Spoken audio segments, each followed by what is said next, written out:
open up the roster for Team Lynx, well, honestly, Vladik is going to be the Largo as a position 3. 7 Jesu on the Lynx, Menajul on the Buck. I've considered these guys quite a bit. And I think I'm going to be covering them in the other European tournament they're also going to play, so that will be definitely interesting to see the contrast between Team Lynx in 2 separate tournaments. 7 Jesu hit 15,000 MMR on the 19th of January, 14,000 just 3 months prior to that, and 13,000 3 months prior to that. So literally he gets 1,000 MMR every 3 months. So by that trajectory, he he should be a tier 1 player in, well, very soon, because I'm taking a look at his winnings as well. It's certainly a lot of, golden on his Liquipedia page. He won, I believe, the last EPL season he won was season number 24, so 10 seasons ago. Could this be a pattern? Is he gonna win an EPL every 10 seasons? That would certainly be interesting. Now, Team Lynx haven't actually, gotten close to a lot of those close qualifiers out there. They've always lost out in the open qualifiers, which is kind of disappointing, but you also do have to consider the fact that these qualifiers there, especially the European ones, they are in fact quite stacked. If I'm being honest, even like for example, I was on the panel for the Blast Slam close qualifiers, the RES Unchained, and I was assigned to the Southeast Asian region, and Southeast Asian region is also stacked, but not as stacked as the European one was. I mean, you had the likes of Nigma Galaxy playing in the European qualifiers. I believe even Team Falcons was there, so it was certainly interesting to see tier 1 teams going through a close qualifier, and some of these smaller teams out there, they're looking at these behemoths and they're like, wait, we're supposed to win against them?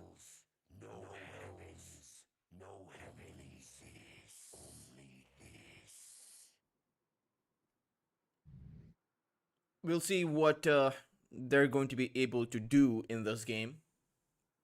I will also reduce some of the in-game volume just a little bit, so do let me know if the in-game volume is fine for you guys.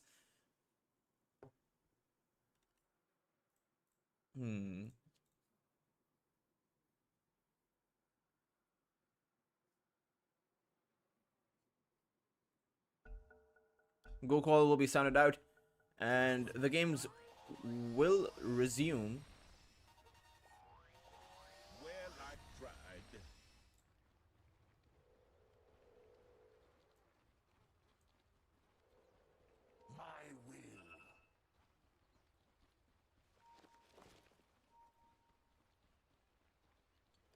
And it'll be interesting to see if someone goes for a Smoke of Deceit. Now, I remember Team Spirit Academy, they don't like to go for those level 1 smokes. At least as far as the last series went for them. And I've only costed Team Spirit Academy about thrice now.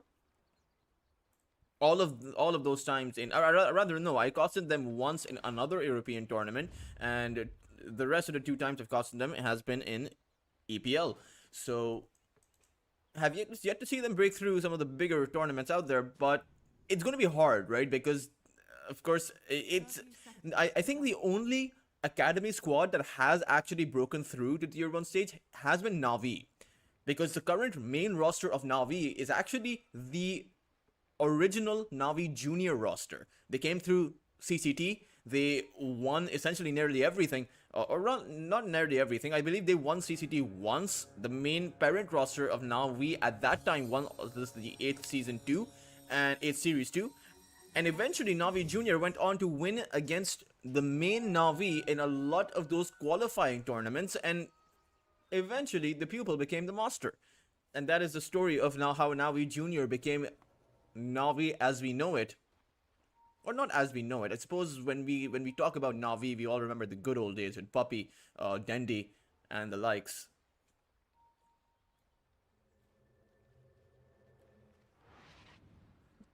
It is going to be 2 and 2 bounty runes each. So neither side actually coming up with an advantage. I wonder how this offlane is going to do for Lynx. I mean, Cubify and Vladik, sure, there's they do come in with one range hero, which is that Hoodwink, but the Largo is essentially a strength-based hero playing against an Undying, so is not really gonna have a good time. You cannot dispel the decay stacks, and the thing is, for you, those of you who do not know, you can actually, you know, even this says target, even though the Largo's catchy lick says targeted unit, you can actually apply the lick on yourself, if you press it on yourself. So there is that bit of niche information for those of you who like to play the Largo, like to play the Sage. Reminds me of Naruto, if I'm being honest. There should be a Sage mode. This should be called Sage mode for some reason. Cubify, gonna take a bit of damage. I mean, I know that Cubify is playing a Hoodwink and he ideally wants to poke at Rubicon or maybe even poke at Kaifer, but the problem is every single time he does go for that poke, he might potentially eat a decay stack, and you can't trade with the Undying in that scenario. You just have to kind of play it safe, in my opinion, which is not exactly an ideal position.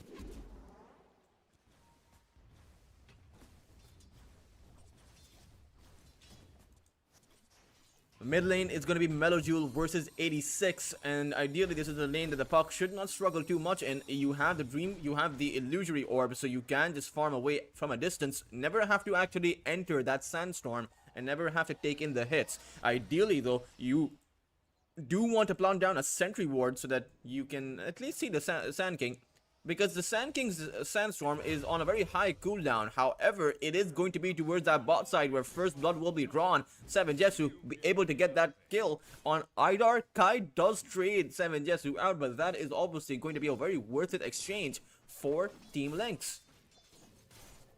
And I just realized that the logos are not there, so I will adjust the logo at least for Team Spirit Academy. I will plant it down towards side, so you know that Team Spirit Academy are playing on the dire side. Cubify does go down towards that top lane. Rubicon was the trade there, but Rubicon, he fell first, so a bit of a contrast, right? Towards that bot lane, 7Jetsu got the first blood and he died, but that's worth it because he got the experience and all of that gold. Rubicon, because he fell before all of those kills happened, before the trades happened, he wouldn't have gotten any experience from that. So Lynx are in a pretty good spot as far as the laning phase goes.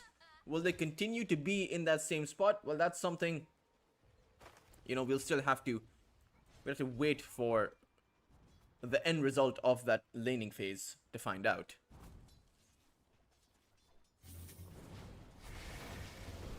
There's going to be a torrent coming in. 7Jetsu incredibly low, frozen in ice by Idar, but no follow-up remaining. Cracker is very low, but he wants to trade. Kai will go down, and even though Cracker falls, that is a very well worth it trade. Once again, 7Jetsu able to get the kill, but might actually go down here, but no, he stays alive at just that last tick of ice.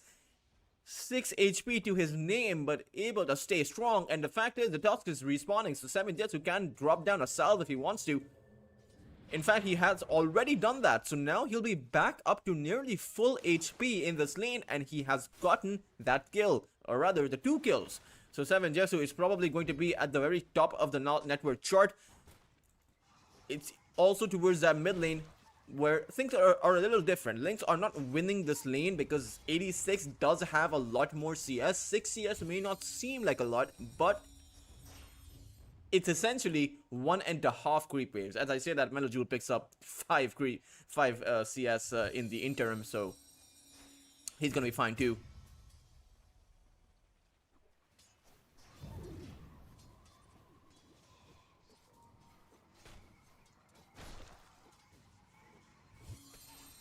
Water Rune is there.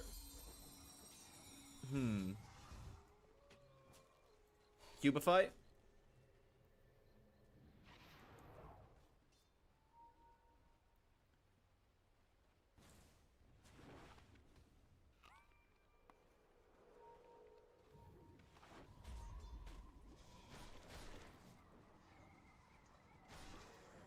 stacks being picked up by 86, but they weren't his stacks, they were the stacks he stole from Lynx.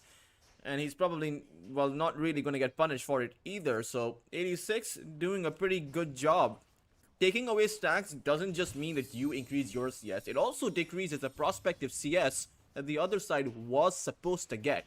So it's a double boon, you know, in that regard. Idar held in by the Shards. Tag team activated. Cracker as well as 7Jetsu should be able to pick up the skill very easily. Idar will go down as that is a third kill that 7Jetsu will be able to acquire. And for Lynx, this is going to put them in a pretty good spot. At the same time, Rubicon, he's probably going to have to readjust. I do think that sooner or later, Spirit Academy will have to make a play for 7Jetsu. And it's going to be a risky one because you're going to be going against the invisibility. So it's always trying to go for a pick off on an invis hero comes with a lot of risk. It's not just the counter initiation potential, it's the fact that you may just waste the smoke in its entirety. You may just not ever catch 7Jetsu. Kai looking for the X mark as 7Jetsu is all alone here in this safe lane. Kai, however, is not alone at all. Cracker is going to come back in.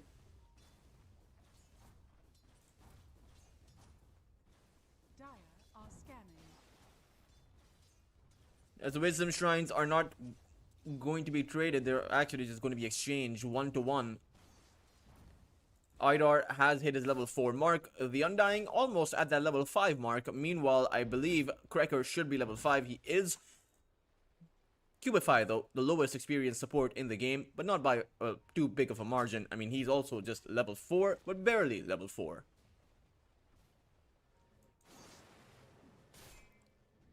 Cubify wants to increase his experience, doesn't want to feel too left out, so he's here over on the bot lane, looking for a gank.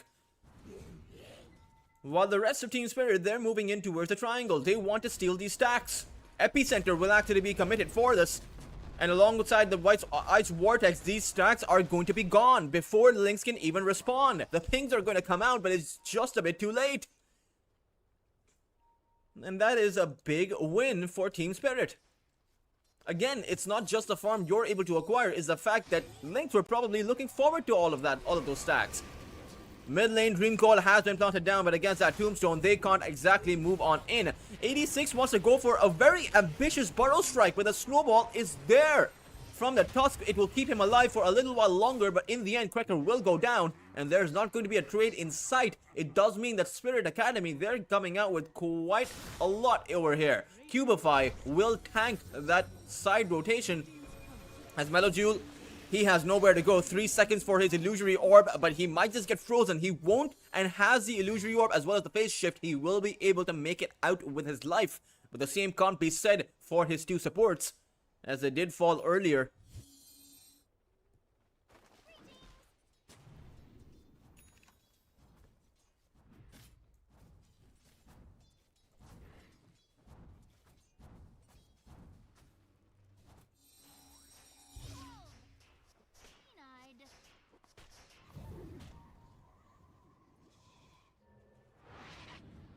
Ancient Apparition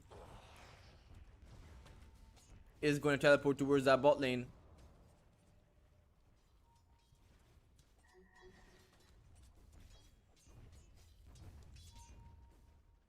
Idar.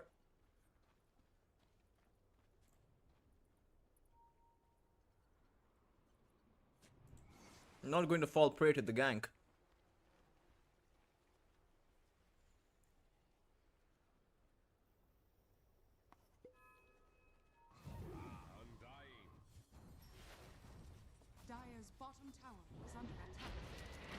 Well, he might fall prey to it now. Idar, he's actually stuck over here, and with the tag team coming in alongside that Clink 7Jetsu, or rather Cracker was the one who picked up the kill. Not exactly that worth it for 7Jetsu because he only got about 77 gold. 40, or rather, no, this was the earliest fight recap. This was a kill on Hoodwink, and you can tell that the assist goal isn't that much. The Undying got only 47, but because it was Kai who got the kill, the core, he got the majority of it, 240 plus.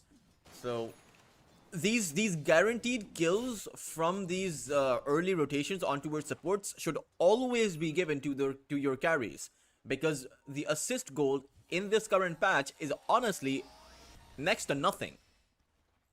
Like, look at this, 77 gold. 7 Jesu would have been better off if he just stuck by the creep wave when you consider the goal that he got from the kill.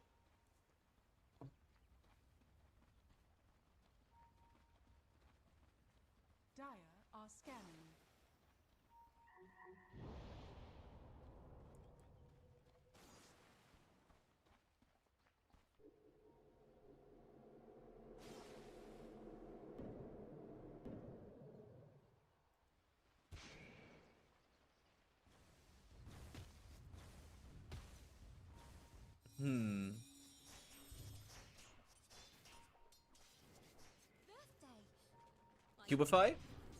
Or rather, it is Cubify. However, it's 86 who is going to be revealed. Epicenter is unleashed and the power shot does clip the Tusk. However, there's too many numbers available from the side of Lynx here. It's going to be the Frog Storm that is going to provide Cracker the space to make his retreat, and they will be able to do so against the full force of Lynx. Well, it was nearly the full force, it was just a 3, but it's towards that mid lane. Melojewel playing around with the Undying, ideally looking for the kill, but does not want to commit his dream call for just the sport. Does manage to find himself a neat little arcane rune, while Kai, I wonder what items they're going for, so it is a good time to look at that. It's going to be a pipe built up for Kai, certainly the right approach, because you do need some auras. Well, Rubicon is obviously going to go for that Maelstrom, and the Blink Dagger for 86 is now up, so ideally they want to look for some plays, although right now at the moment their Epicenter is on cooldown, so probably will have to wait for that.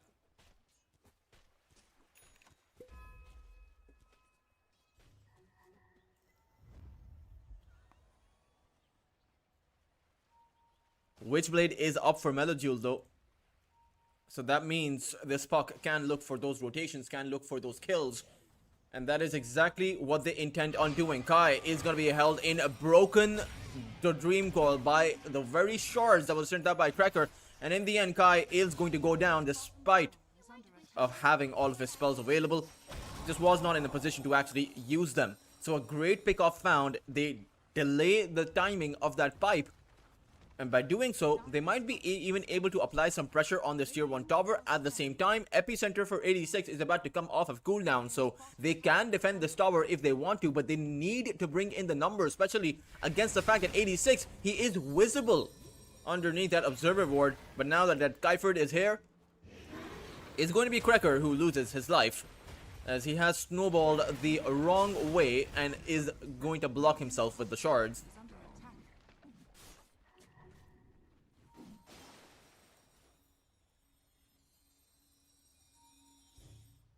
Seven Jesu playing around with a Desolator. Ooh, phase shifted dodge of that Burrow Strike, and that will be 86's mistake.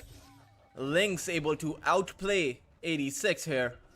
And again, this was always going to be a tough competition for Team Spirit. And right now, even though the game is looking even, it does seem like they are actually on the back burner. It seems as if Lynx are managing to outplay Team Spirit on a lot of these occasions.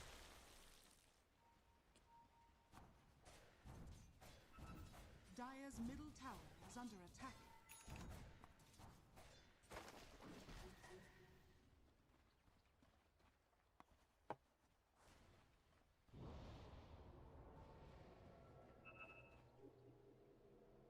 Dire's bottom tower is under attack. Apologies for that bang. Something fell on my desk. Top lane tier 1 tower also going to get pummeled down, because honestly, Spirit Academy, they can't come in to defend this position. They might look to pressure some of these tier 1s from the other side, Mid lane is already being pressured, but it's only by a few creeps. In the end, the tier 1 towards that top side is going to fall. Amplified damage rune activated by Melojule as he wants to look for a fight. It's going to be an initiation on towards Idar. He will fall first, but does throw out his Ice Blast, and in fact, that's enough to take out Melojule. Idar stays alive, and suddenly, this team fight, it has gone completely awry for Lynx. Spirit Academy able to keep Idar safe, and I wonder how. The waning rift silence apparently did not last that long. And no one else from Lynx actually came in to support Melojule. He was all alone on the puck. Perhaps they were expecting a quick little snipe and an escape for the puck. But clearly there were multiple heroes from Spirit Academy present towards that bot lane on that tier 1 tower. And Lynx knew that. So there's no excuse for not bringing in the numbers to support your puck.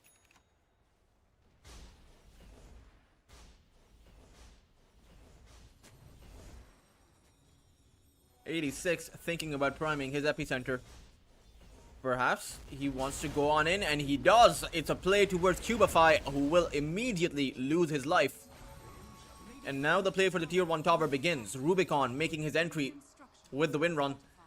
Has that Yasha as well as that Maelstrom, so Rubicon is actually incredibly farmed up. Net worth is in the hands of 7Jetsu so far as he attempts to take out that Sand King, but does get bursted down through that Ice Blast. It's now Vladik, the one in incredible amounts of danger. He's going to be brought back by that X mark and brought to heal. Rubicon ends up with a killing spree, as well as a tier 1 tower.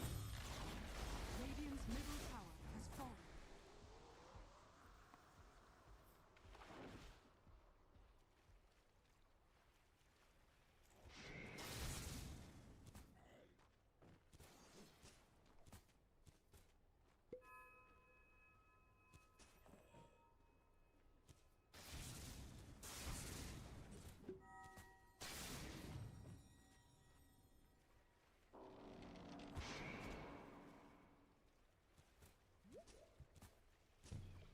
Radiant are scanning.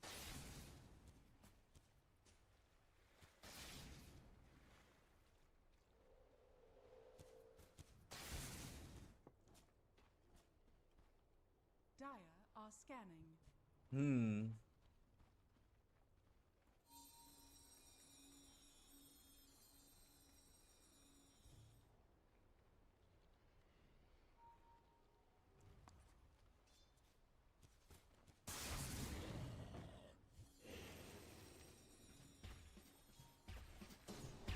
Vladik.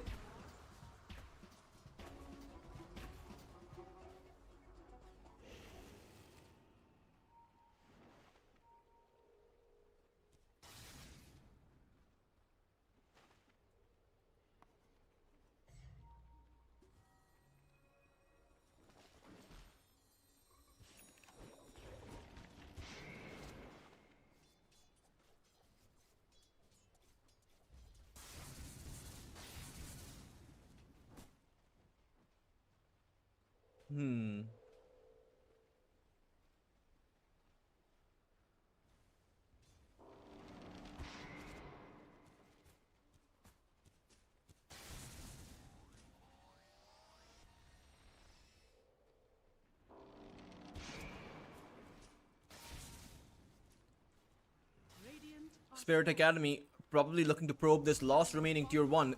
Only Cubify is here to defend it. He does have that great healing Lotus, but that healing Lotus is not going to help him here. He does actually, he wasn't clipped by the Ice Blast, so he can actually use it. He does, and he actually manages to make it out. But is it enough to actually keep this tower safe? Is the big question. Focus Fire has been used on Cubify, so that does mean that this tower will still stand for an additional minute. Vladik has the Aghanim Scepter now, so he can start strumming both songs at the same time. And that essentially means that it's not going to be an easy siege if they want to go for it.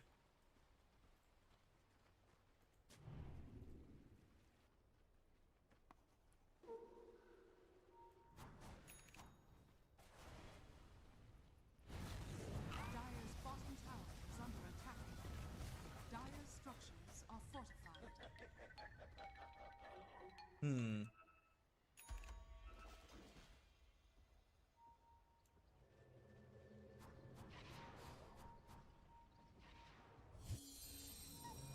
They are looking for the puck.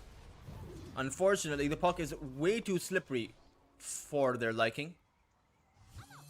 Melojule has that Blink Dagger up now, so catching this puck will require a lot more control than they currently possess. And in fact, this is one of the big pain points that I brought up about Spirit's lineup, is that they don't actually have too much to catch the puck. The Burrow Strike is essentially acts like a projectile, right? Because you go from point A to point B with your stun. And so it's easier to dodge with the phase shift.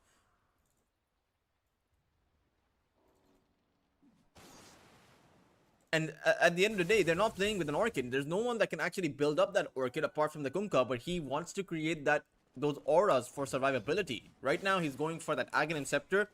And interestingly, he's actually queued up a full stack of whites after the fact.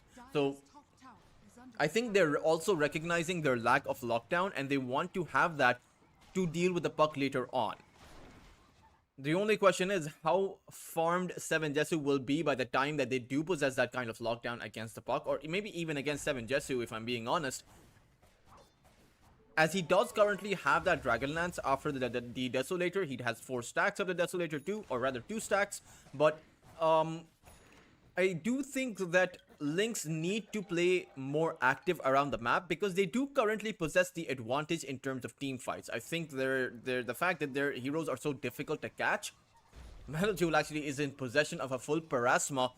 So anytime this Ancient Apparition is going to get caught, he will go down. The Ghost Scepter is not going to help him, because he essentially takes 30% more magic damage. Which means the Parasma will deal quite a bit. I mean, it's already at around 100 damage per tick. 30% means that this Ancient Apparition takes about 130 magic damage per second through that Parasma's debuff if he has his Ghost Scepter on. And you may not want to actually turn it on in that scenario. I think this Ghost Scepter is more for the Clinks rather than the puck.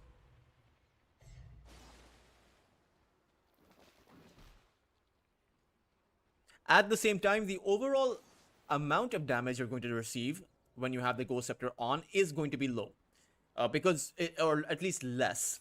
Because at the end of the day, Parasma debuff plus the auto attacks from the puck are a lot more than 130.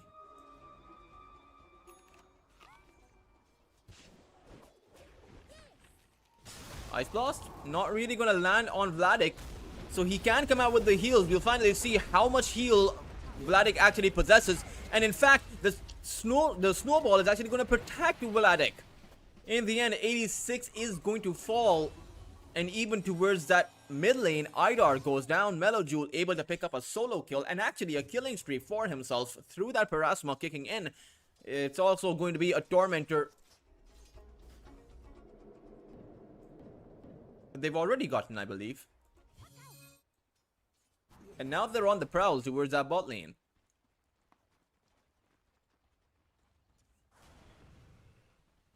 They want to make a play towards the triangle there.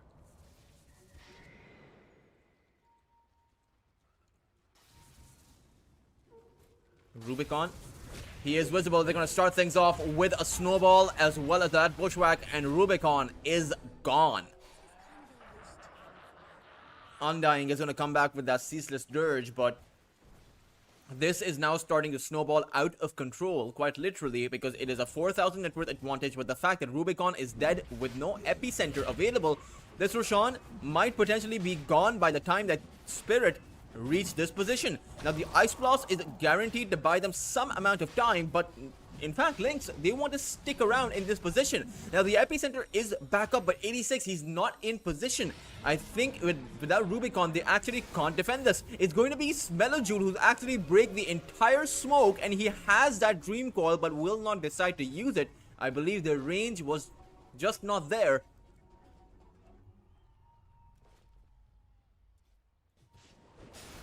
Oh. Hoodwink, Cubify. In trouble. Should be going down here, so a good pick off being found by Spirit Academy, but it's a bit too late because of the fact that there's already an Aegis up for 7 Jesu. He has about 5 Desolator stacks, and the fact that he has that BKB now. So the Ice Blast, it may clip him, but the rest of the magical damage coming in from the side of Spirit is not going to really affect 7 Jesu. And the heals coming in from that Largo. You know, all of these things combined together means that 7 Jetsu within that BKB duration has a high degree of safety.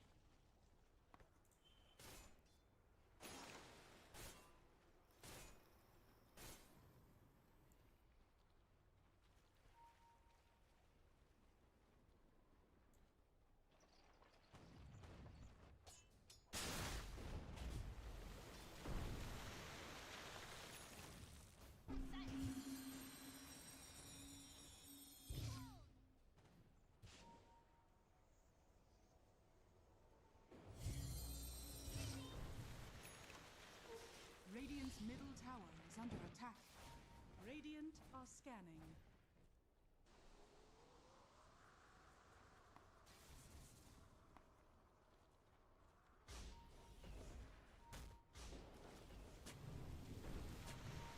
I heard 86 priming his epicenter, but for a lone Tusk, that is probably not all that worth it.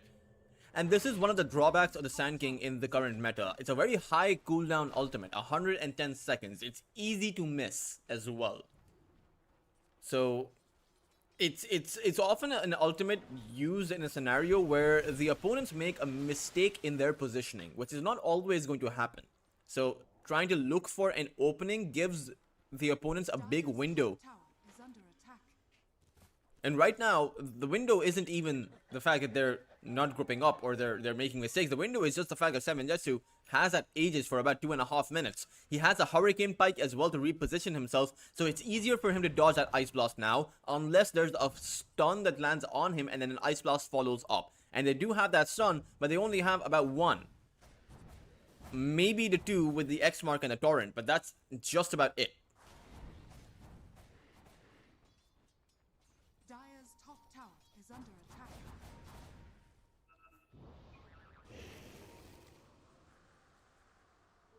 Double damage.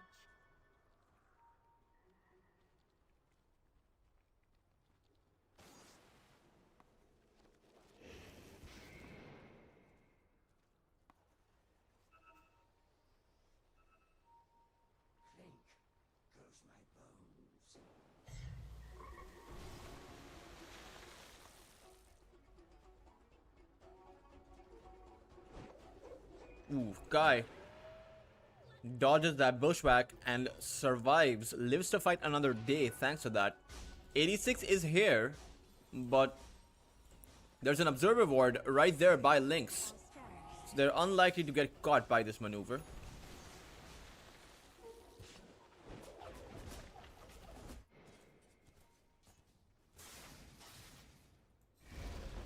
Cubify is going to go down.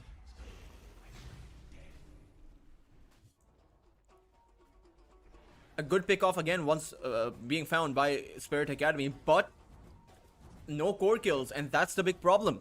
As long as you don't take out a core, I think Lynx are going to be more than happy. They have about 8,000 of an advantage, and their advantage is not really budging unless some of these cores die. Oh, Observer Ward planted down by Cracker, as Cracker will take a bow. Spirit Academy again able to find another support, and that's actually pretty good. Taking both supports out, that is as good as a core kill, because taking both supports out means that you take out in a combined net worth of about 7 plus 6, 13,000 net worth, but it's almost as much as taking out the Largo. So in that scenario, in that sense, you do get the equivalent amount of net worth. So it does chip away at the lead ever so slightly. Rubicon probably wants to get that BKB before he feels confident in taking a fight.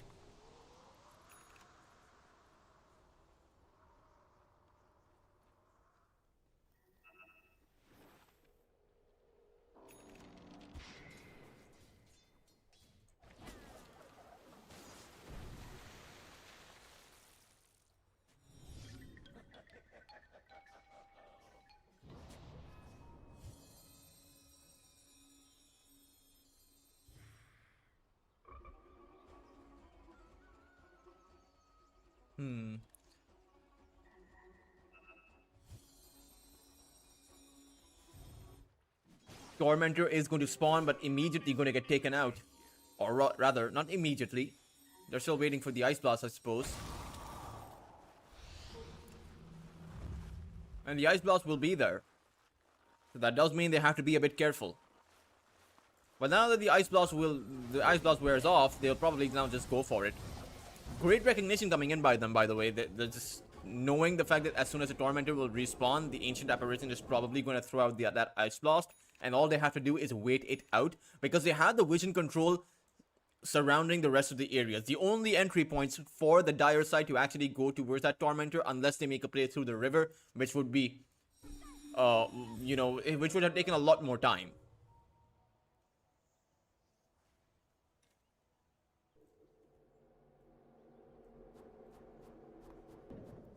Puck going to go through the gate. Dire's top tower is under attack.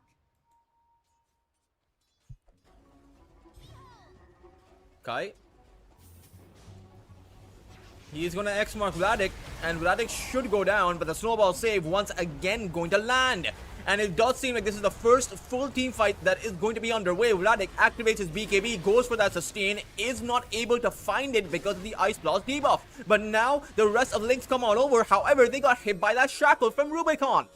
It'll be Vladik as well as Cracker that will fall, and in the end, Spirit Academy, through their combined force, will be able to push back at that incoming gank.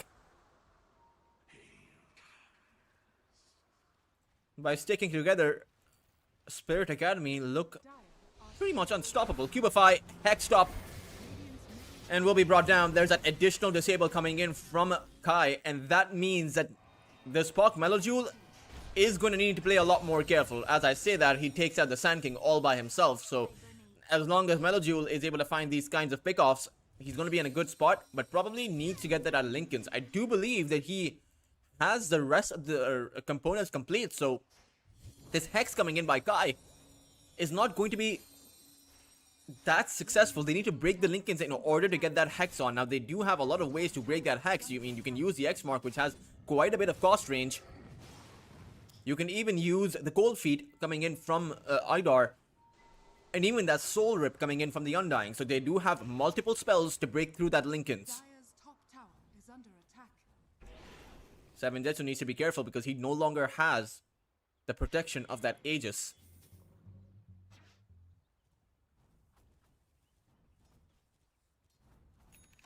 Dire's top tower has fallen.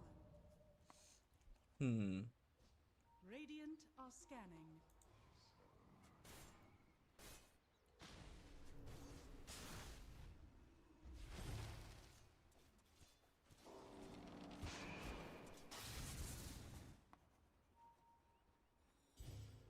Radiant are scanning.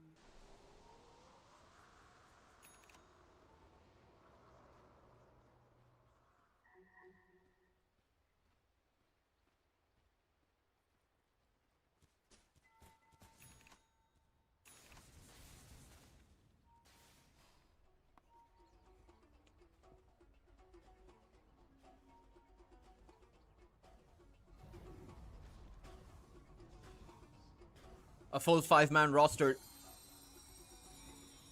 eyeing each other down. All 10 players on the server across the river from each other, but no one deciding to make the first move. This is a bit of a stalemate position, even though Spirit Academy, they are down 8,000. They're not shying away from this position. They're not afraid of Lynx right now. Maybe they should, who knows? But what I do know is that Rubicon, he can dish out some serious damage if he's given the space. And that's probably that insurance policy. As long as Rubicon can activate that BKB, use the wind run, go to work on that Clinks or even 7Jetsu. Oh, Puck, Melojule will have the protection of that snowball coming in. Vladik comes in for the heals as 7Jetsu goes to work with that Clinks, but he's not able to deal enough damage. It's going to be Cubify who will fall first. Cracker to go down. 86 may have gone down, but buyback's going to come out from both of the supports from Lynx. Unfortunately for them, they've already lost the puck. And the fact is, Spirit Academy don't want to continue the fight. they'll be able to disengage a big loss to Lynx, as their lead is now down to just about that 4,000, and the puck is down for about 60 seconds. Roshan has respawned, and Spirit Academy know this. Rubicon still held on to his focus fire, so he has that. That is honestly, the fact of the matter is, Spirit Academy had to walk up to that position, and Lynx had those wards there in their triangle. Despite of that, the advantage comes out for Spirit Academy, and the only reason why I'll have to hold that thought. 7 Jesu coming in, or rather.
see who survives the Finger of Death here, or the Macropyre, or once the Slark bounces in with the BKB. I think Lynx will need to make several, or I mean, it's not possible to adjust anymore, but they can add on someone that can build up those auras, that pipe that they desperately need, maybe even a Crimson Guard, because Slark does not like playing against the Crimson. So they do need a frontliner for their off lane, and I wonder who that's going to be. The Mars is up in the pool, even though the Mars does not really build up auras, but if you can go for the Centaur, in all honesty. Radiant team ban. At the same time, if you do go for that, I mean, you're going to have to position this Batrider as a carry. That's something Spirit know how to do, but I'm not sure if Lynx will be going that route. So if this is going to be a safe lane hero, what exactly can provide you with auras and damage? Maybe the Razor, but the Razor's banned out. Seconds remaining. A Viper is in the pool. You could go for the Viper. Has natural magic resistance. Can frontline with a Zagan Scepter too. And is pretty good at dealing with the Brewmaster in the lane. I mean, Viper would dominate the Brewmaster. So I would imagine Lynx would be really well off with a Viper pick. But I'm not sure if they're going to go for that. 5 seconds remaining.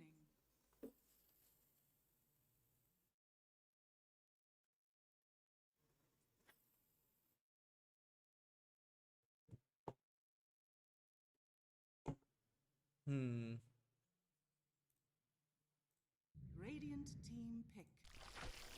Okay, Lynx, they go for that Lifestealer. So not exactly a whole lot of well, no auras to speak of, that is for sure. But at the same time, Lifestealer does well against the Brewmaster in the lane. Does reasonably well, or rather 10 seconds. does decent against the Slark. If you can get to the Radiance Diming at 5 seconds remaining. reasonable timing, right? Slark's going to have a Diffusal Blade before the Radiance comes out from the Lifestealer, so there's going to be a bit of a window where the Slark is most definitely going to be stronger. Maybe not against the Lifestealer, but against the lineup from Lynx in general. Spirit Academy, though, it is their last pick. It is going to be a mid lane hero coming out, and it's going to be Rubik that comes out. And it's not Rubicon who will pay the Rubik. It is going to be 86 on the mid lane Rubik. This is one of the first times I'm actually seeing a mid lane Rubik in a competitive Dota 2 match. I've seen, I mean, we've all seen the mid lane Rubik in our matchmaking games, but not exactly prevalent in the this is actually very interesting to see. Now Rubik is honestly pretty good against the Leshrac. Not too good against the Lifestealer, but there are some pretty good spells to steal. In fact, Rubik's not actually good against Vladik or the Nyx Assassin either, right? You get grabbed up by the lasso, you get hit by that Vendetta, you're as good as dead. So Spirit Academy, I wonder how they plan on actually keeping their Rubik alive. At the same time, the amount of burst damage they come out with is just absurd. With the Rubik's lift, or rather not even the lift, with the Rubik's spell steal, as well as his Arcane Bolt, or rather Fate Bolt, and Idars with his Finger of Death and Earth Spike, you can burst anyone from Lynx down apart from that Lifestealer, and even 7 Jetsu will be brought down very low. So just burst the Leshrac down, burst the Batrider down, burst the Nyx down, burst anyone down really, and you have a 5v4 team fight on your hand. And maybe Spirit Academy can just play the game through that. Because at the end of the day, last game, the reason they were kind of, lost without a purpose was because they had no disables. This time around, it's an entirely different affair. I will adjust the logos in for you guys.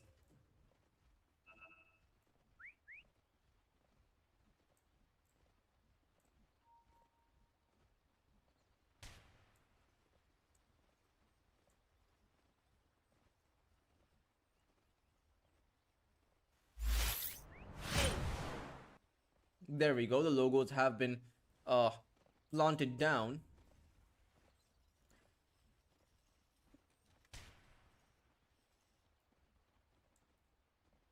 So now you guys probably see the logo. It is going to be Spirit, of course, on the Radiant side. It is going to be Lynx on Dire.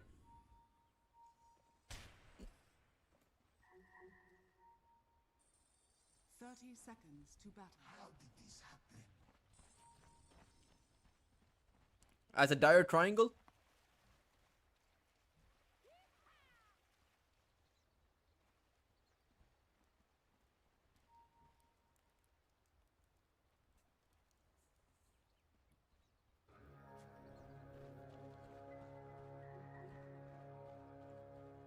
No real smoke of deceit action happening. The battle I mean, Lynx have that observer ward towards the mid lane, high ground. Spirit don't realize this, and they were visualized the entire time. But as it is at the end of the day going to be 2 and 2 bounty runes each, much like the previous game. Neither side is going to have that uneven advantage. I wonder if Rubicon will snowball though, because he is playing the Slark, and Rubicon loves to play heroes like this, just tempo-based, snowball-oriented heroes. And against the Batrider, I mean, it's a rough lane for the Slark. At the same time, I think the overall dynamic of this lane is in favor of Spirit, because Nyx cannot trade against the Jakiro at all. I mean, he has absolutely nothing to trade the Jakiro with. As you can already see, Rubicon will push out the Batrider, and because the Nyx Assassin can't trade against Skyford, Vladik is going to suffer as a result. Whereas if there was any other support on this position, say for the Bounty Hunter, Vladik would have been dominating this Slark, but this is going to be an entirely different dynamic. We'll see as the levels stack up for Vladik what he's going to be able to do. At the same time, Vladik can actually just go back to the jungle to farm up, but then you leave Rubicon to free farm on a Slark, and that's not exactly a great position to be in. Over on the top side, you will have Idar as well as Kai, the Lion and the Brewmaster against the Lifestealer. Not exactly a great lane to disable the Lifestealer, but it's very hard to disable the Lifestealer in any case. I think Quaker with the Shadow Ward heal, or rather, they want to make a play on towards Idar. The open wounds as well as the fatal bonds. This may just be enough damage. They just need one more hit, but they won't be able to find it. Idar is under the safety of his tier 1 tower, but is taking in damage from the fatal bonds. I don't think he will fall, though. He is plenty healthy, and he has a Tango regen kicking in too. At the end of the day, Idar does have to be careful, because as he just witnessed, they are not going to be second-guessing their approach in this lane. They want to get kills.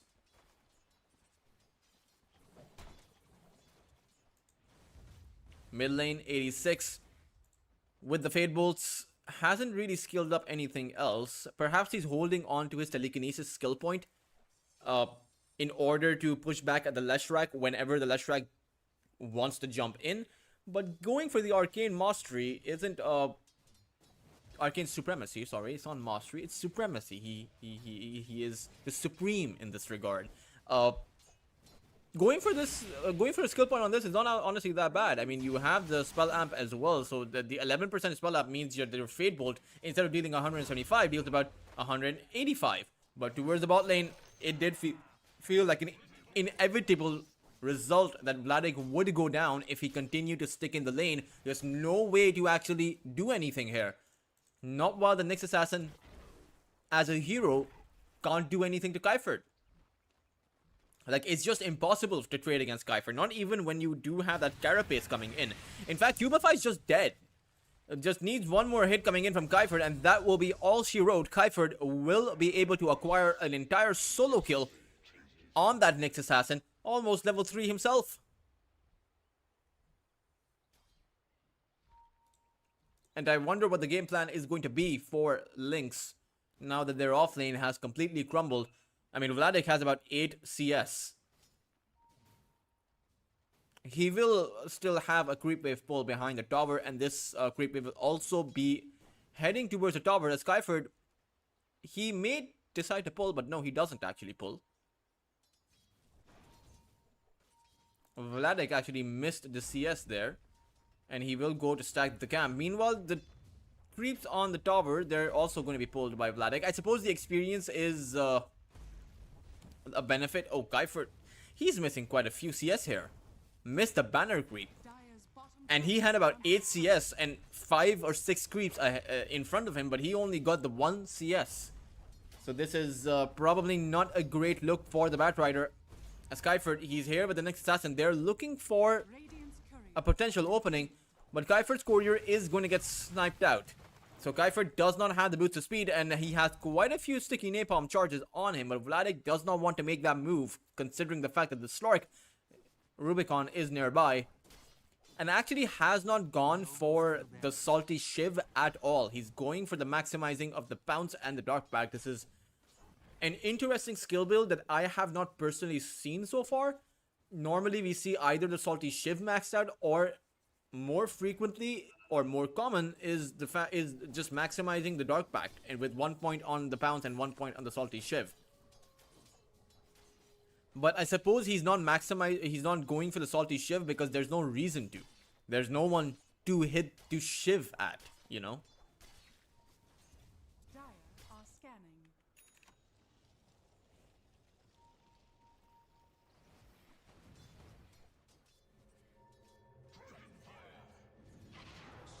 Idar. He is spotted out, but he does have a lot of movement speed. Now, 86, he does hold on to his telekinesis, but Idar is going to go down to that lightning strike coming in by Melojule. The first kill being acquired by Spirit Academy thanks to their supports. And it went the way of Melojule, so very well worth it. Surprising 86 chose not to use the lift earlier on the Leshrac to build up the space for Idar. I suppose he thought that Idar was dead to rights regardless. Kuiper will snipe away the rune. Cubify holding on to his third seal point, but Melojule is in big trouble. Shadow Ward heal is going to come in as Melojule decides to turn it around, but in fact it's not enough damage. Now that Vladik is here though, perhaps they can at least find a little bit of something. As I say that, they do find Kuiper and his killing spree, but still not a worth it exchange. Spirit Academy got the better of that exchange, as the Brewmaster now has a Hand of Midas. 6.5 minutes in. This is a very farmed up brew. He didn't go for any other item. He literally just went for that straight Hand of Midas, and this is going to be a scenario where the experience coming in for the Brewmaster is going to be very high. And this isn't even a game where you can punish the Hand of Midas build-up. Like, this greed works out really well in their favor. Oh, this is the worst possible scenario. Cubify. Not only is he going to lose the shrine, he might just lose his life. Rubicon is holding on to his Shadow Dance, but in fact gives up the shrine. I do think that Rubicon, with the 8 stick charges, the double Lotus, and the Shadow Dance at the ready, could have actually fought against all 3 of those heroes, but he lets the shrine go, perhaps respecting the amount of damage that could have come out. Even though I don't think there was much damage there. Cubify is gonna still die though, and that's how easy it would have been to take out the next assassin in the first place. I mean, when you take a look at the kind of spells that the Batrider, the Warlock, and the next assassin could have brought to Rubicon, it's the fatal bonds that would have been dispelled, it's the stun that would have been dispelled, it's the sticky napalm that would have been dispelled. So Rubicon would not have had anything to fear in that scenario.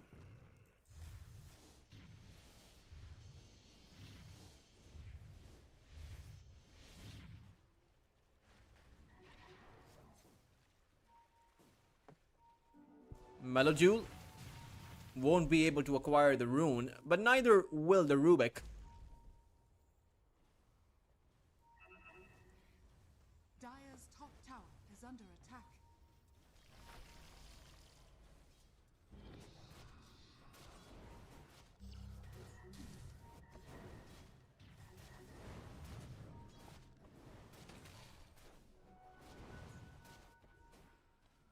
Seven Jesu is also pretty farmed up. Unfortunately, Cracker is not really that farmed up. He's going to be the one farmed instead. As the Brewmaster, he does send the Leshrac up into the air, but he is in a bit of trouble. Now, he may be able to take out the next assassin, but the shield comes in. And that is going to be a dead Kai. Shield coming in from Melojule himself. Cubify does end up going down, but only to the counter initiation. But now that the Warlock is coming in, Cracker is here only to protect Seven Jesu. It was the Ash Legion shield that actually gave the next assassin that buffer.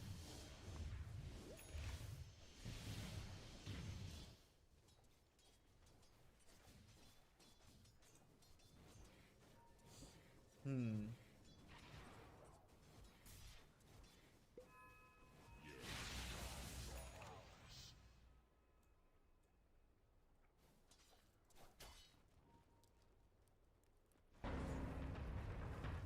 Vladik?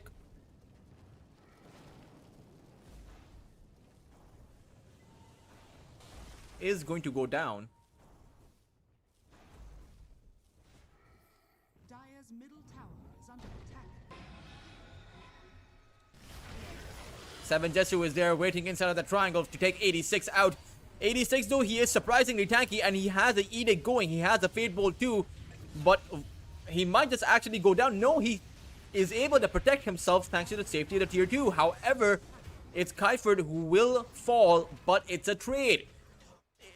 Rubicon was able to take out the offlane Batrider over on the other side of the map. And again, for Lynx, that is not going to be worth it. Now, the biggest power spike in the laning phase has not been hit so far. And it's at a decent timing. Well, to be fair, it's the early game now. Oh, Haidar? Oh, uses a finger of death, unfortunately. Or rather, fortunately, he was able to take Melojoule out. That is a disaster for Lynx, as they lost that gank to a support Lion. As even Cubify will fall, and Haidar is right. They came in to tame the Lion, but the Lion was the one who tamed them instead. Haidar just, oh man, this is a level 7 Lion. That was... Honestly, that... I don't even know what to call it. This is going to be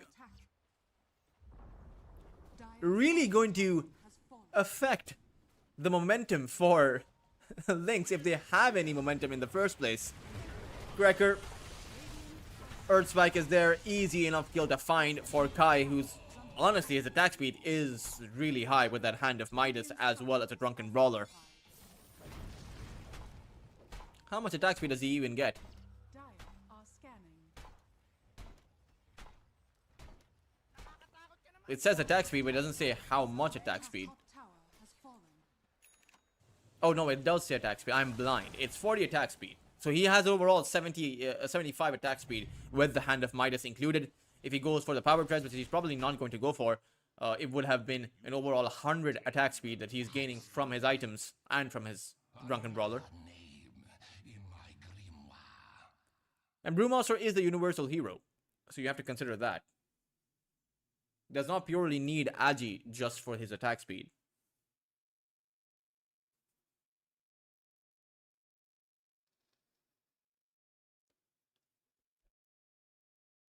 Now the power spike I was mentioning is back up.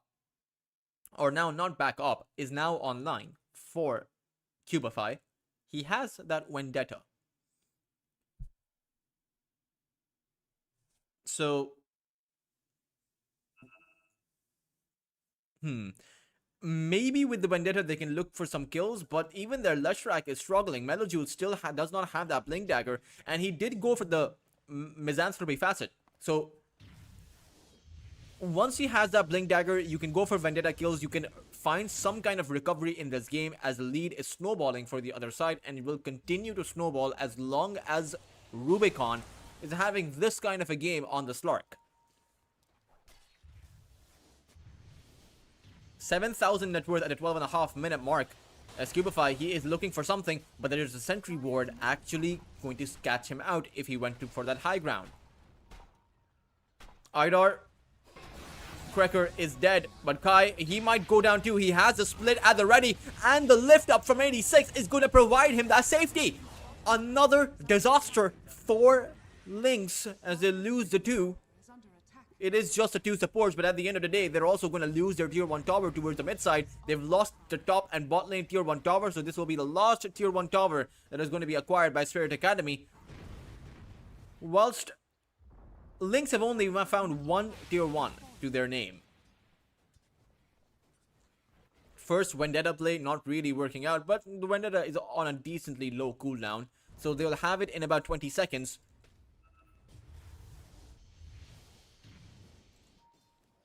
As 7 Jesu is farming up for that Radiance, should have it in about a minute or so. So this is actually a great Radiance timing. Like, he does have farm at the end of the day, right? Around 100 CS, not exactly insane, but 6,500 net worth almost has the same amount as the Rubik. It's not possible to have the same amount of net worth as Rubicon because Rubicon is 4-0-1 and he can flash farm with his Dark Pack, so he has around 128 CS. So the Life Stealer is behind on both CS as well as kills, but he's not exactly playing a hero that does get the kills or that flash farm. At least until he has that Radiance. Once he gets that Radiance, perhaps his, or rather, no, it's almost guaranteed that his farming capacity will accelerate. How fast he can farm is always going to be a question because his team needs him to farm up fast. There's not a lot of space left around the map. In the next 10 minutes or so, I suspect that Spirit Academy will go in full force because Rubicon does have that Mage Slayer. He can essentially disable most of the magical damage, or, well, almost most of the magical damage coming out from that Leshrac. 40% reduced spell damage is honestly very big. Is very significant. Idar almost has a Blink Dagger too at around the same time that Leshrac grabs his. But the difference is, of course, Idar went for the Brown Boots Blink Dagger, and Metal he has quite a few items besides that. He'll also have that Staff of Wizardry soon.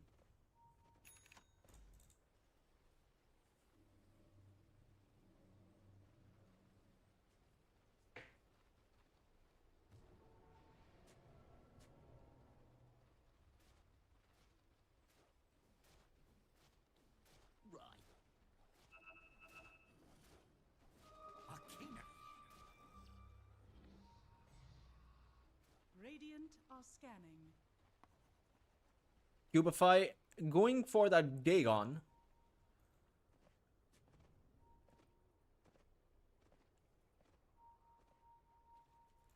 As it seems like Lynx want to play a bit of a passive game.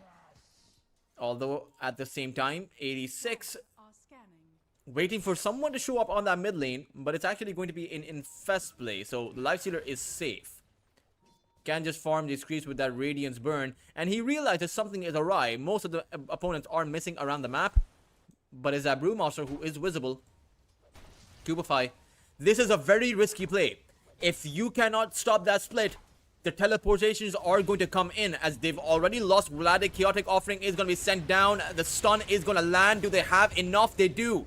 The teleports will still come in though, but they've lost their Brewmaster already. Rubicon, it's actually 7 Jesu from the side. He actually able to take out Skyford. Rubicon Shadow Dance has been activated, and it does seem like Lynx found the better of this exchange.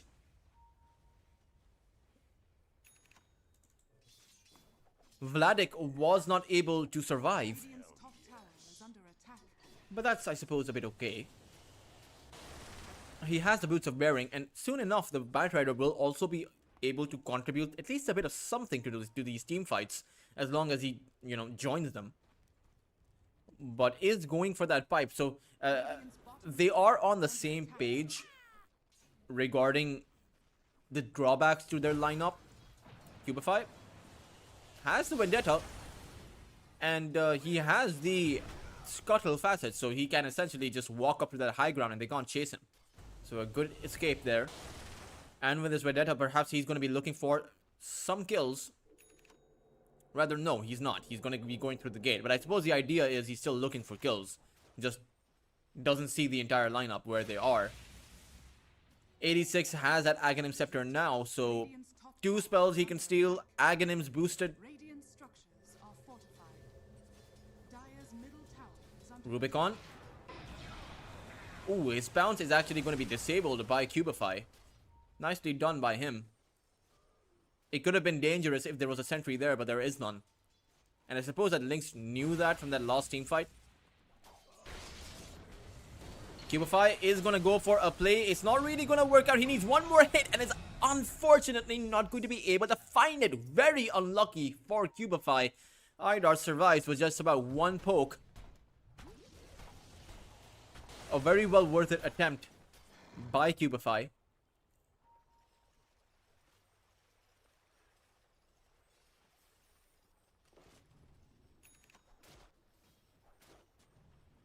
Radiant's Radiant's middle tower is under attack.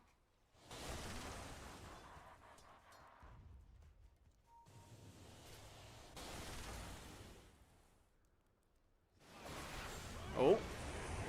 Seven Jetsu is in trouble. He is able to activate the rage and takes Idar out, but had no unit for that infest, so did go down. At the end of the day, I suppose that it can be considered an even exchange for Seven Jetsu because he did get that solo kill and that solo experience, and it almost has that Aghanim Scepter. So this is perhaps not that bad. I mean, this lead has been 4,000 for the past 7 minutes, so that is something that is going the way of Lynx as their Batrider continues to farm up, but Vladek needs to be careful because the Slark is hot on the pursuit. Vladek will dodge away the pounce. Rubicon is actually stuck on that high ground. He does activate his Shadow Dance, but needs to be careful because there is going to be that impending lasso coming in. They're waiting for the Dark Pact. It has now been used, and Rubicon, he tries to go for that pounce, but is unable to make it to that low ground. And even 86, he is stuck here. He has that rage, which is going to run out as Lynx will be able to acquire the two biggest net worth targets on the other side. 86 as well as Rubicon go down.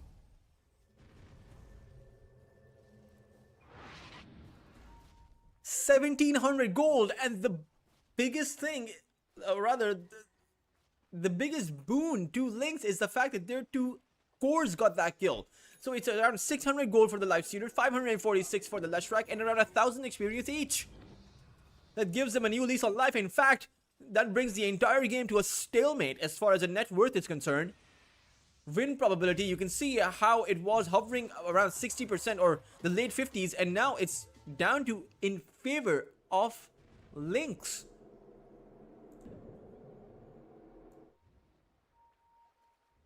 Idar, they decide not to hunt him because the big prize is the Tormentor, the shard that they should be able to acquire. It's a slow shard, but they will get the job done. Cracker has the upgraded upheaval.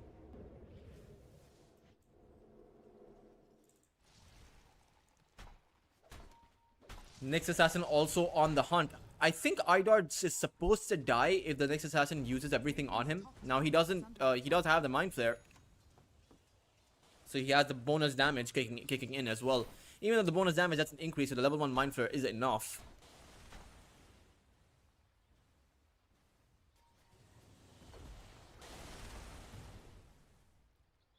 No sentry in the triangle. As Cubify. Radiant's bottom tower is under Well, they're not going to find anything. Maybe they can find a tier 1 tower towards that bot lane. As they do catch Vladek, teleports are coming in. Finger of Death has been used as Rubicon now needs to find an escape. He does have that Dark Pact as well as that Shadow Dance and Pounce available. With the Aghanim Scepter, this is a guaranteed escape mechanism. But Vladek, he wants to be coming in for that lasso. Rubicon decides to turn it around with the Primal Split coming about. As Seven Jetsu will realize this team fight is already lost. They will just disengage, abandoning Cracker to his fate. Dire's middle tower is under attack.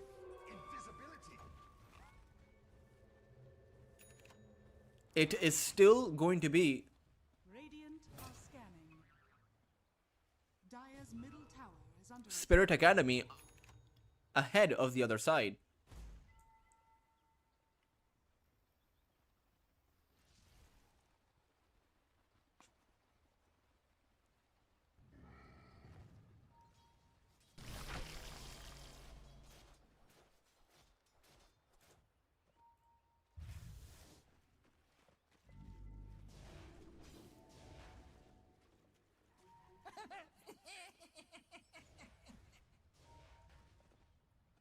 Dire are scanning.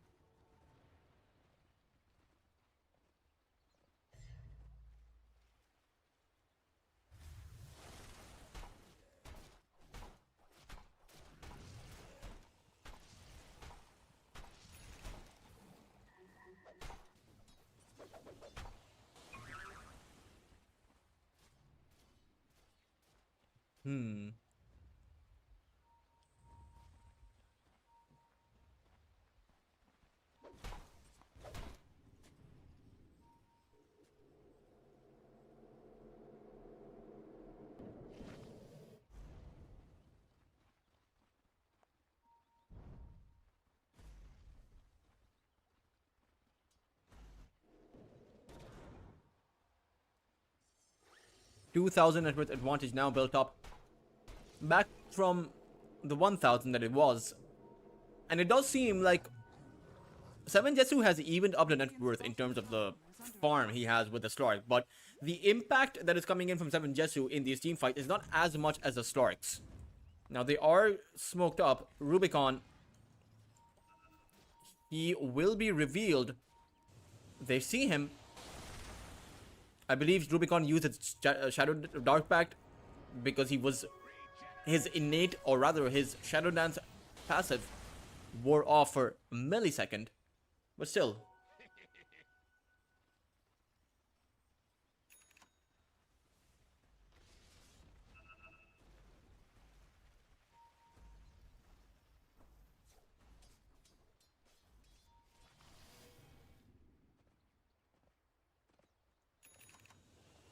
Infest inside of the Leshrac, they're inching closer to Spirit Academy. Split Earth is not really going to land, but the Infest bomb comes out. It's going to be 86 in a world of trouble. He's going to be forced off in. And Melojule is taking in a lot of damage and will actually go down to Idar's Finger of Death. Both mid laners have been traded out as Vladik is the next target. Rubicon. Shadow Dance has been used, so he needs to be very careful. At the same time, over on the side is going to be Cracker, ending up being pounced upon and will go down. Kai, his split earth, or rather, not his split earth, his primal split is going to wear off, and in the end, this will still be Spirit Academy who will come out with a teamfight win. Vladik will be pounced upon. Rubicon will end up with a triple kill.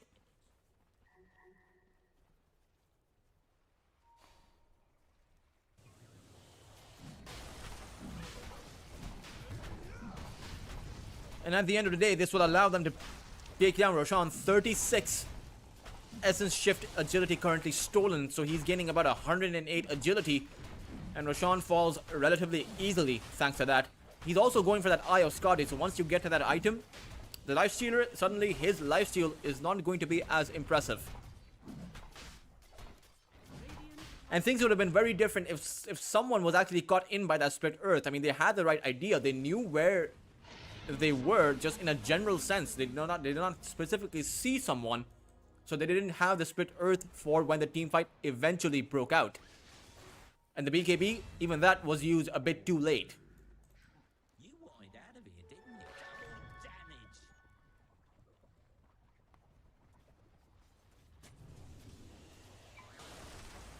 Dire's middle tower is under attack. Dire's structures are fortified.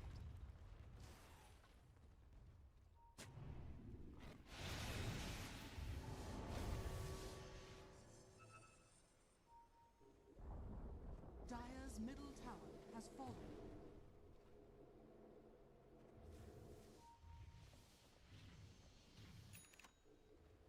Dire's middle tower is under attack.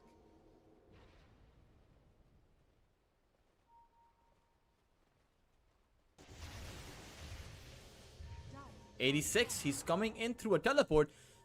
The rest of their lineup is on the chase, but so is the Lifestealer. He's coming into 86, will get bursted down immediately. Rubicon taking in a lot of damage, but does have that survivability. As the Leshrac has escaped, gone with the wind, Cubify is also going to go for the teleport and will be able to find it. Lynx, they make out like bandits after being able to acquire the kill. And it's, again, a pretty hefty kill. The 86, once upon a time, was at the very top of the network chart, just behind that Slark. Now, he's almost at the very bottom as far as the core's net worth are concerned. He's still ahead of Vladik, but that's not too impressive. I mean, because Vladik, his laning phase was not going too well. He's 1 in 5. He has been taken out so many times. And now he's almost ahead of the Rubik. 7 Jetsu is nearly impossible to take down with the Sanj and Kaya. I mean, he can almost always get that rage off and just run back. But right now, he doesn't have a teleport. And they will spot him out. They will initiate upon him. And this time around, they have enough. I underestimated the amount of damage that can actually come out from all of these spells. I mean, it's the fact that the Lion has around 11 Finger of Death kills, right? I did not see this specific, oh man. 4-2 and 16 on this Lion, truly. 440 bonus damage on his Finger of Death. 725, so he can essentially deal 1,000 damage nuke. And the Lifestealer currently possesses about 31% magic resistance, so loses about 700 HP when Idar uses his Finger of Death. So he then has about 1900 HP to play with. Cracker. Rubicon is going to jump inside of the tier 4s in between of them and will be able to take him out. At the end of the day, because you don't have your Lifestealer, you are completely defenseless against Rubicon.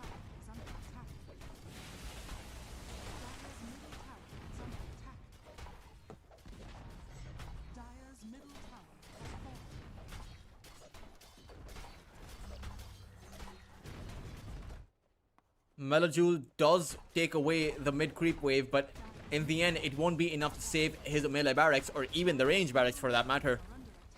It will be a full set of barracks is being claimed by Spirit Academy. As 86, he's able to take out Cubify. Again, thanks to Idar coming in.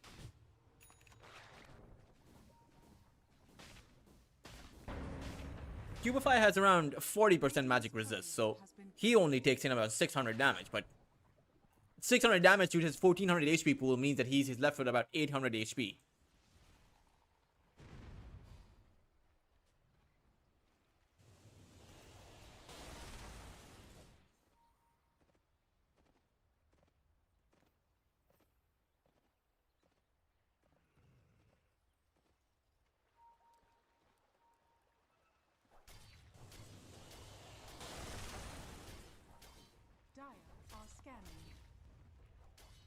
Dire's top tower is under attack.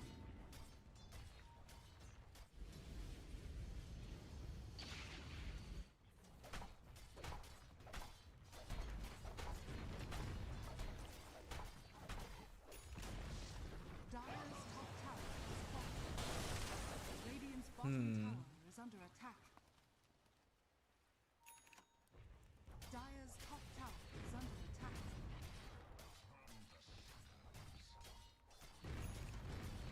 Tier 1 tower, or rather, tier 3 tower, rather. There are no tier 1s in the game currently. Rubicon's Aegis will expire, and he will realize that this is potentially a game that they can take out from underneath Lynx, so he'll play it safe. Still currently waiting for Vladik's Blink Dagger, but he went for the Shiva's Guard. This is a very farmed up Batrider now, and with the Shivas, perhaps it's enough damage coming in, especially with the Misanthropy, with the Edicts from the Leshrac, who's also level 18, so he has a level 3 Pulse Nova. 180 magical damage per second, coupled up with a Shiva's Guard. That is a pretty potent combination at the same time. Rubicon, he knows exactly where to go. 7 Jesu isn't going to miss the pounce, but did get bashed from the basher. Has the rage though, so will be able to stick around to safety.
back to EPL.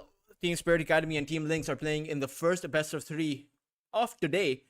And Spirit Academy, they came out with the Slark for Rubicon, and he managed to dominate Team Lynx. This time around, it is going to be Rubicon on the Morphling.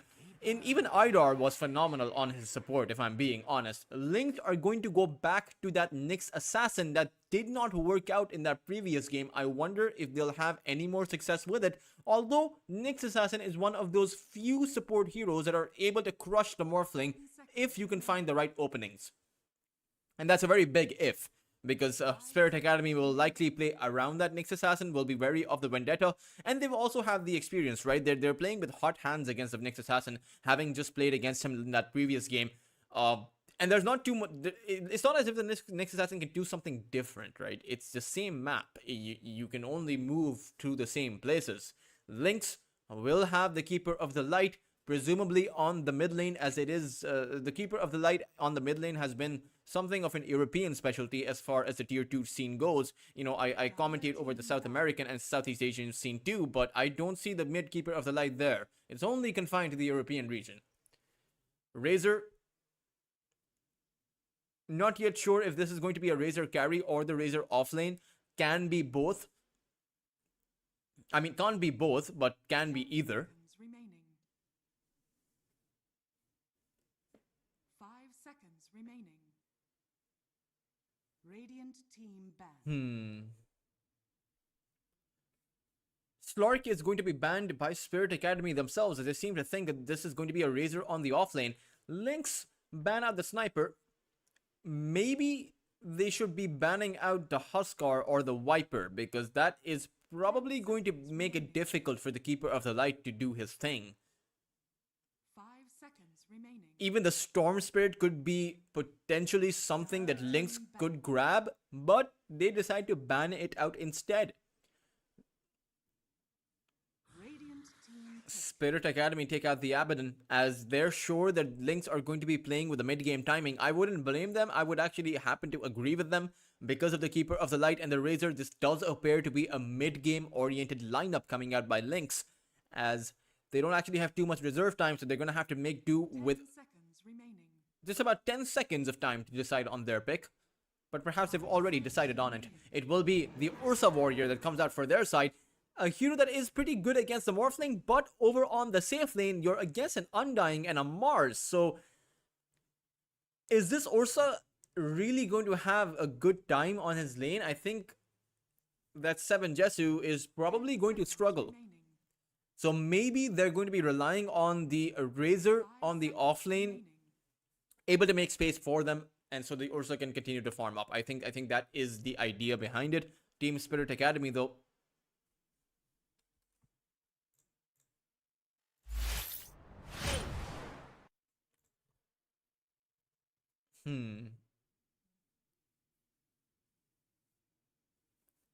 thinking about their last pick, and it will be a Brewmaster that once again comes out. So who exactly is on the mid lane here? Is it the Mars? It is the Mars.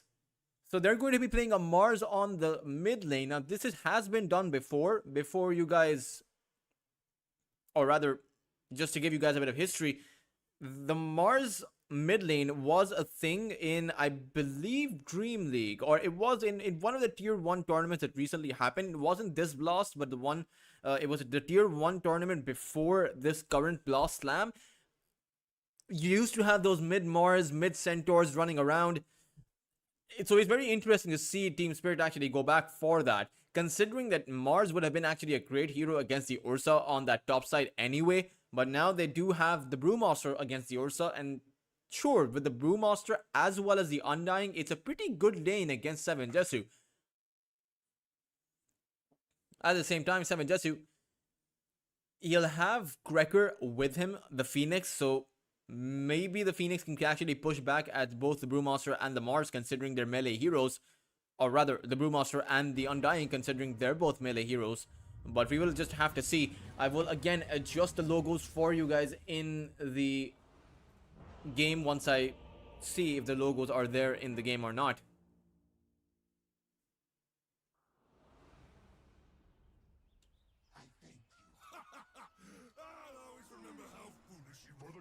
And they're not, so I will adjust them for you. To have some fun. Are you ready to have some fun?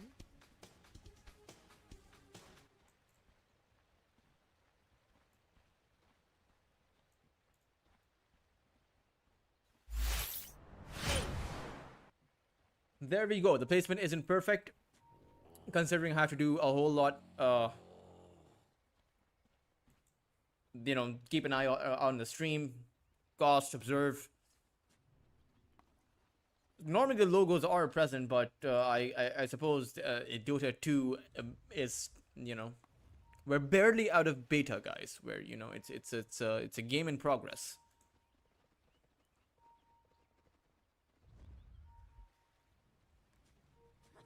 Seconds to battle.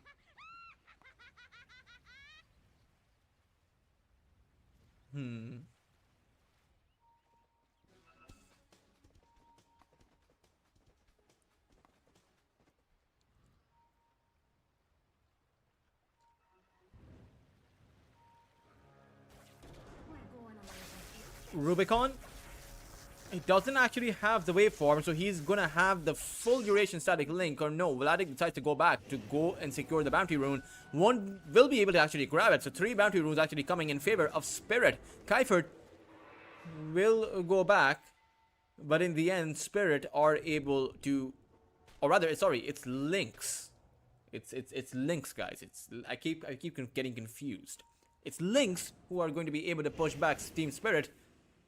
And this isn't a big loss, right? Rubicon should just be able to the tangos are in the courier. They're coming in through the side river, or the side stream.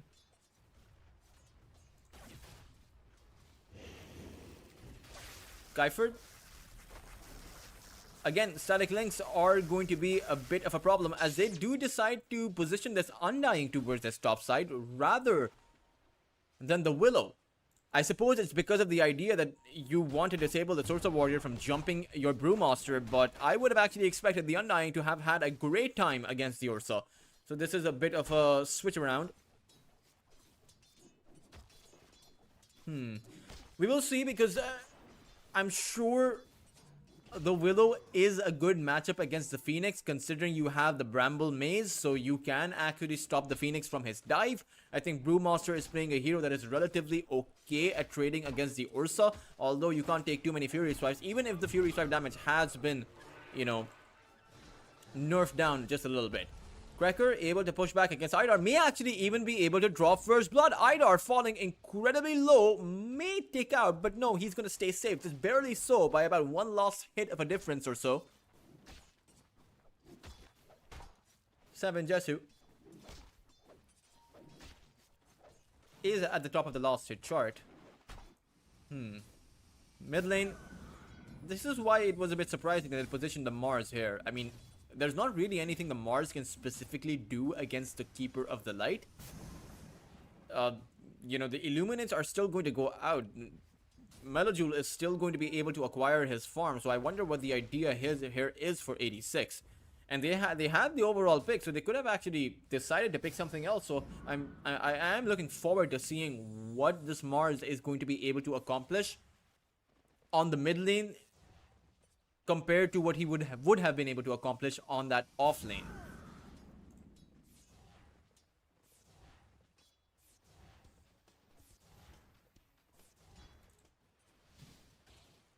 Morph did go for the ebb and flow facet.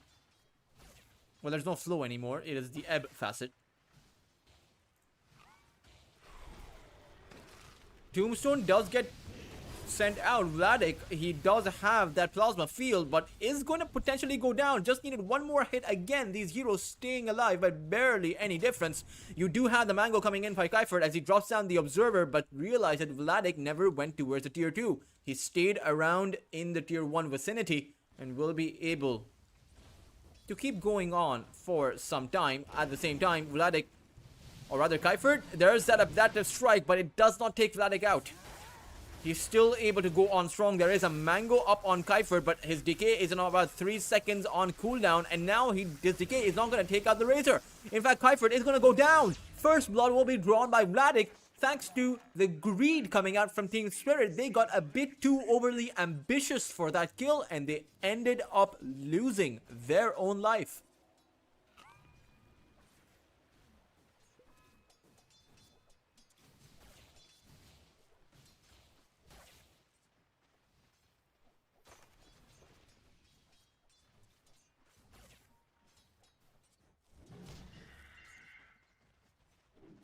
Keeper of the Light at the very top of the last hit chart, but there's a bit of a difference here. The Razor is getting pushed back thanks to this Undying.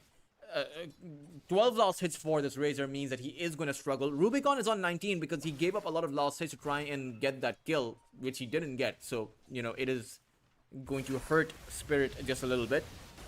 Once again, another waveform coming in by Rubicon. Cubify is here with the Impale, and Rubicon will be saved, but Typhord, with him nearby, Vladik can't actually chase that far ahead. There's another Tombstone that comes out, as well as a Blood Grenade. Vladik, has he overextended this time around? No, it does appear that he is safe, but the decay is going to be there. Vladik is going to fall.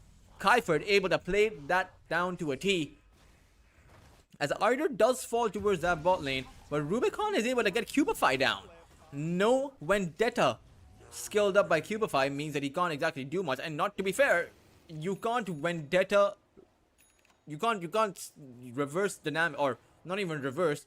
You can't reflect that damage from the waveform. Waveform is one of those few abilities where the Morphling is invulnerable during waveform, so the damage just gets sent out, but you don't actually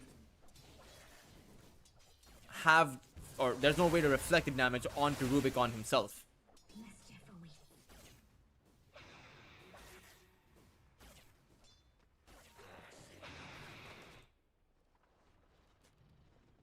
Dire's top tower is under attack.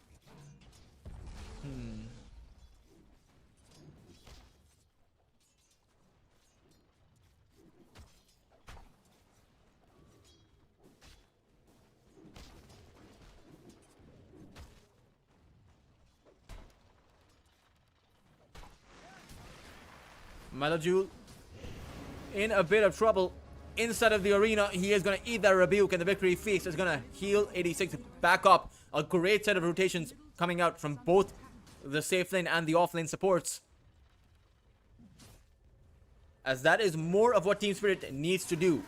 Over on the top side, it seems like Lynx, they want to take a Rubicon, and it's with the help of the 7 Jesu, who does come in but does get pushed back to that adaptive strike. Thanks to that adaptive strike, Idor will take a Cubify, but Idor will fall as well, and in the end, Rubicon will stay safe, but the same cannot be said about Krekker. So it is going to be a 2-for-1. In the end, the big target was the Morphling, but Rubicon managed to stay alive. So is it a big win? No, but is it a win? Yes. At the end of the day, getting 2 supports for the price of 1 is going to be worth it. But losing your Keeper of the Light on the mid lane, that is probably going to hurt them a little bit. As Malajul is going for the Spirit Vessel rather than the Boots of Travel or Dagon build.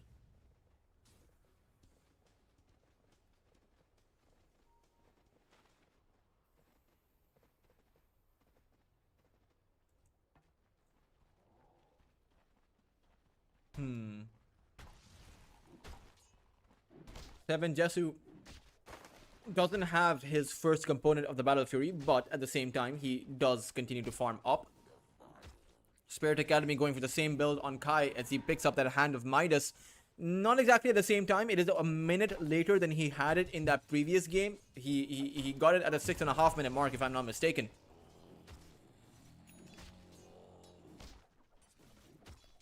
This time around, ooh, Kyford, he is a goner. Melojul able to find a recovery.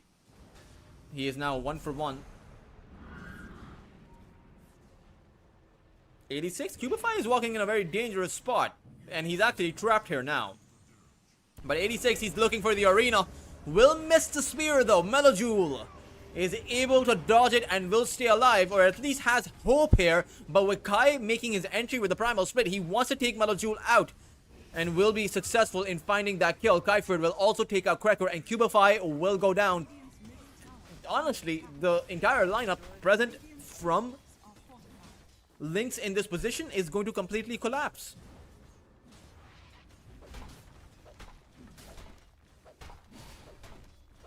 and they'll be able to pressure this tier 1 tower despite of not having the split, maybe even able to take the tower out. Radiant's middle tower has fallen.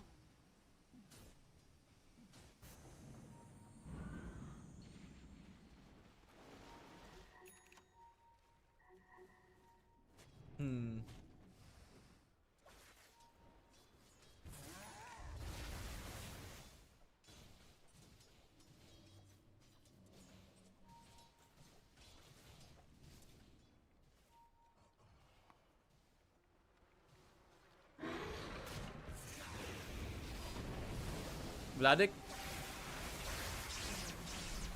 Static Link is not going to really land, as Rubicon is going to try and go for the teleport out. Will be there. I mean, the adapted strength at this point, there's nothing really there to counter it out. It's only level at the level 2 mark, but still, the shift rate is enough, especially compared to the amount of damage that comes out. Now, they will be able to take out Kiefer at the very least, so this will be a good pickup, particularly for Melojoul, as he wants to continue stacking up his net worth. He is the 4th place position though, the highest net worth hero in the game. Just launched an arena. It's 86 alongside Idar inside of the arena to take out Melojoul, who does have that shield but does not have that buffer, that safety net coming in from his allies as they were out of the arena. Cubify will be able to send out that Earth Spike as Cracker and Vladik, they won't be able to stop the teleport for coming in through the Shadow Realm.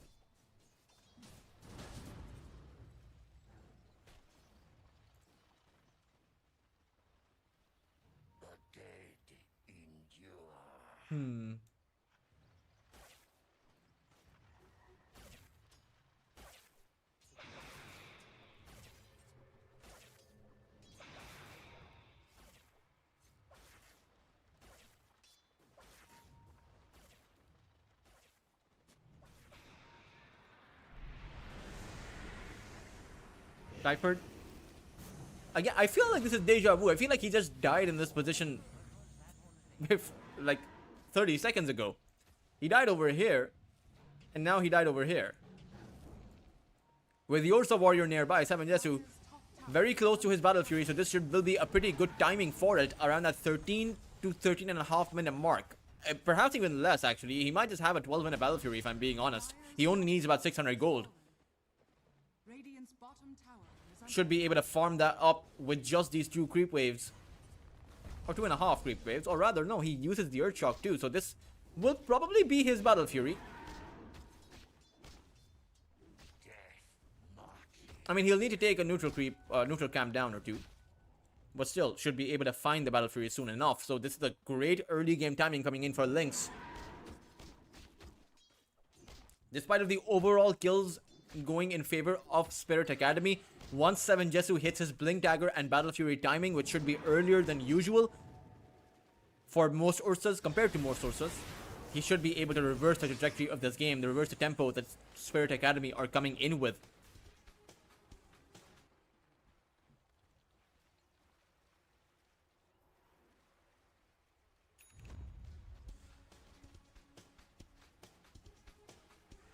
Dire are scanning.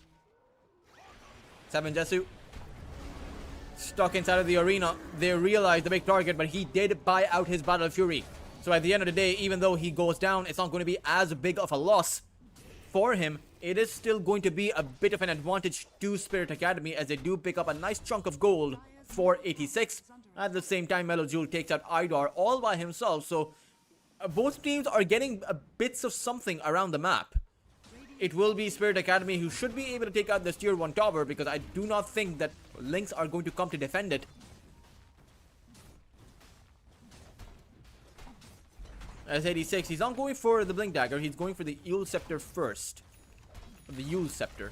Radiant's bottom tower has fallen.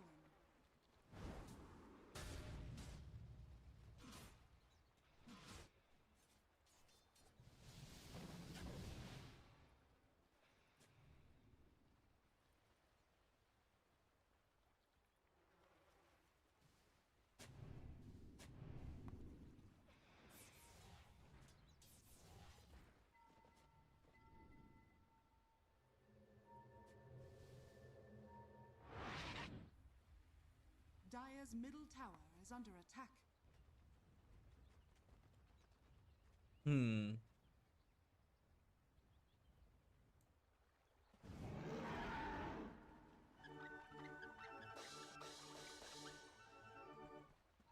Radiant are scanning.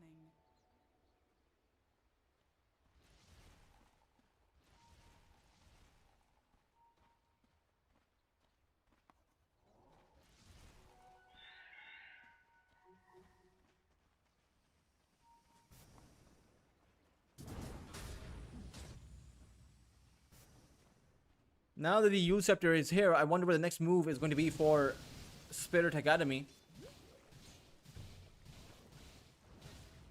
Radiant's middle tower is under attack.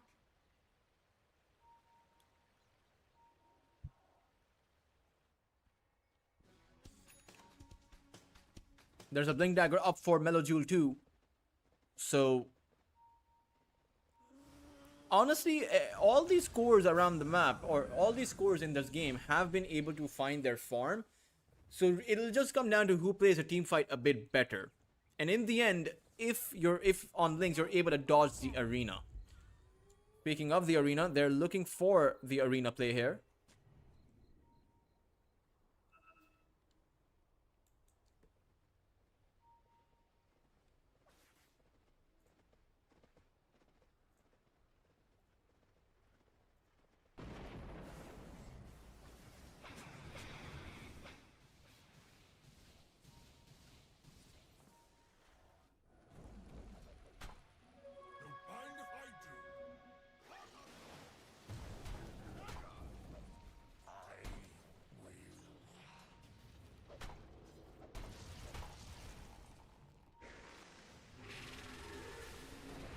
Cubify is going to dodge that Terrorize and uses the Vendetta, so Spirit Academy could actually get turned upon.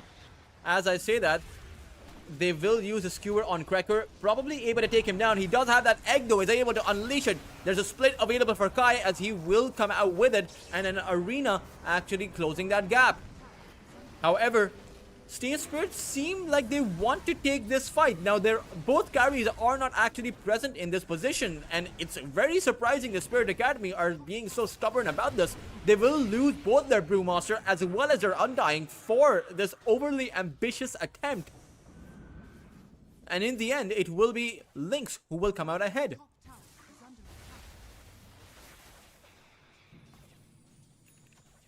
Very surprising considering the arena blocked off this entire area, blocked off that bridge. So Lynx couldn't actually chase after Spirit Academy. They could have disengaged, but they instead chose to turn it around. Perhaps it was sunk cost fallacy kicking in, that they had already used their two big ultimates and their split was already out, so perhaps they would have wanted to try and get a few kills, but they were very difficult kills to get. The Phoenix had used the egg, so was going to come out with that Phoenix dive, and the rest of the targets, the Razor has the Greaves up. Very difficult to take down. Keeper of the Light just had too much movement speed with the Vessel as the Blink, and the Blink Dagger too. He has a lot of damage, a lot of survivability. Well, not a lot, but still decent survivability.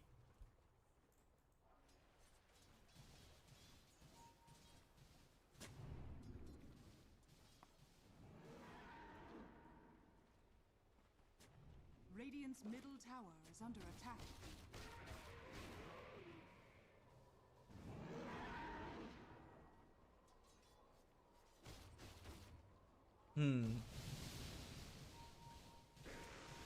Ursa Warrior does have that Blink Dagger, but 7 Jetsu, he does not seem like he wants to take a fight right now.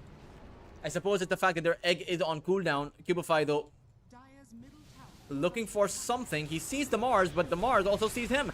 But Melojule is going to come in. Terrorize is actually going to clip them. However, 7 Jetsu is inside of the arena, and 86 will go down. The rest of their lineup is also going to get picked apart, or at least the ones unfortunate enough to get stuck in that situation. Kaiferd will go out.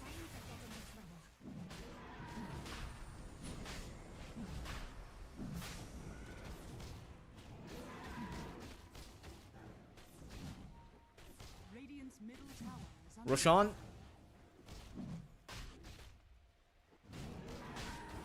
will be the big prize As, I mean, it's a very easy Roshan lineup, right? With the Ursa Warrior, the best hero to take out Roshan with.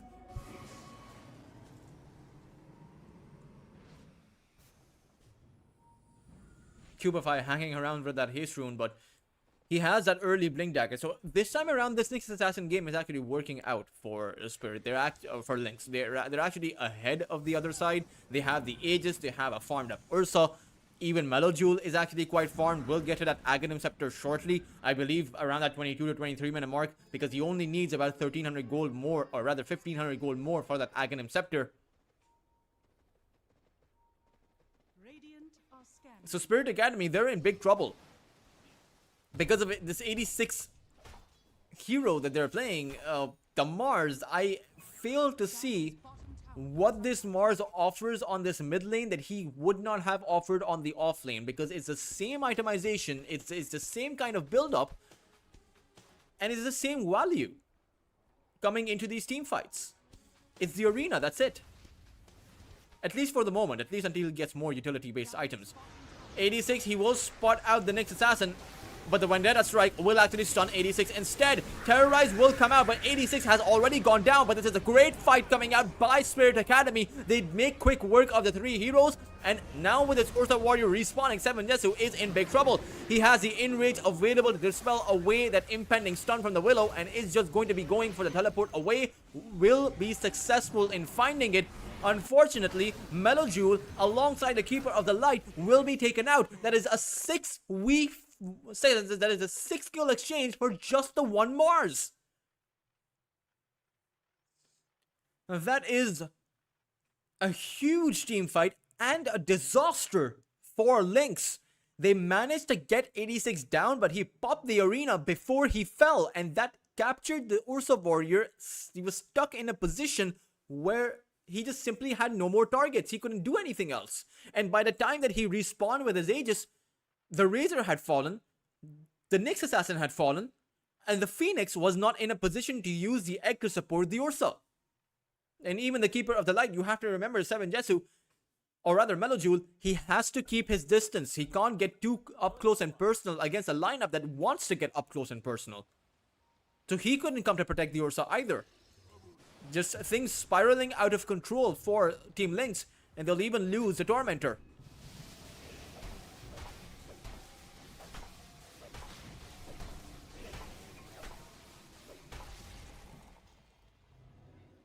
They're not killing us. Radiant's top tower is under attack.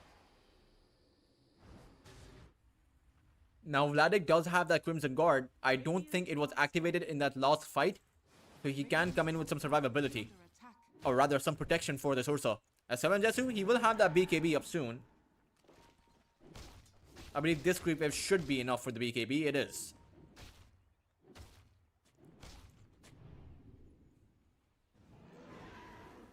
They see Idar. Cubify is gonna go in, not really using that Impale, or rather that Vendetta did not even need it.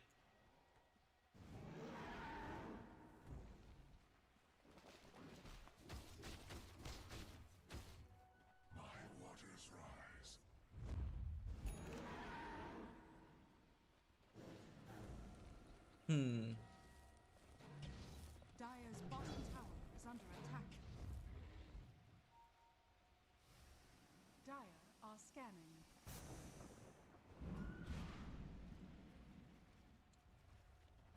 Dire's middle tower is under attack.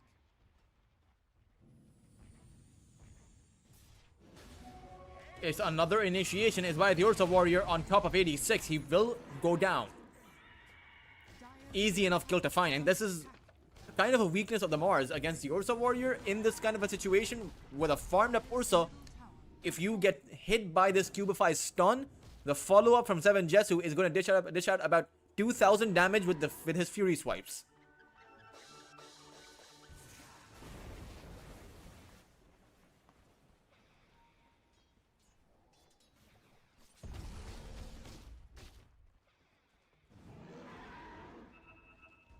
Dire's bottom tower is under attack.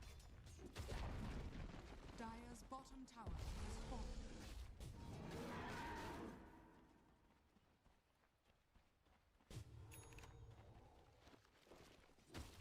Hmm.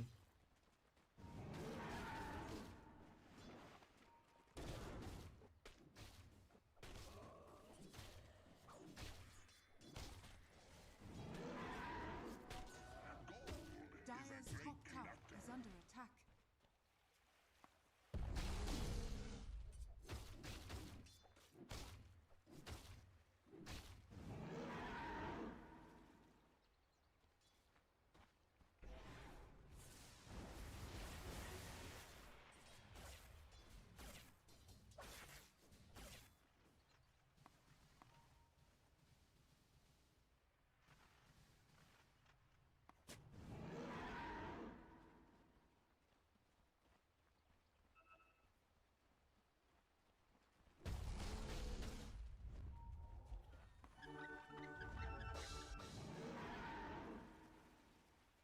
Dire's bottom tower is under attack.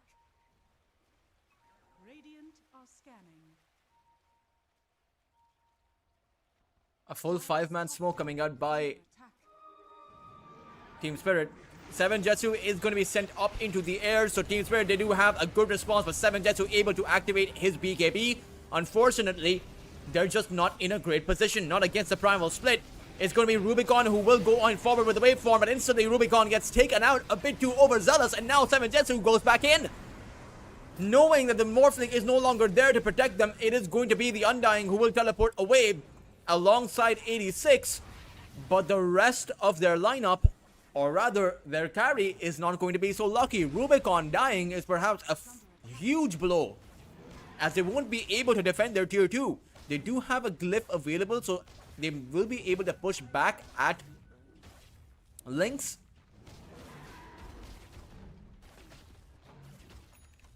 But it seems like they don't want to use the glyph. Okay, they do activate it now with that next creep wave, Tower is under attack. but I do think that Lynx will just stick around, take out this tower. Dire's middle tower has fallen.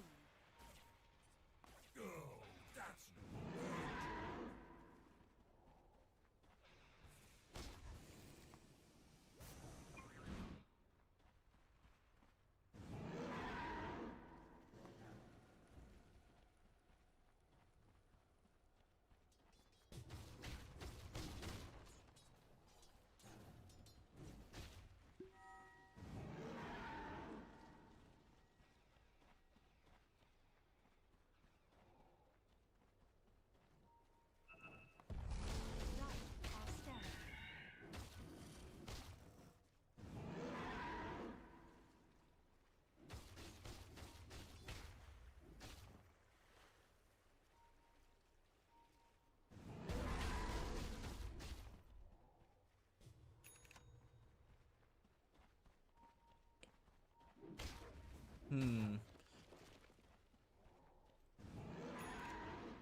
A basher up for 7 Jetsu means one lucky bash on top of anyone he blinks on in will most likely not be able to fight back or do anything. And that means the Spirit has to be cautious about this. 86 may have that BKB, but the basher goes through it. At the very least, he will have that survivability against that overall magic damage coming out. The Phoenix, the Razor, the Keeper of the Light, it's a lot of magical damage.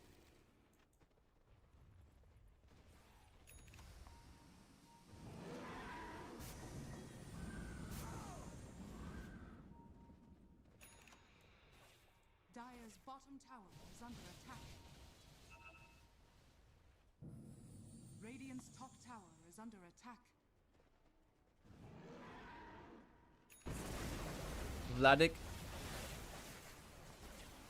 Radiant's top tower is under attack.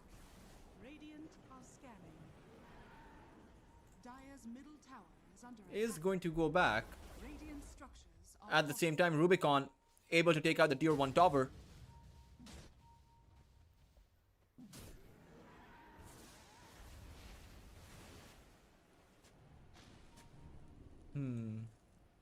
Dire's bottom tower is under attack. Lynx are on the prowl, as Vladik is going to go for a Shiva's Guard. I think it's a good idea to look at the overall set of items. There's a full Scythe of Whites up for Melojule. Bottom tower is under attack. That's a big one. And it does seem like the overall disables that they're going to be coming in with the fact that there's no Lincolns, no protection, no BKBs available on the other side, apart from the one on 86. Does seem like Lynx are in a way better spot. The big question will be how Spirit Academy choose to contest Roshan, if they choose to contest it at all. Idar is going to start things off with a Terrorize. It does clip the Ursa. 7 Jetsu is in trouble as the Primal Split comes out, but 7 Jetsu, he's been able to pick up that Aegis. And now, the Earthshock, he did not come out with on the other side of the pit. However, his team has been able to deal with Rubicon. The Morphling has fallen. The rest of Team Spirit Academy struggling to find their retreat. Kuiper will go down too, and all they've really found is the kill on Cubify, as now 86 goes in with the Arena. Will be able to catch that Phoenix, but all they've really gotten are the two supports, and now 86 is in trouble himself. However, they will probably just settle for Kai. He is, at the end of the day, also going to be a core, and is going to get slowed down from Melojule. And now with 7 Jetsu making his entry, Kai will be the last and final casualty for Spirit. They lose the 3. Actually lost the 4. It's a 2,000 net worth swing, essentially. And the fact is, 7 Jetsu never lost the Aegis, so Lynx are in a very dominant position. Dire's top tower is under attack.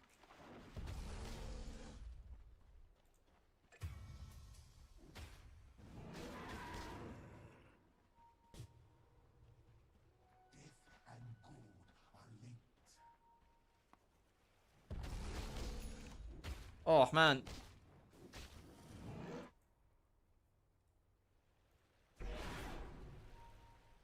Doesn't really seem like a position where most teams will be able to come back from against an Ursa warrior with this much of an advantage. Now, the big breakthrough moment is probably going to be on their high ground, when they do have that high ground defense advantage with the Mars, Undying Tombstone, the Primal Split, and the Morphling. It is going to be a bit of a struggle from Lynx to be able to siege that high ground.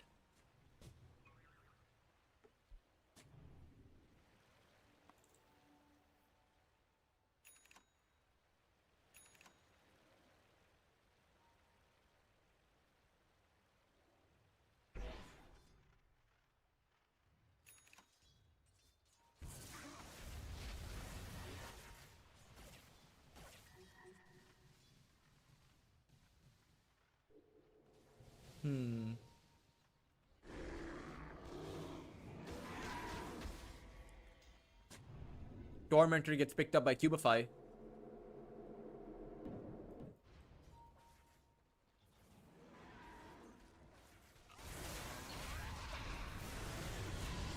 Idar goes down first. Arena comes out, but it doesn't actually catch anyone. And the rest of the lineup from Lynx want to make a play for Rubicon, who is just trying to go for the retreat. He has the butterfly, but can't actually stack up. It's going to be once again Kai who gets stuck.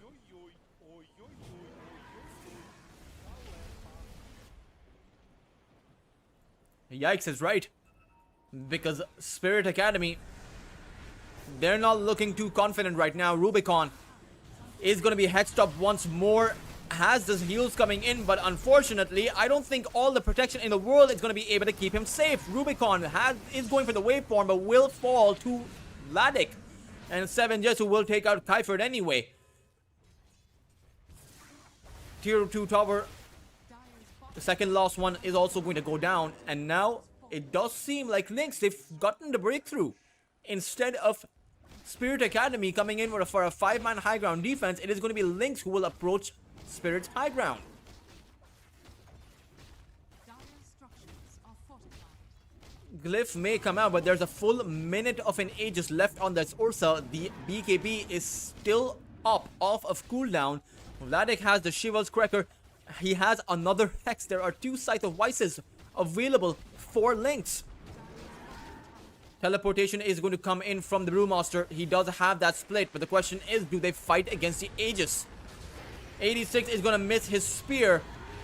Does seem like they're able to dish out quite a lot of magical damage on 7 Jetsu, but the stun comes in from Cubify. It's a great arena though, coming in from 86, actually capturing all of Lynx inside of it, but they're still able to stay alive. It's only the Phoenix that they did take down.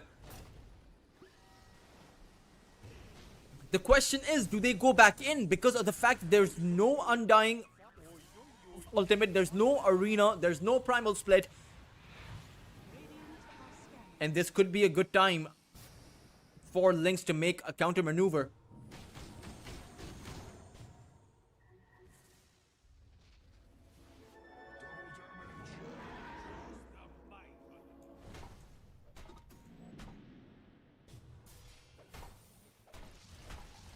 Kai has the Aeon Disc. Cubify himself can pop that Aeon Disc if he wants to. There we go. Now he doesn't have an Aeon Disc.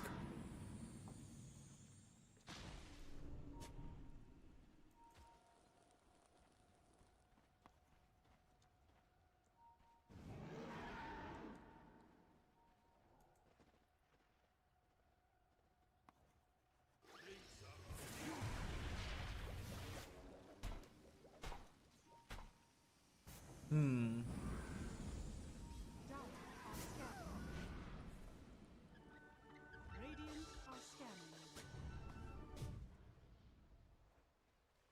13,000 of a lead as Cubify is on the hunt.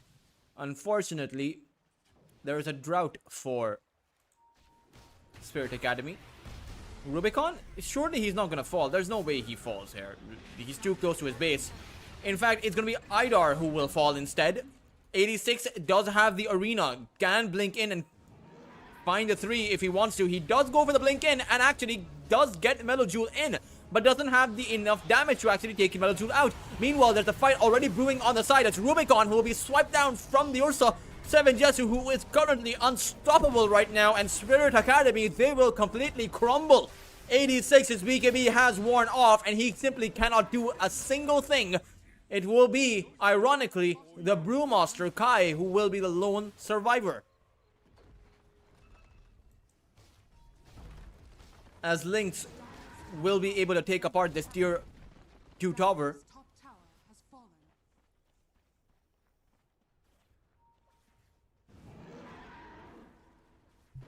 Dire's middle tower is under attack.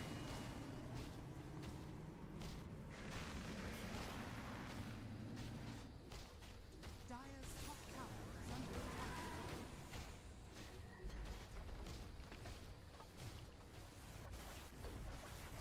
Dire's middle tower is under attack. 7 Jesu. I think this is probably just going to be Mega Creeps right now. The Eye of the Storm with the Aghanim Scepter.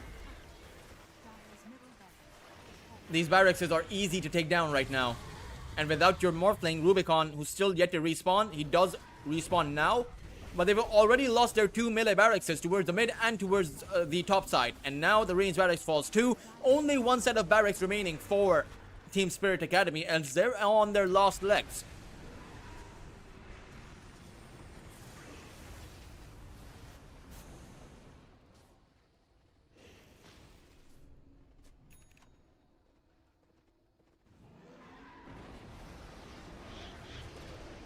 And it seems like Cubify will start things off with an Impale first. However, Idar this time around will stay safe. Terrorize, though, has been used up.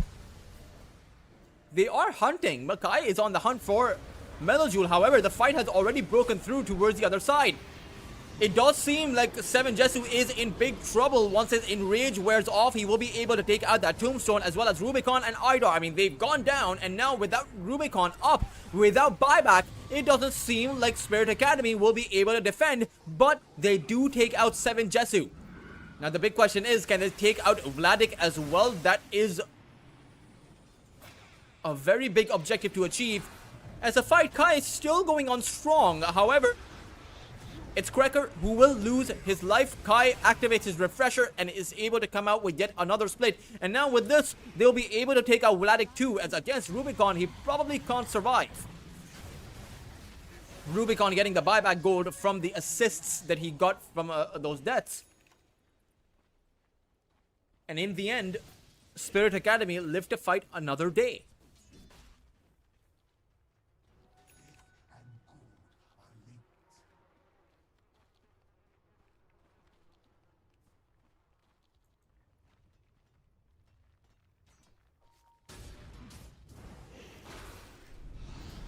'86 He's not in trouble. It's actually Cubify, the one in danger. Hex stop and will be brought down. Wonder who the Hex comes from. It's from the Mars. So 86 does have decent items. If they got all of this, you know, the refresher for the Brewmaster, 86 with the Scythe of Vice, perhaps they would have been able to find a comeback. But if their barracks were still standing, right now it's they're still in an unfortunate spot. But Rubicon grabbing the Aegis could change things, could spice things up. However, 7 Jetsu does respawn.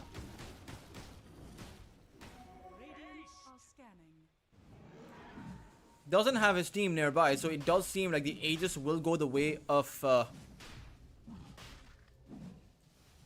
Rubicon. However, teleports are coming in, but there is an observer ward on that high ground.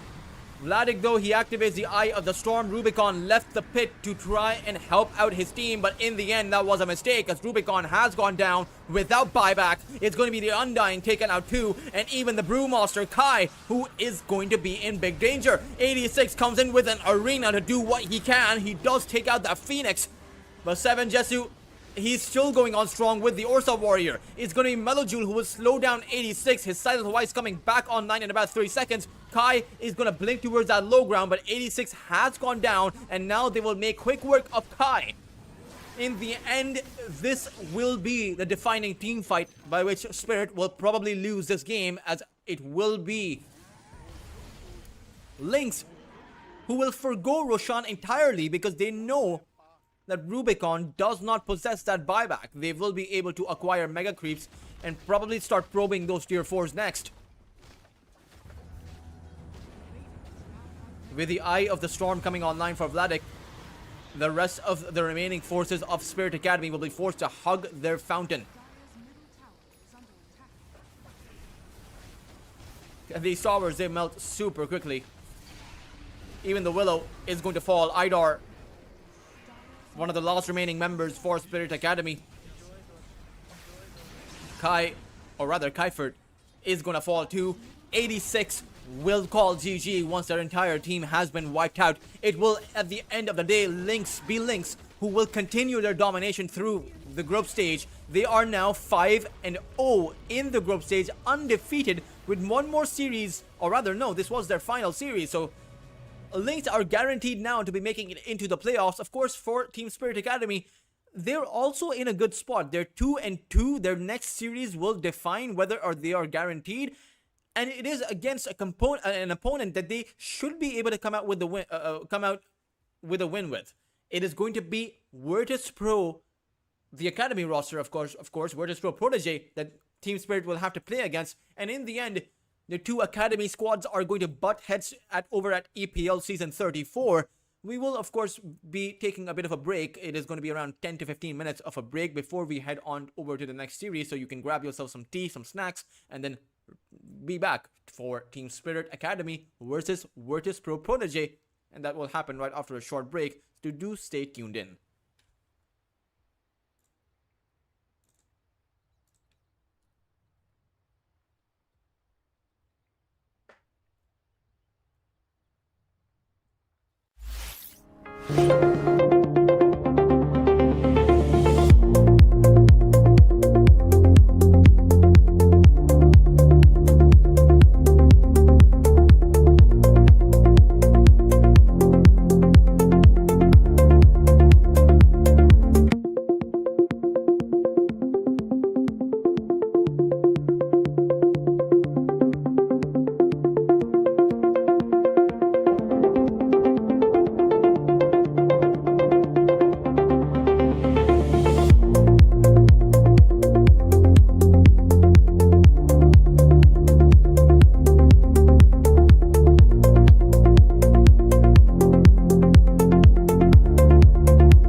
guys, welcome back to EPL. We're now in the second best of 3 for today. Team Spirit Academy versus VP Protege.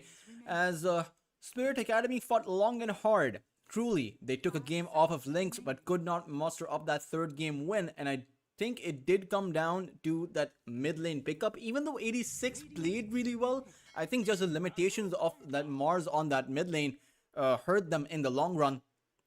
They will adjust for it now, though. They will pick up more meta-based carries, or rather meta-based heroes. Razor comes out, Kunkka comes out, Ancient Apparition as well. They had this hero, I think, yesterday, where honestly they played quite phenomenal with that Ancient Apparition. I think Team Spirit's Academies, all 5 of their players really, they do seem to play really well. But now it's the 2 Academy squads that will butt heads together. VP Protege with the Largo, the Marcy, as well as the Clinks.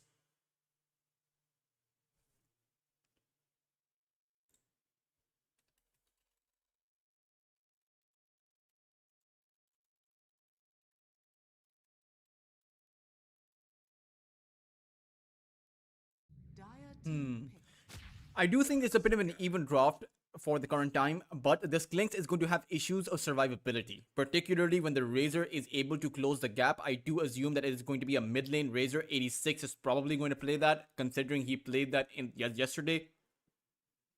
Kunkka can be the off lane. Their carry is yet to be revealed. And in a scenario where your Clinks gets X marked, sent up into the air with a torrent, Razor is allowed to close the gap. Your Clinks is as good as dead. VP Protege need to do something to keep their Clinks going. The Marcy rebound is there, but Spirit Academy will take away the Tusk. They'll have it for their own side, so there's no snowball save for the Clinks. There's a snowball save for the Spirit Academy though, right? The Kunkka and the Razor, if they're in a bit of a bind. Although you can't exactly snowball out of the Dream Call. If you're not caught by the Dream Call itself, you can blink in, use the snowball, and grab your ally too. So there's at least I think that's how it works, if memory is serving me correctly.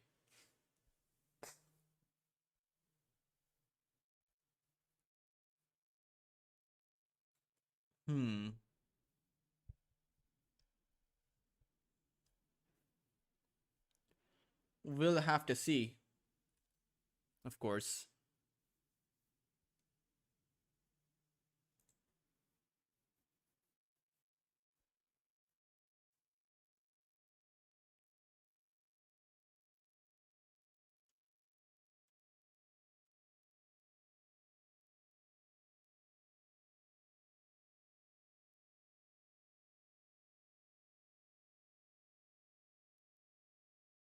Radiant team ban. Sand King gets banned out by VP Protege, as they were probably taking a look at Spirit Academy's series, the one that they were playing just before this one, where they had 86 go for the Sand King. At the same time, I don't think Spirit Academy will go for that. Now, the Brewmaster is also banned out. They picked that one for the last 2 games. I assume they're going to be going, or rather they have to go for a different hero because it is banned. And one of the weaknesses of the VP draft that I'm taking a look at is the fact that they don't actually have too much sustain. They don't have tanky heroes. Apart from the Largo, of course, the Marcy, Clinks, and Puck are overall very squishy. And ideally, you need to build up some auras. I think you need a Crimson Guard or maybe even that Pipe in this game. And if this Largo is going to be the offlane hero, you can build up those auras. But the Largo would ideally like to go for that Aghanim Scepter as, one of the first few items he does grab.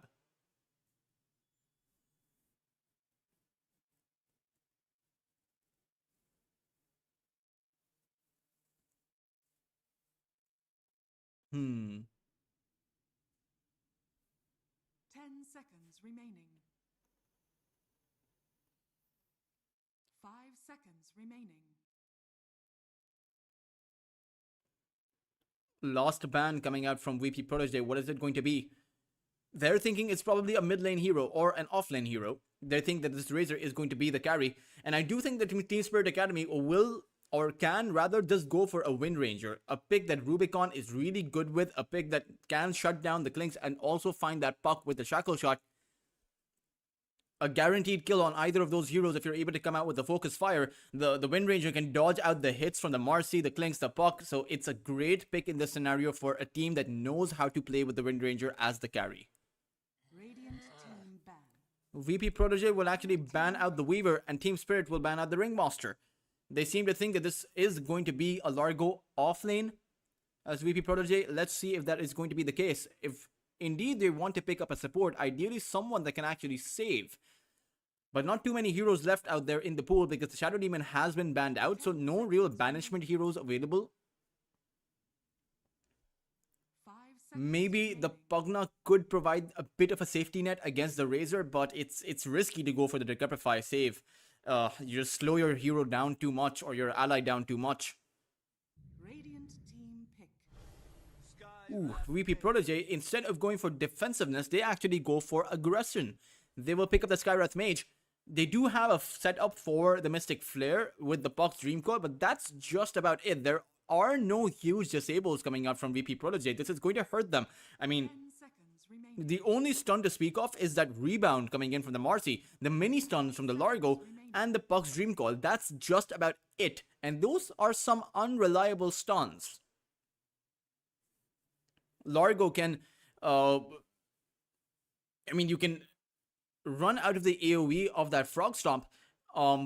Dream Call, you don't have to get called up, right? It's a mini stun towards the start, and if you don't break the call yourself, you don't run out of the AoE, you're not going to be getting hit by a large stun. Rebound is there. Sure, that's the only reliable stun they have, so I'm surprised by the Skywrath Mage pick. Perhaps it's that Ancient Seal, that silence that they're going to play with. It is the longest duration silence from a basic spell in the entire game, right? More than 4 seconds. As Team Spirit Academy, they're going to be picking up a Primal Beast, and this is a very scary lineup. It's not going to be the Razor on that mid lane, so it is going to be VP Protege who were able to read that correctly. It is going to be Rubicon on that Razor, 86 on that mid lane Primal Beast, and Kai on that off lane Kunkka. So it does seem like Spirit, I very much think that Spirit Academy have the overall better draft, because once this Primal Beast goes in, especially with an Aghanim Scepter, Skywrath Mage, Marcy, Takizawa, the Largo, even the Clinks, these are all easy targets to deal with, considering the amount of overall disruption you bring into the fight. And that's all of that discussion is even without adding in Idar's input. The Ancient Apparition's Ice Blast, if it clips VP Protege, they're as good as dead. I think this is actually a 70-30 outdraft. I think that VP Protege will have to play out of their minds in order to keep Team Spirit Academy at bay, and I'm not even sure if that is possible.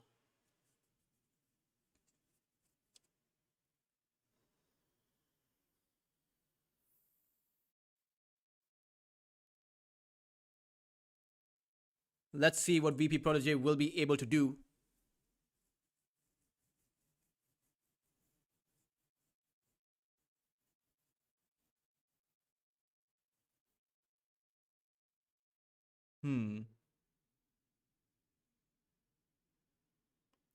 Game will resume in, or rather not resume, game will start. Hopefully it will start. I've been staring at these picks for quite a while. I will talk about the laning phase once the game actually does manage to start.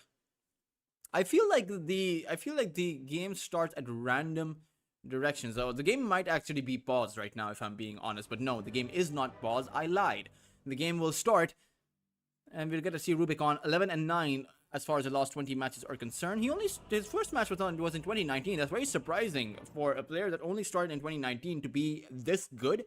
Certainly seems like Rubicon may be a very up-and-coming carry player.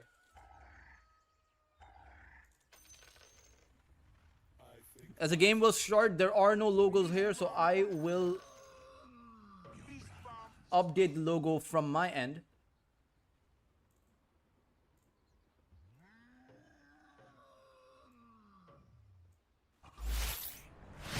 At least for Spirit Academy. Once the game hits its downtime, or rather after this game, I'll get to downloading the VP logo and add that one in too. I am unfamiliar with this. Or actually, I'll try to see if I can do that right now, since it's just the start of the game.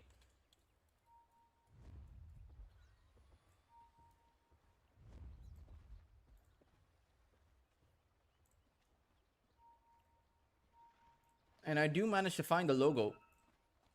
30 seconds to battle. since neither side is actually going in for a kill. I mean, one of them actually did want to go for a kill, but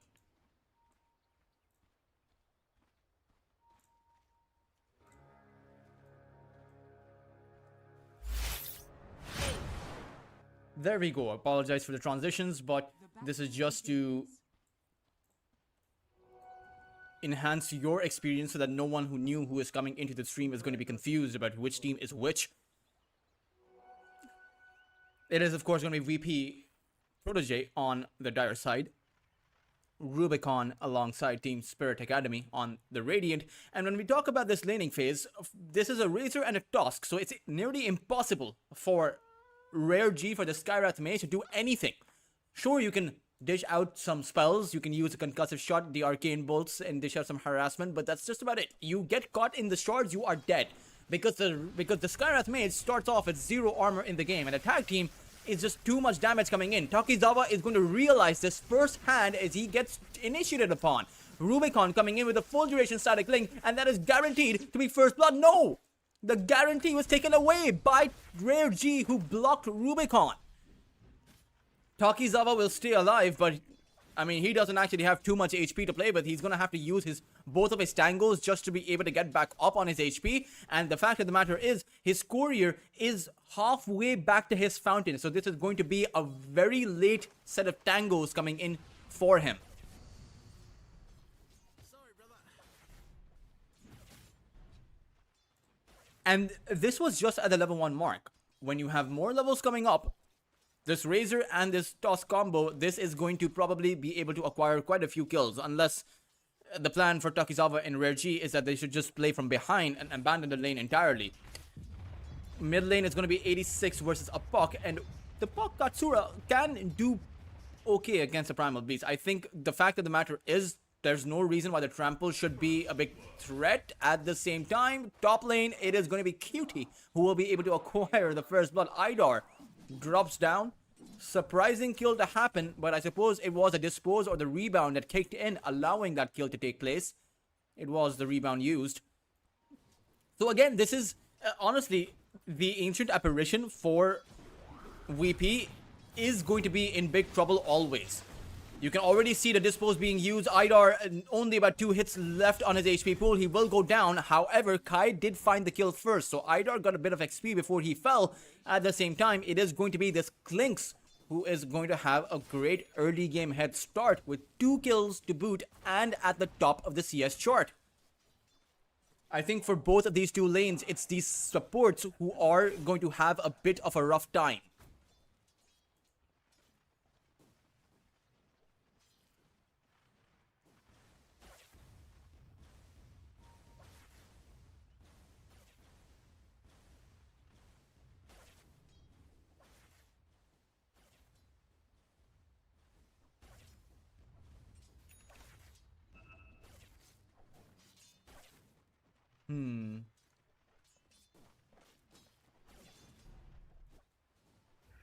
Apparition.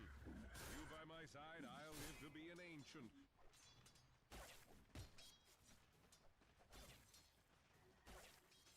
Let's see what will actually happen. As right now, Rubicon and the Tusk, Kaiferd, haven't actually gone for a play because the lane momentum is really not favoring them. I think they do need to get the lane momentum back in their favor. But it's hard because Rubicon is using his Plasma Field to push out the wave constantly. So it does seem like Takizawa is able to get some farm in. Not too much. He only has about 8 CS to his name. He is 7 CS behind the Kunkka. Kai, who also happens to have a kill to his name. As Janter, he is going to get frozen in ice, but only after he lands back down from that torrent.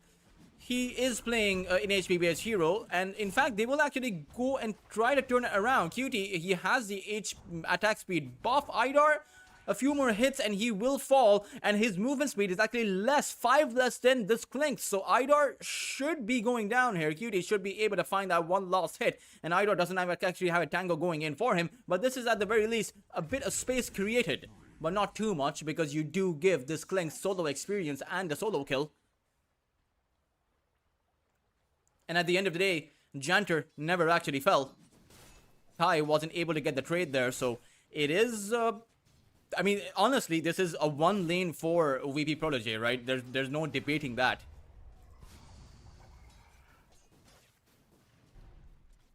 Idar is here as they're going to go for a set of shards, but Kaifert wasn't able to actually capture the Skywrath. He just sidesteps the shards and walks back through the side stream.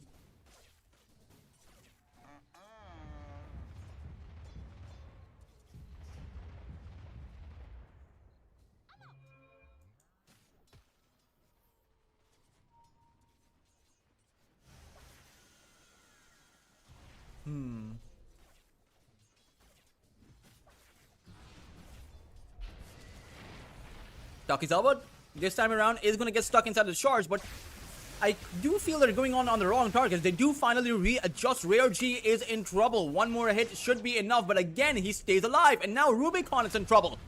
He gets brought back into the tier 1 tower, takes a few hits, as it should be enough damage to take Rubicon out, but he does manage to find back, finally able to find a kill here, but will go down to that Arcane Bolt coming in. Okay, we'll go down to the Arcane Bolt coming in now.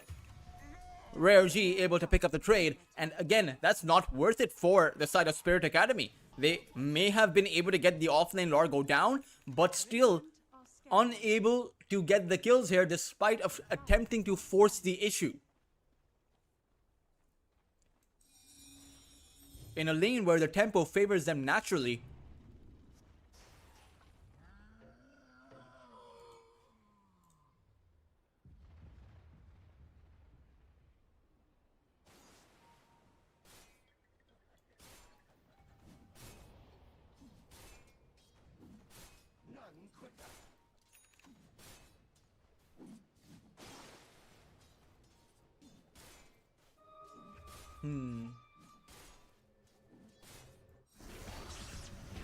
Towards that bot lane once again.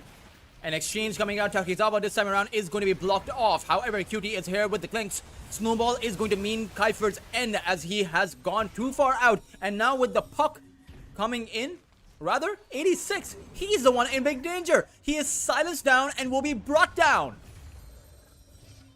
Virtus Pro able to outplay the other side despite of... Honestly, I could be very wrong about the draft, but Spirit Academy, you know, they are trying to make the moves because of the reason that they think their moves favor them, and they're right. But Virtus Pro are just able to bring 5 heroes in, you know, teleport to their own tier 1 tower, and it's all because of the lane momentum.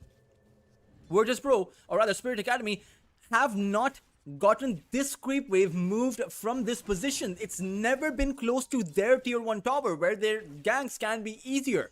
Instead, the creep wave almost always has existed near the Virtus Pro tier 1, and that has enabled several teleportation counterplays to occur.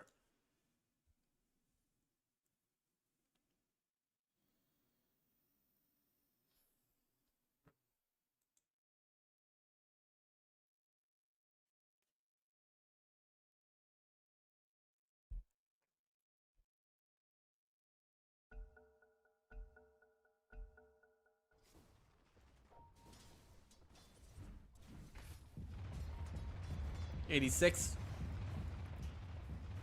could be in a bit of trouble, but they're not going to initiate upon him. That's the safety net that you have when you're sticking close by to your tier 1s. As I say that, right now, the advantage isn't too massive for VP Protege. I mean, it's barely 1,000 net worth of an advantage, so it's not, you know, not all is lost. Nothing is really lost at this point. Except for perhaps the net worth that Clinks possesses, because right now, the Clinks' net worth is anything but cute. It is daunting, considering the fact that he is on 4,500 gold, a full 1,700 net worth above that of the Razor. And he's gonna have a very early Desolator if this trajectory continues. Already has one Mithril Hammer. Or, well, will almost have one Mithril Hammer. He has enough gold for it, coming in now.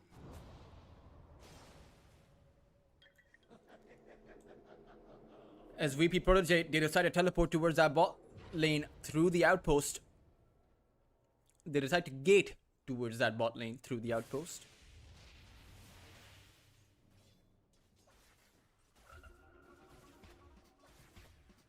Hmm.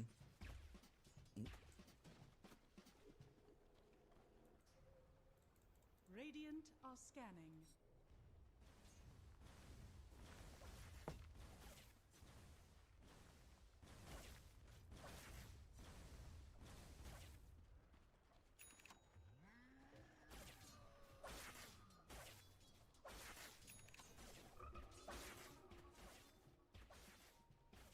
Dire's middle tower is under attack.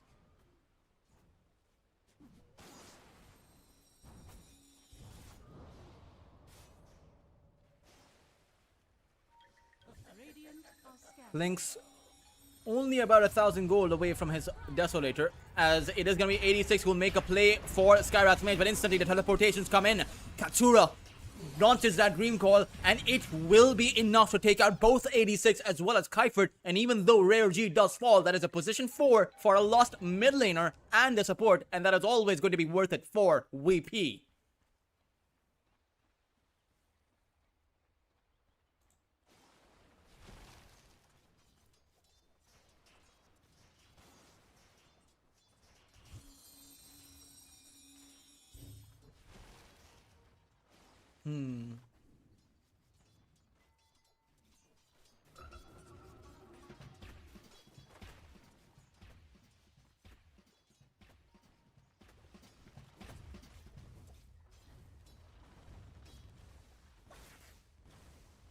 Rubicon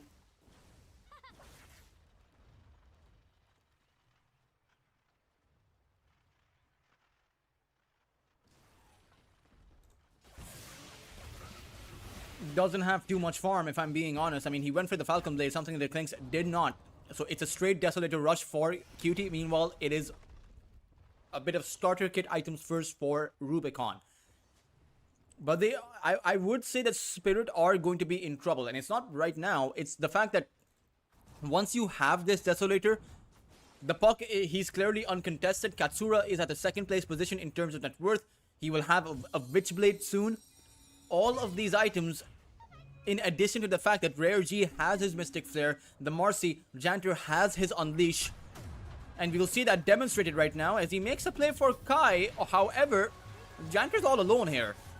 He's going to end up eating that Ice Blast, and Janter will actually go down. That was a very anticlimactic play coming in from the Marcy. Radiant's middle tower is under attack.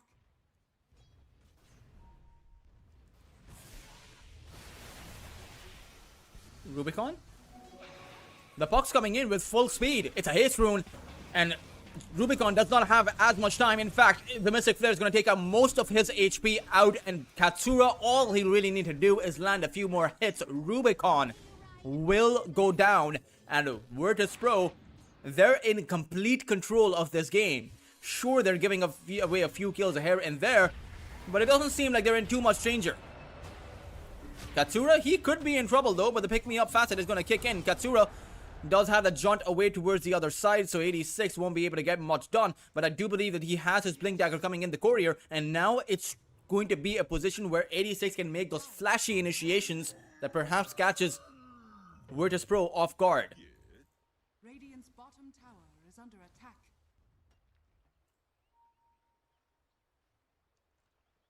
Rubicon hiding himself in those trees. Radiant's But 86, he decides to come on over. It's actually going to be Kaifert who will fall immediately. So I wonder if 86 will still go for this play. Kai is here too. Unleashes a torrent and actually catches the two. Ghost Ship is going to be massive. It'll catch out both the Skywrath and the Marcy, while Rubicon dealt with Katsura. 86 may not have the Pulverize, but Takizawa is going to get hit by that Ice Blast. Unfortunately, Takizawa had also disconnected, so there's going to be 4 kills for the price of 1.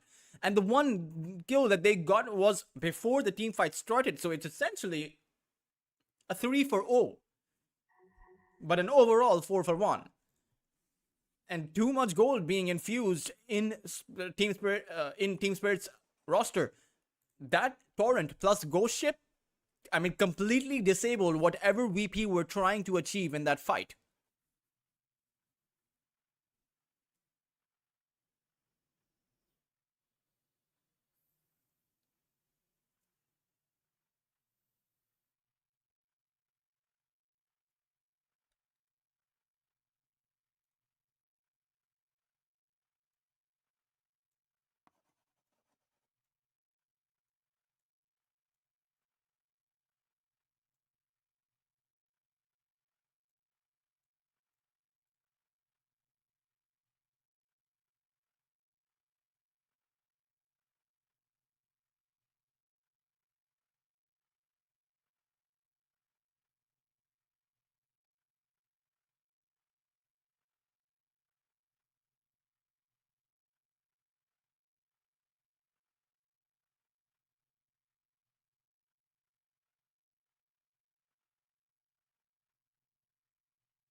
Takizawa should reconnect into the game shortly.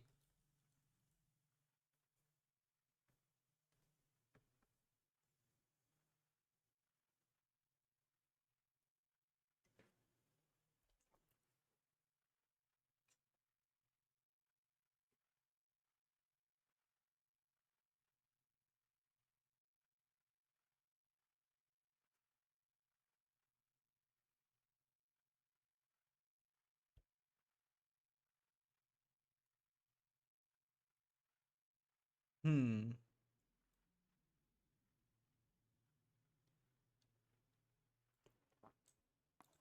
Now QT does have one stack of the Desolator.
I like the Primal Beasts set. It's he's currently eating the frog. He has it's very interesting. He has a frog in his mouth. So the Largo is being chewed upon by the Primal Beast as we speak. Meanwhile, Admiral Kunka looking the other way.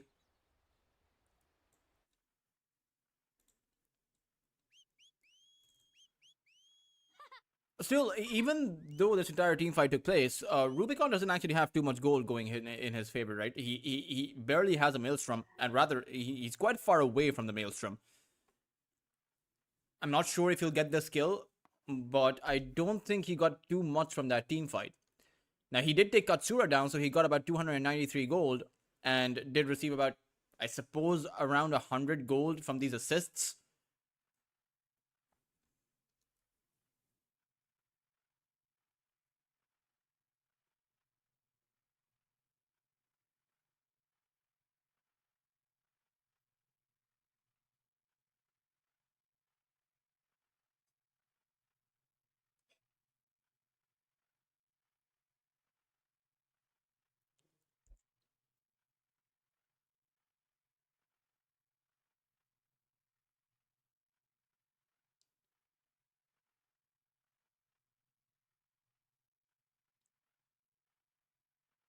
Hmm.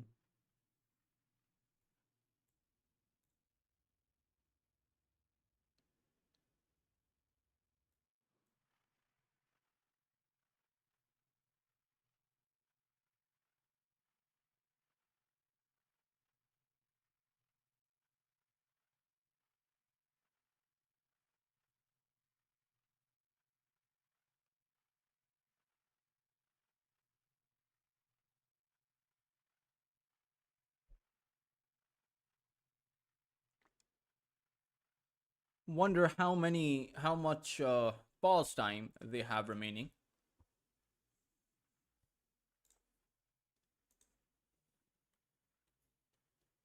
Because the game has been paused for a little while.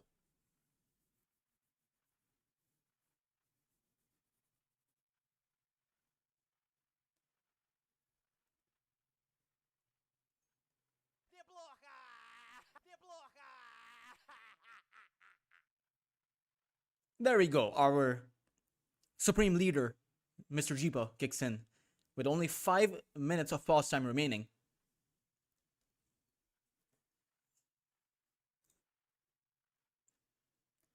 But of course, Team Spirit always have the chance to give a bit of pause time to VP. That has happened before. not with Team Spirit in general. It might have happened with Team Spirit. I don't know, but it has happened. The precedent is there for, just in the spirit of sportsmanship, you give a bit of time to the other side. Not entirely unheard of.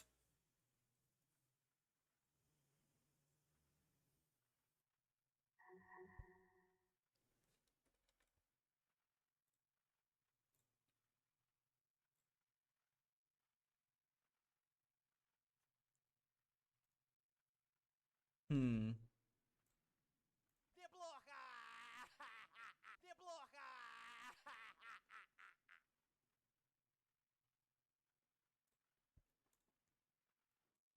I love the fact that Jantier is the only one spamming out these voice lines. Uh,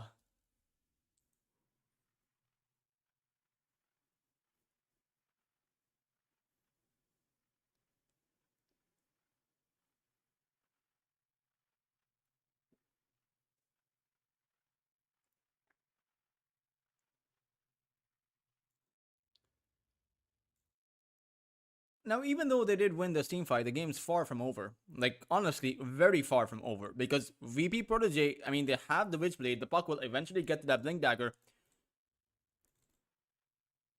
Largo will eventually get to that Scepter. Klinks is still farmed up. I mean, he'll get to that Shard pretty soon in about a minute or so.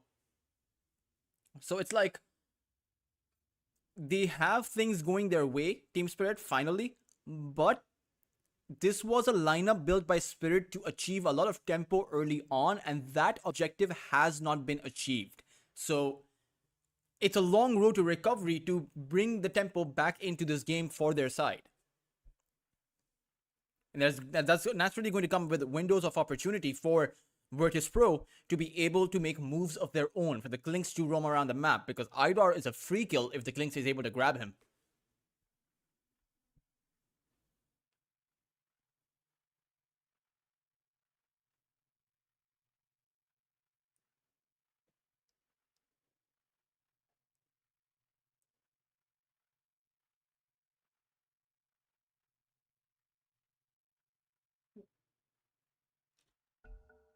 The go call will be sounded out. Sakizawa should go down, and Rubicon actually grabs up another kill. So that does go a long way. However, Idar got taken out by the Klinks. So overall, that is a 4-for-2 fight, not exactly a 4-for-1. Dire's bottom tower is under attack. So the Klinks does get about 250 gold, but so too does the Razor. Dire's structures are fortified. 86 coming, rather debuting his Blink Dagger in a very effective way, while Kai farms up for his Pipe of Insight, and after that he will be going for that Aghanim Scepter, the same kind of build up that Spirit went for earlier. It did work out in that game, and this is honestly a great pipe game too because of the puck, the Skywrath Mage. Even Largo has decent sources of magical damage, especially once that Aghanim Scepter kicks in. Around 15 plus, depending on the groove and stack.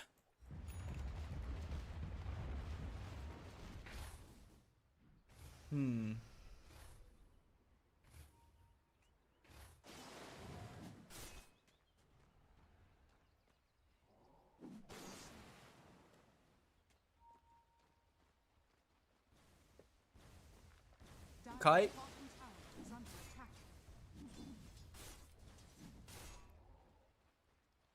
does have the pipe now, and so Spirit come in with a lot of options, honestly.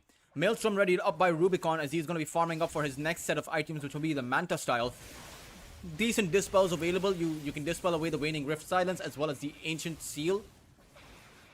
So a lot of silences can be disabled, not to mention you can dodge that rebound, one of the only sources of a stun coming in from the Marcy.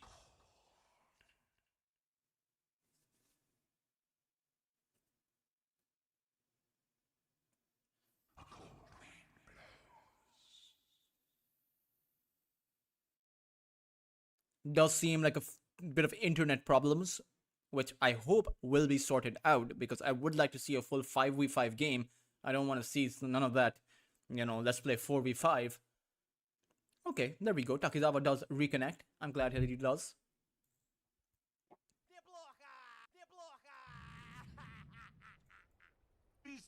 The Largo character model is actually pretty nice, if I think about it. like all frog sages, you know, depicted in various animes or TV or animated TV shows.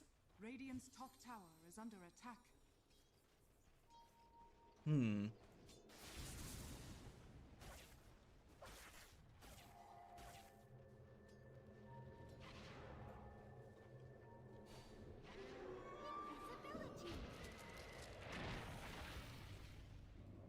Rubicon.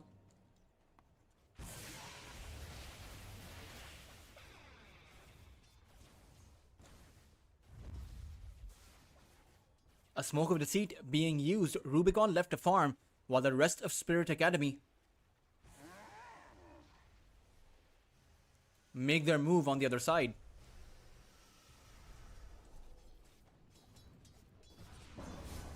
It's the Kunkka that is going to be silenced. However, it was a distraction play. 86 is going to come in with a pulverize. Rare G will go down.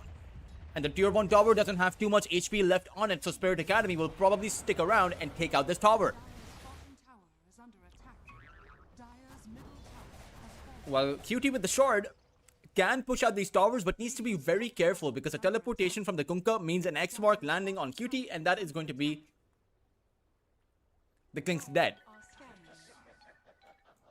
Radiant's top tower is under attack. Dire's bottom tower has fallen.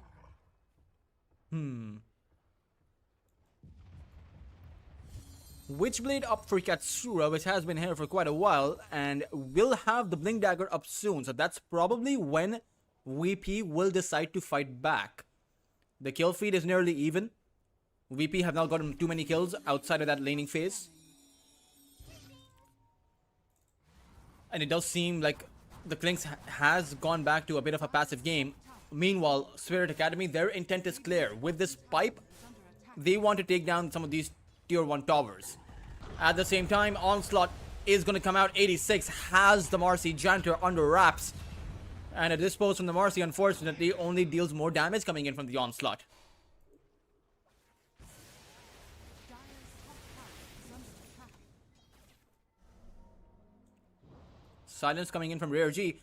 And Kai and Idar are a bit isolated. However, 86 is there. Katsura goes in with the Dream Call, but the Pipe of Insight actually keeps Idar safe. It's 86 who was attempting to go for the Onslaught play, but will decide against it. Top tower has fallen. As the tier 1 tower does get broken through eventually. 86 though, he goes for another grab. And it's a guaranteed kill. He has a shield rune, so there's no way you go against this Primal Beast who has effectively about 3000 HP.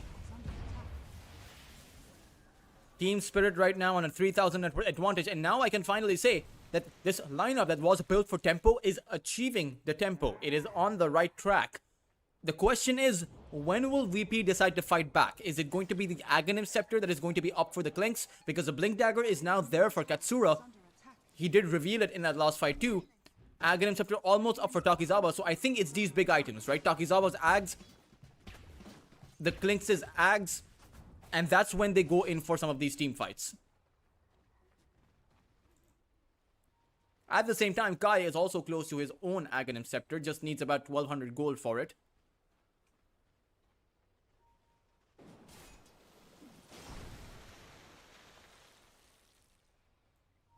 Radiant's bottom tower is under attack. Radiant structures are fortified.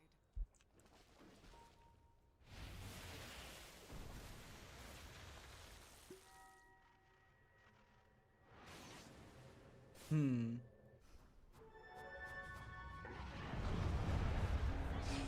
'86 goes in, Ice Blast lands on QT. He doesn't have too much HP to play with, but it is going to be 86 held in by the Dream Core, but no longer so. Pulverize will come out as 86 takes apart the Klinks, but now is in big trouble. Mystic Flare as well as Janter's presence will make sure that 86 is at the very least traded out. Idar also fell, so Janter essentially got a double kill, but is that worth it for VP considering they lost their carry?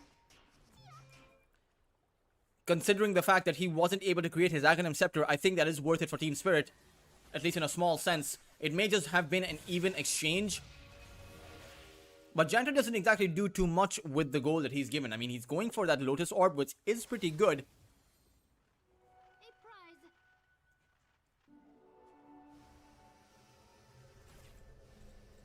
Where Rubicon now has that shield room built up.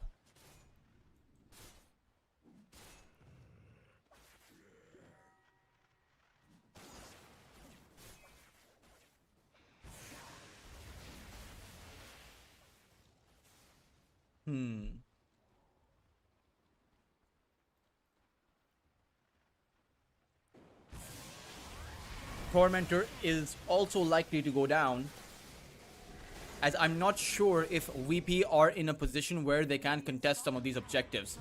It's actually going to be another Pulverize, another Ice Blast, and Janter is going to go down. Almost had that plate mail, in fact had the goal for the plate mail before his death, but was unable to buy it out. He's just now forced to just shift his courier by, making sure it's safe against anyone who walks inside of the vicinity of the secret shop. Fortified. Radiant's middle tower is under attack. Dire's bottom tower is under attack.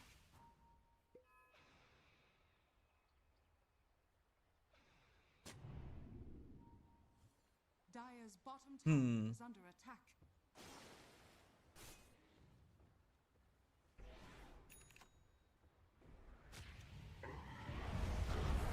86 goes in with the onslaught.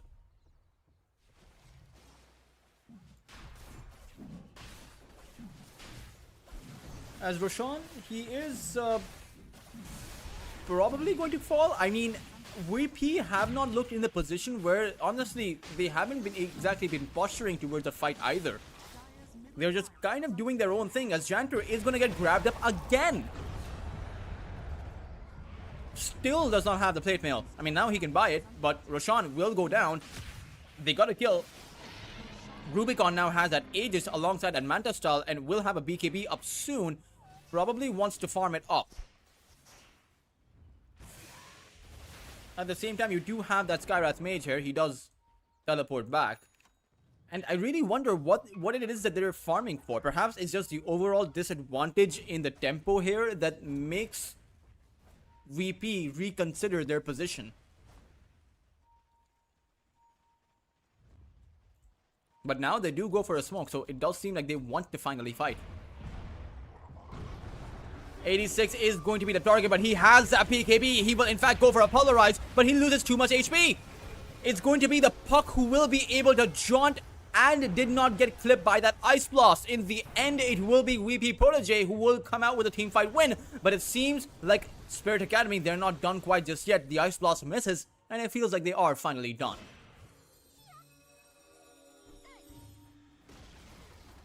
Radiant's middle tower has fallen. Does seem like this Aghanim Scepter build up by VP Protege, that is the big thing they were looking for. And again, finally, they show some teeth in this game. They are able to negate the entire advantage that Spirit Academy had. And with this kind of a showing, I think this Aegis is going to be at a bit of a weak timing, right? Rubicon will probably not be able to push out these tier 2 towers as he would have liked to.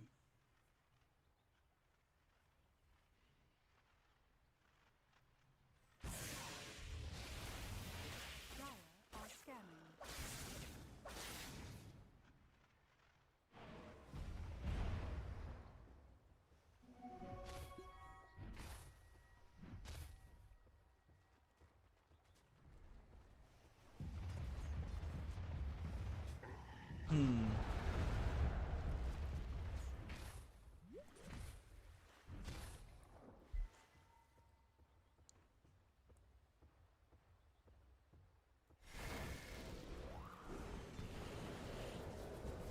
Idor? Oh. Is Janter chasing him with the Naruto run. However, it is Katsura on the other side. Lotus Orb comes in from Janter. It keeps the Pulverize at bay.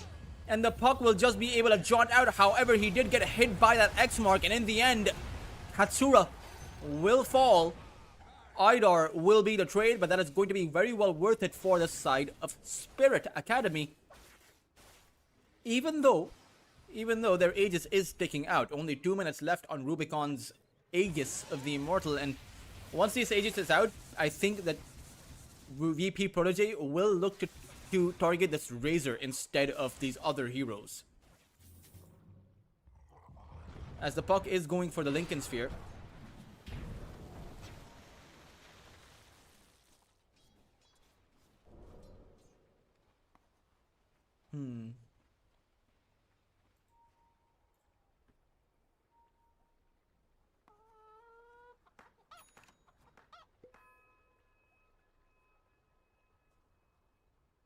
Radiant are scanning.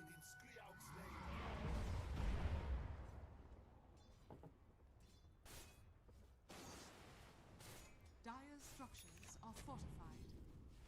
Dire's bottom tower is under attack.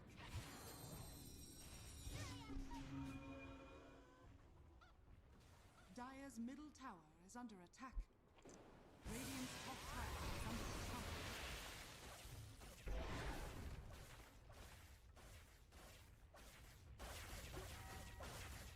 Tier 2 tower.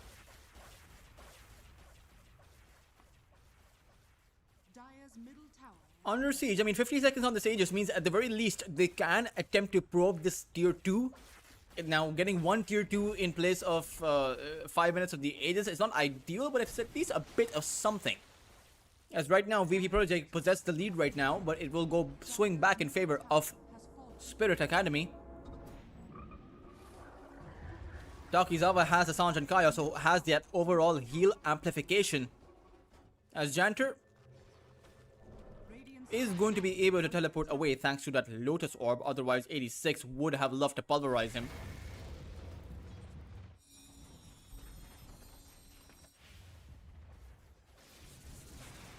Radiant structures. Rubicon has that BKB, so he does seem like in a position to fight, but you can make all the BKBs in the world. The one thing you have to avoid is this Klinx's damage output, which is only going to increase. He's going to be going for that Chrysalis next, as Katsura equalizes the objective advantage that Spirit possessed. He will be able to take apart that tier 2 tower towards that top lane.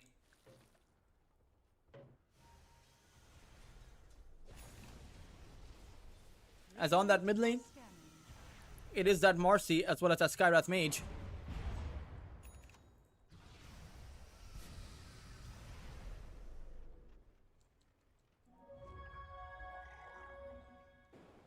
Dire's middle tower is under attack. A full 5-match smoke comes out by Spirit Academy. The rest of VP Protege are dispersed, but with that amplified damage rune coming in from 86, anyone that gets caught is going to be in a world of trouble. Now, they do have some decent BKBs up. Klinx has one.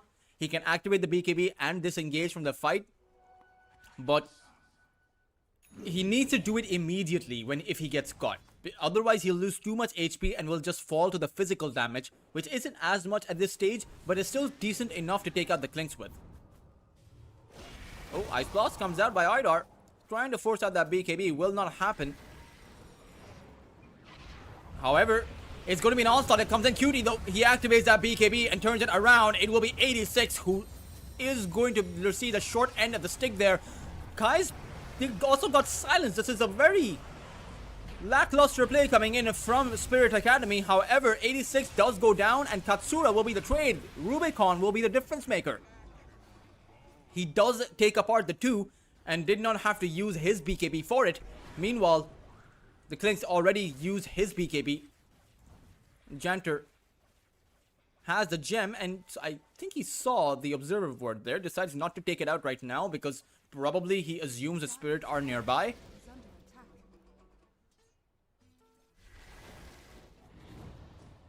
And I mean, honestly, the amount of damage that comes out from this thing, we saw how the BKB is not going to be protecting you against that.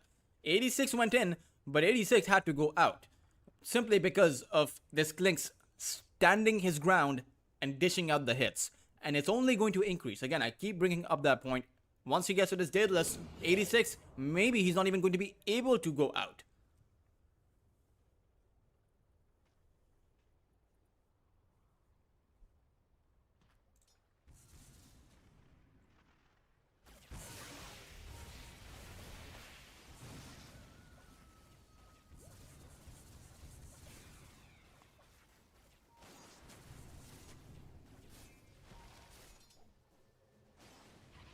Dire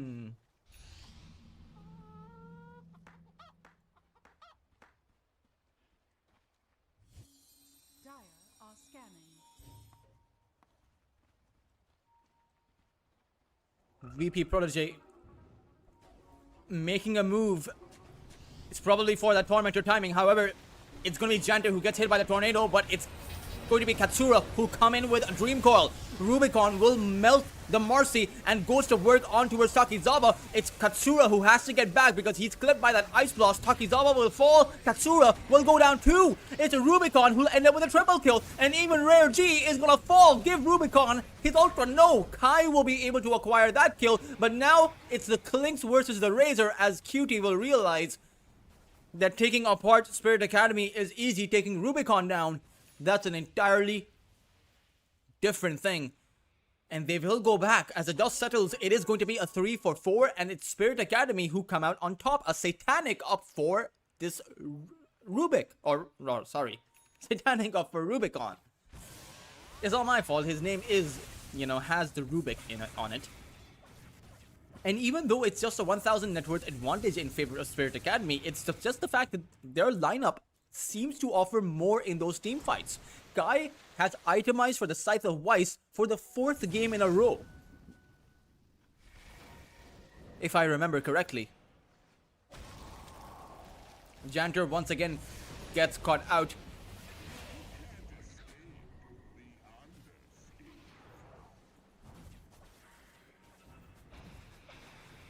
Cutie, stop for a while thinking about the numbers here. Can he take Rubicon out? The answer is a clear no. 3,500 HP for this Razor.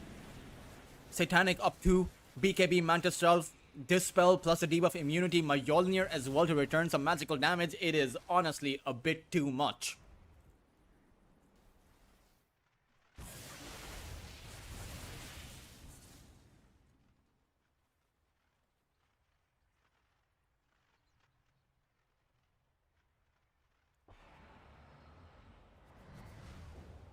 Dire are scanning.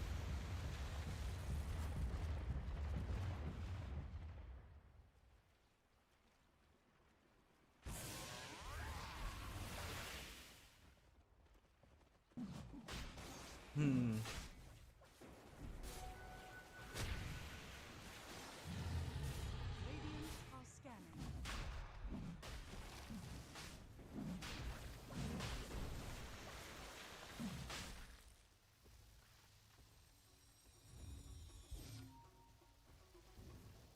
'86. Smokes are going to pop, but Kai, he found the Largo towards the side. The tidal wave is going to bring him in.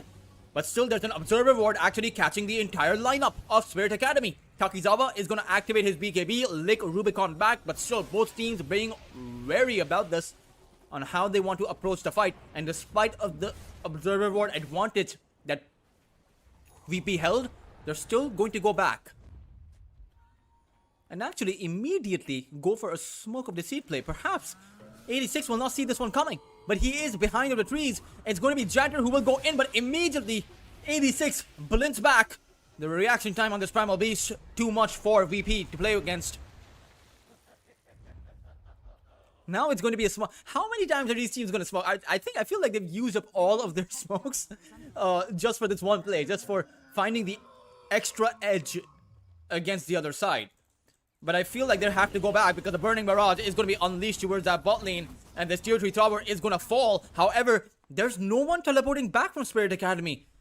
Radiant structures. Glyph is going to come out instead, as they do find that Largo. Takizawa does fall. But so too with the tier 1, tier 3 tower. So I do think that's a bit of an even exchange, as the Burning Barrage, or rather the skeletons, do vanish. And it's Roshan that is going to be the big prize. In exchange for the Tormentor, they'll pick me up, or rather, Janter does receive that rebound buff. As Rubicon will be able to acquire the second Aegis of the game. And perhaps the idea is, with the advantage that this Aegis provides Rubicon, perhaps they're going to go for the high ground. Now, he doesn't have that Aghanim Scepter, so his Eye of the Storm doesn't hit those barracks or those towers.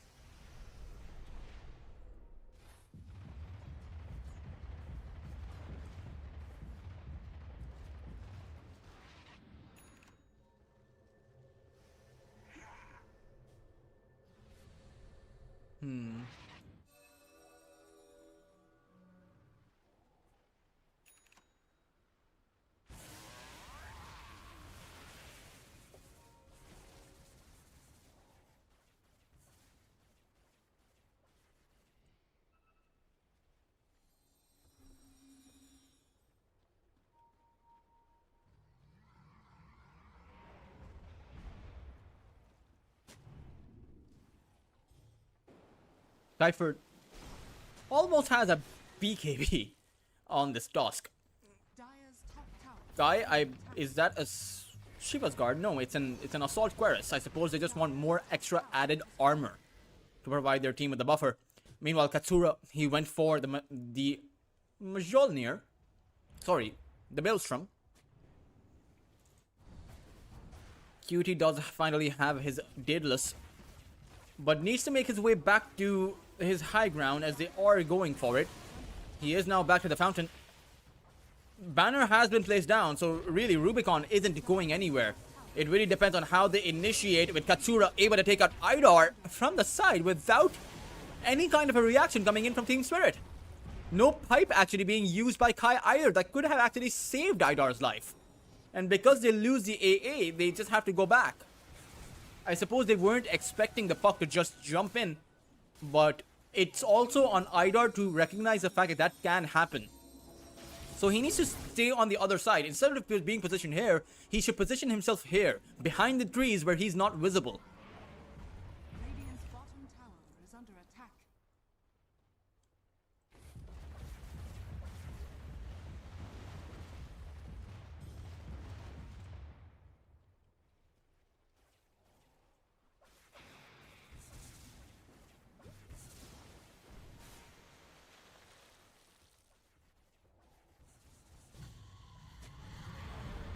'86.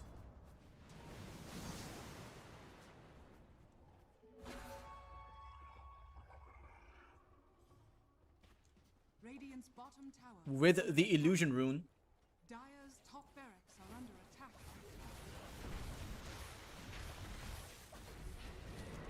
Typhord, he spotted out Janter, and the rest of Team Spirit will be able to execute the Marcy. Radiant's bottom tower. And now it's Rubicon back to work. Ranged Barracks is in a lot of trouble, but Rubicon, he takes in damage too. However, 86 jumps in with that BKB. Takizawa, hit with the Ice Blast, is going to pop. Rubicon able to pick up the kill and still has the Aegis in his possession. Dream Coil is only going to be unleashed, but only catches the Tusk. Typhord, though, will go down to that Burning Barrage, as well as the Mystic Flare that comes out, as it does seem like Team Spirit Academy, they will get back.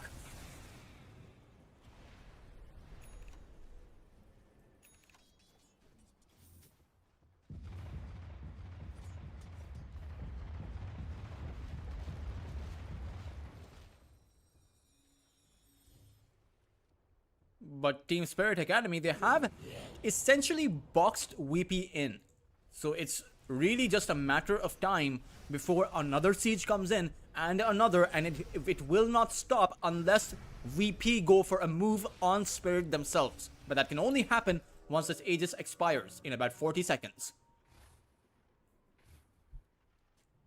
Dire's top barracks are under attack. Razor going to go with the pokes from the X mark, so he does have that added survivability too. And I think they're going to continue to do that with the Blink Dagger. Oh, Observer Ward is there, so the puck can actually snipe out Idar if he wants to. Radiant's bottom tower is under attack. So close to actually breaking apart this tower. The glyph is on cooldown, so they should be able to get it done with one more use of the X mark.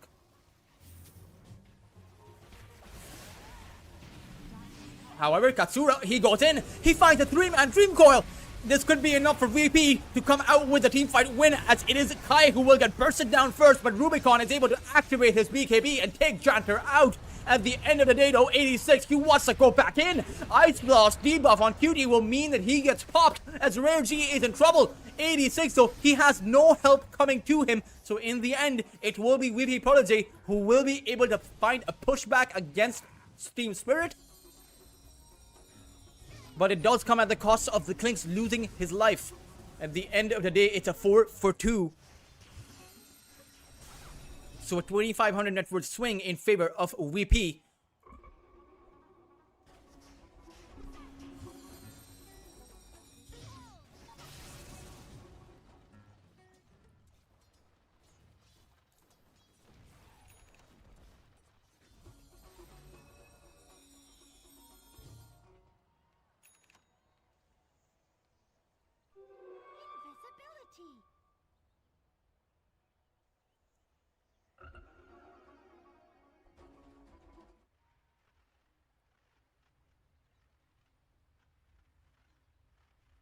Radiant's middle tower is under attack.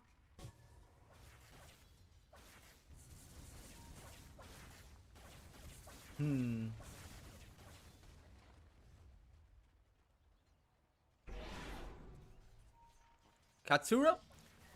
He sees Rubicon, it's just hard. That's easy though. Rubicon though, he will be able to take out the Skywrath in revenge for his fallen ancient apparition.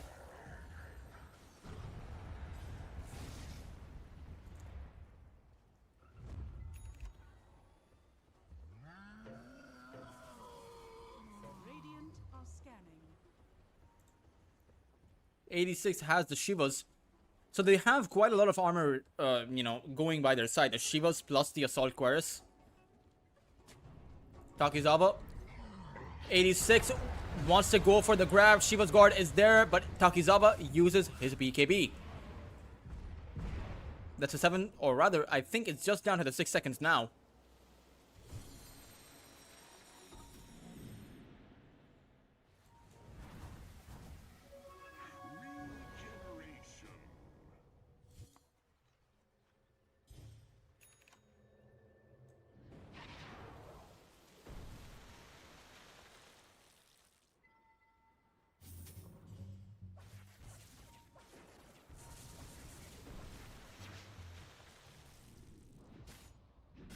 Kaifer takes out the Observer Ward.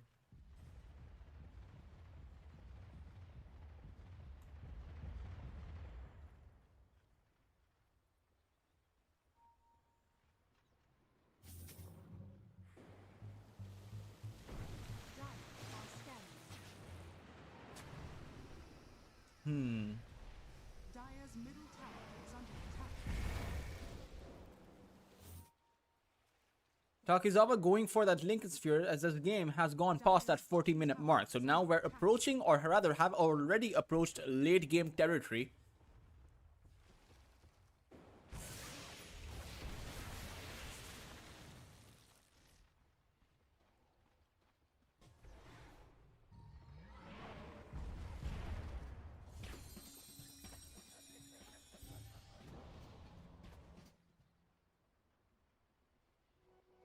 Bounty.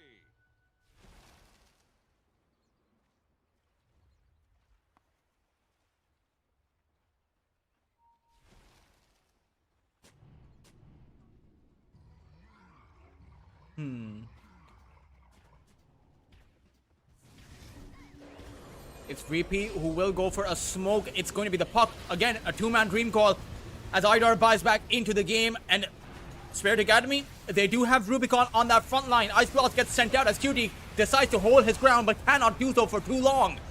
The Klings have already lost his life as now the Polarized, or rather it's 86 who will frontline for Rubicon, who ends up with yet another triple kill. 86 will go down, and it did come at the cost of several buybacks. So for Spirit Academy, they have to make these buybacks work by going for those barracks. Buybacks are available though for the Clinks as well as the Skywrath Mage and the Puck, so they do have to be careful when they do approach this.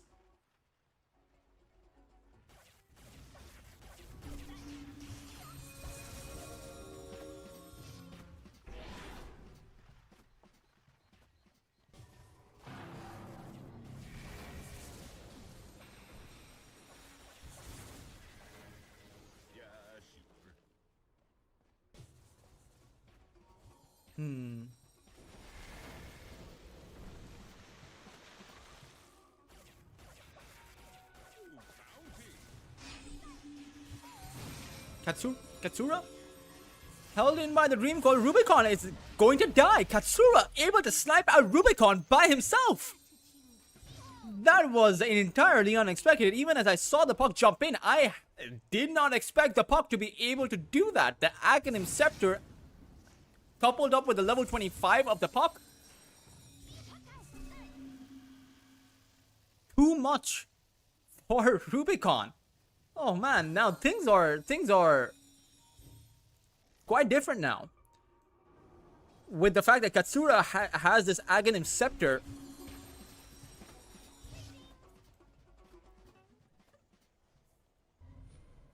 It's very tough for Team Spirit to actually come up with a response to this Aghanims. It's a similar scenario, right? When you have 86 jump in with that amount of damage he has with his Aghanim Scepter and a Scepter.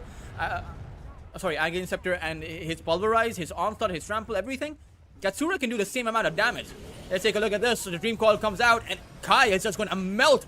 Even Kaifert is going to fall. Rubicon is going to buy back alongside Kai, but instantly gets hexed up and is taking in a lot of damage, but does activate that BKB and that Satanic, but has to get back. Spirit being pushed to the brink.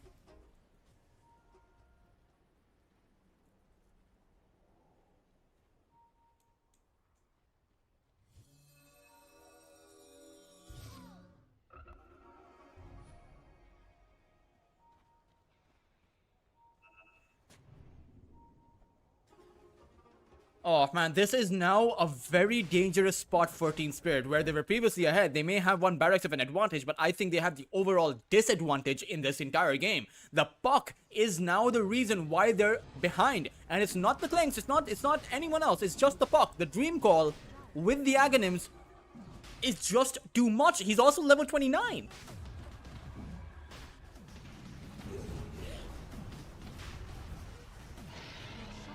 Aegis is going to be picked up by the Clinks. As even though the puck does come in with those massive disables, the damage from the Clinks is not to be underestimated.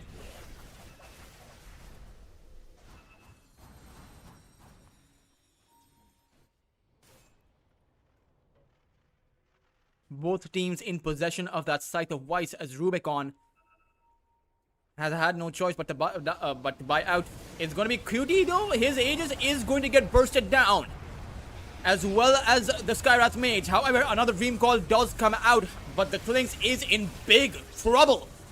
QT will drop and instantly buy back into this fight, as it does seem like Katsura, he wants to continue on fighting, but it's Rubicon able to stand on tall. Largo Takizawa will be brought out, as even Katsura is going to melt, but now that the Clinks is here, Rubicon has fallen. 86, he's also going to be in big trouble, as he will get brought back by Janter.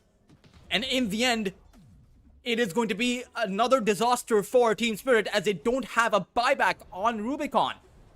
Kai will be able to make it out of that team fight alive, and it did take 4 buybacks coming out from VP, but how will Team Spirit hold on to their barracks?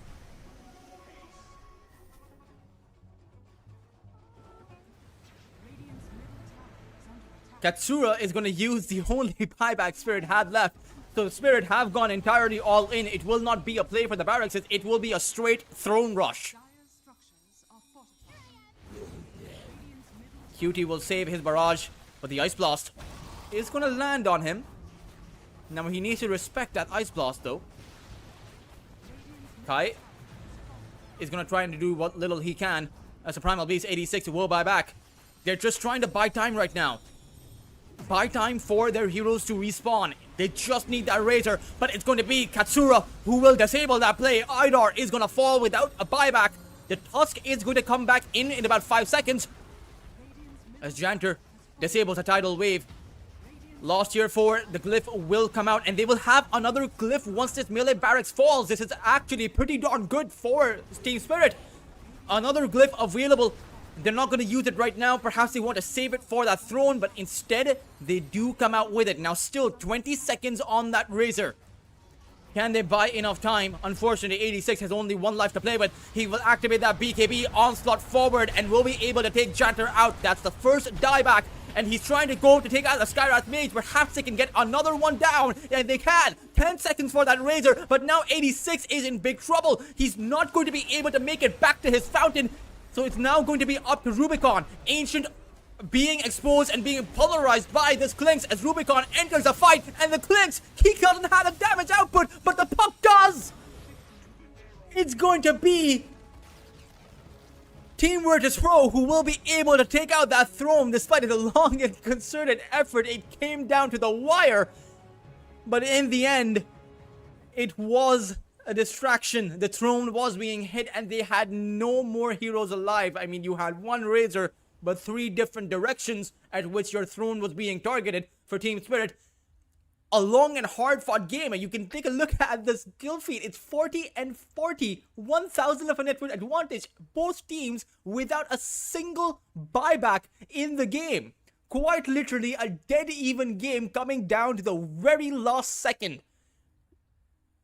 Oh man, I can only wait to see what the rest of the series has to offer Team Virtus Pro versus Team Spirit. 2 evenly matched teams, in my opinion, going at it against each other in a best of 3. Perhaps Team Spirit can continue this best of 3 by finding a comeback in that second game and taking VP to a game number 3.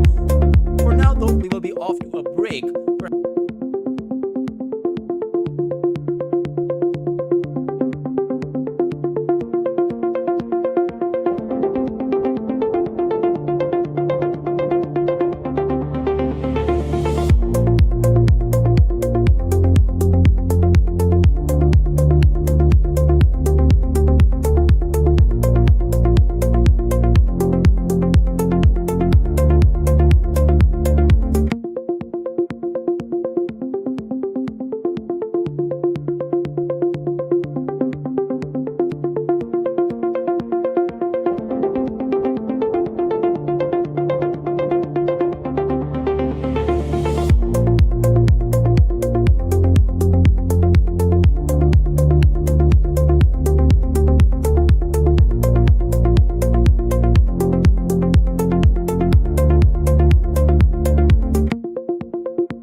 damage output coupled up with that corrosive haze, not to mention Klinks is going to be going for that Desolator, means that their pick-off potential from Team Spirit is quite good. And remember, Idar played the Lion in that previous series, and he had, in that mid to late game, he had about 12 Finger of Death stacks.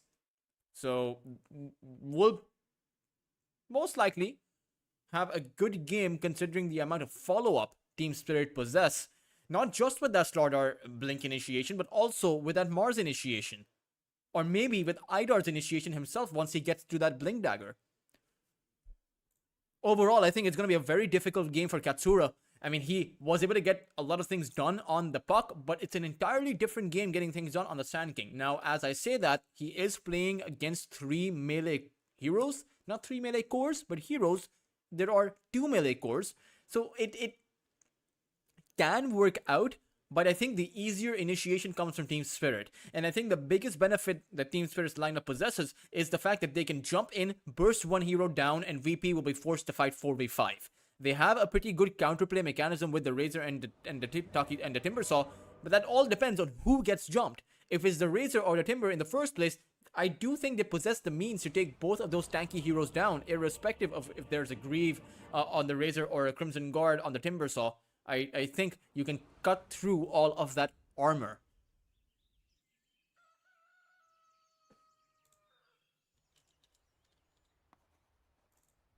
Prepare for battle.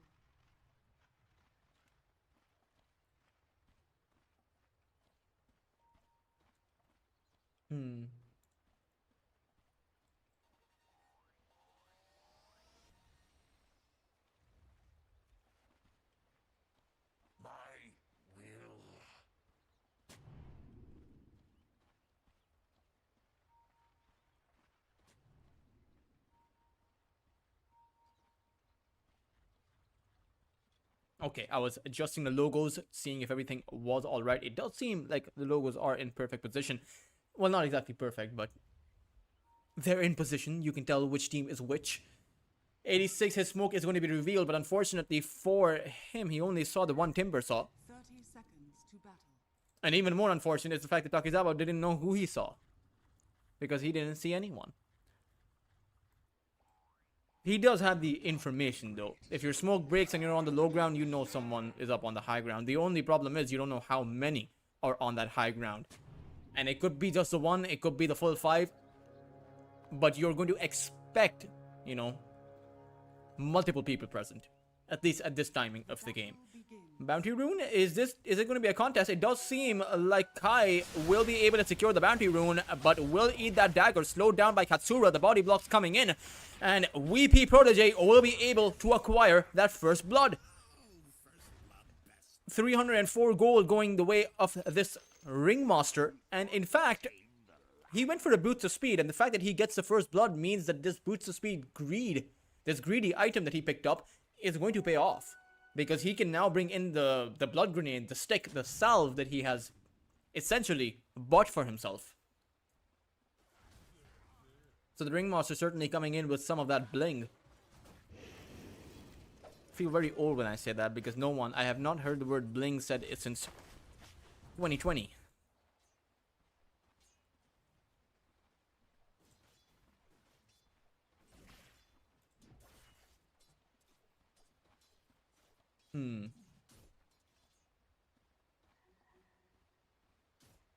Okay, let us take a look at what the lanes have to offer. First blood, that's been done. It was at the end of the day, I believe 3 bounty runes that Spirit Academy were able to get, so they do get a bit of something going their way. But at the end of the day, this lane again comes in with tempo. It is the Razor as well as the Tusk, which means that that tag team and the Shards, if they are able to capture Idar or close him in, Idar is as good as dead. Sure, he has the Impale and the Hex, has some form of a pushback against these, the incoming Razor or the Tusk, but cannot survive. Maybe Kai can also find some pushback with a spear, some literal pushback. But it's going to be hard and difficult to keep his Lion alive. It's also going to be pretty hard for Kai to stay alive himself if he gets trapped in. Janter, he has a level 2. Shards are going to be sent out. And Idar, he is stuck and will be brought down. this is the kind of tempo that the Razor and the Tusk bring in, something that Spirit Academy tried in that previous game, but were not able to do so. At least as far as their safe lane went. But this time around, their safe lane does possess that Undying.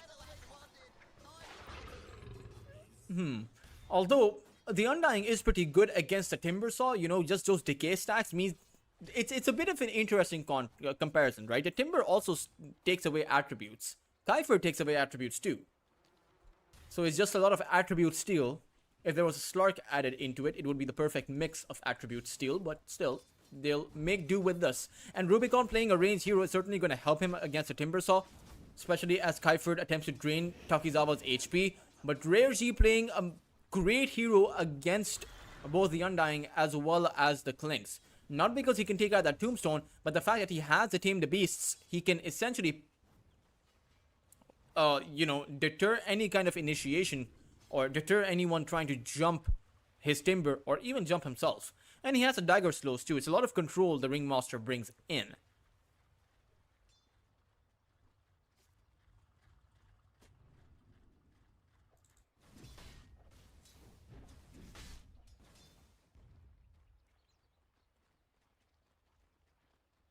'86 towards the mid lane is having a great time against, or not exactly a great time. I would expect '86 to be able to be having a better time, but Katsura, he has the Sentry Ward planted down over here, which is very difficult to deboard if you're '86.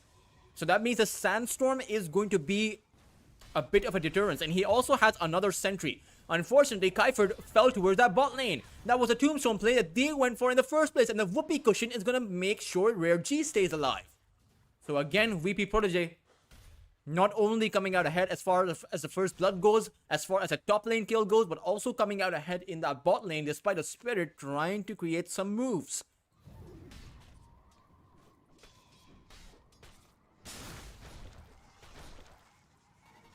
And I do think that the timing for Team Spirit is going to come in when they hit their Blink Dagger timings. I think they just have to consolidate and play it passive, play it safer until that timing comes about. Not bleed too many kills away to the other side. Not just for the Slardar, but also maybe for the Mars.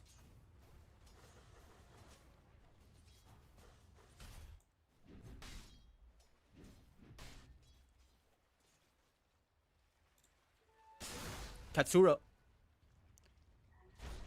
does find the Burrow Strike in '86.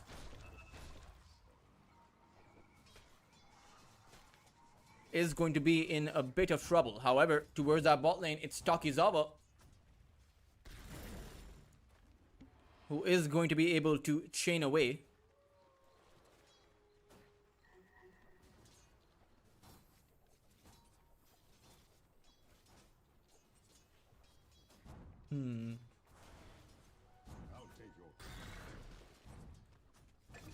Ooh, Janter goes down towards that top lane. '86 finally able to come up with a bit of a difference. Taking out the support, it's not a lot of gold, but it is 180 gold that '86 will receive, and he will also be able to complete his power threats. Katsura now hit with the Corrosive Haze means that the sentries, yep, the Sandstorm is not really going to help him. And in fact, the damage is quite a bit, but '86 was outnumbered. Janter, or rather Idar, was there, but so too was Janter. And they'll be able to take out the Slardar. Is under attack. Dire are scanning.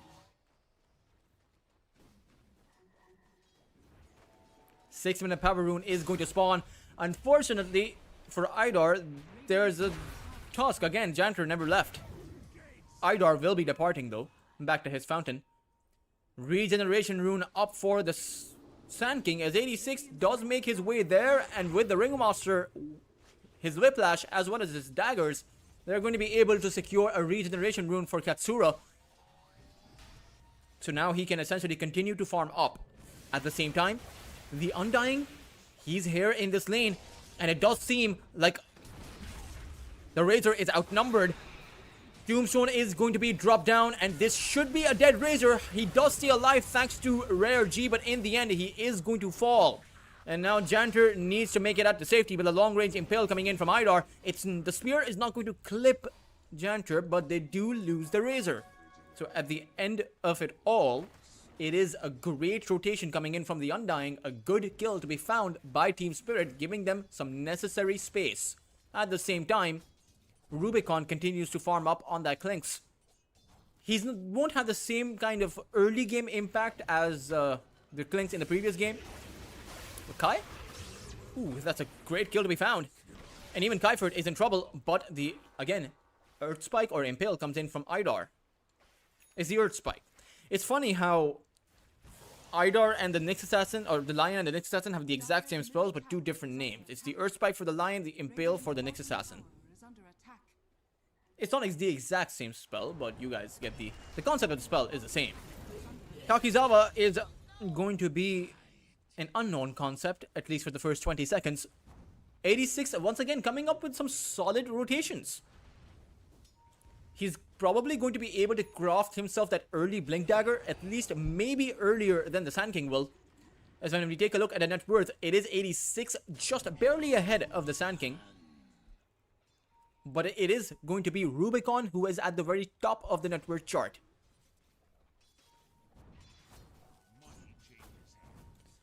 And it does seem like they recognize the fact that Rubicon has been farming up uncontested. The only problem is he has that invisibility and did not get hit by that dust. He is actually just going to gate towards the other side where there is a Razor once again. Outnumbered. There is no Finger of Death for this Lion, but they will actually start things off with a Hex.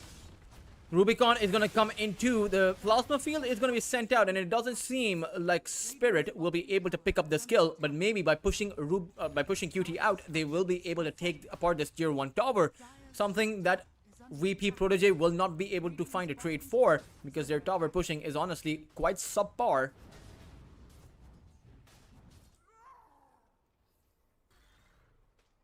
Radiant's bottom tower is under attack. Dire's top tower is under attack. Dire's top tower has fallen. Additional advantage going the way of Team Spirit. As despite of the kills that VP Protege have gotten, it does feel like Spirit are in a perfectly acceptable position. 400 gold away from a Blink Dagger, 86 will have it so early on. Now, one thing to consider is that I do not think the Slaughter scales as well as the Sand King does. So, in a way, their late game policy, insurance policy is only up to the Clinks. It's the mid game by which their lineup is going to start to fade away. And the Timbersaw scales really nicely. The Sand King scales nicely too. And the Razor, where previously, you know, a year ago or 2 years ago, I would say the Razor doesn't scale. Now the Razor scales nicely as well.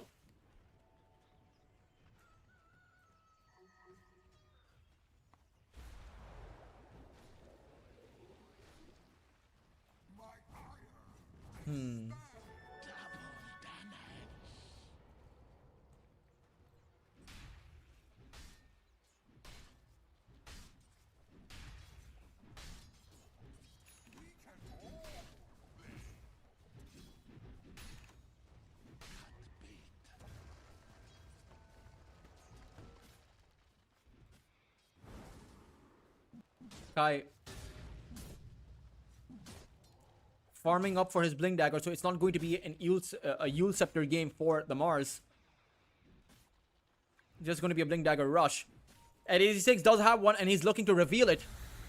Now his Blink Dagger is revealed, but not before Takizawa does get hit by this crush. However, 86, he just has to go back. There is a limited, or was very limited, follow-up. Katsura has his own Blink Dagger, and then a snowball coming on towards 86. It is going to be a dead Slaughter. Unfortunately, Spirit never brought in the follow-up. They never brought in the overall play with the Blink Dagger. VP did. Katsura came in with the Blink Dagger, and Janter was ready. The Ringmaster, Rare G, was also ready.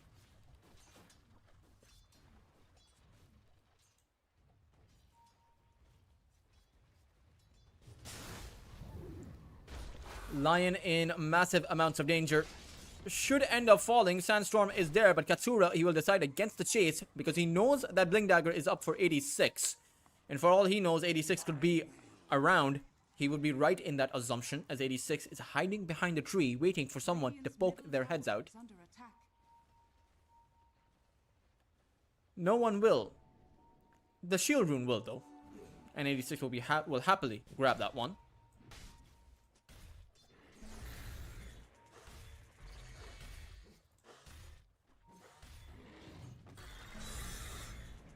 Takizawa with the Kaya.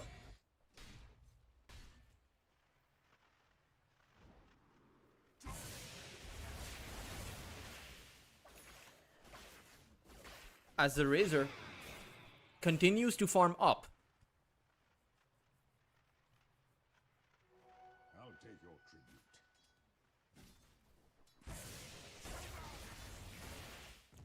We'll have that Maelstrom up soon, but what I'm curious to see is Rubicon. He has his Desolator, so now with the Blink Dagger up for 86, or rather that's been up for 86, with the Blink Dagger that's about to come online for Kai, and with the Desolator that Rubicon will soon have, I think Spirit will just amp up their tempo from whatever it is right now to that's essentially at the baseline to about 100. And there is a very decent counterplay potential. Rare G with the Wheel of Wonder. You have the Timbersaw as well, who can dish out a hefty amount of damage if you're not careful. And the Sand King's Epicenter. So it just comes down to who finds the better initiation. It's going to be the Janter who will be revealed, but this is a great spot to come in. Katsura with the Epicenter, and it will be Spirit who will melt. They did not see that one coming. The bait from Janter. Radiant structures are fortified. A 3-second team fight. But they couldn't survive past the 3 seconds. Rubicon, Desolator, could not do a single thing. The Blink Daggers, none of them could muster up anything. The Mars, even if he did pop that arena in that position, it wouldn't have done anything. Kai made the best play by deciding not to join that fight.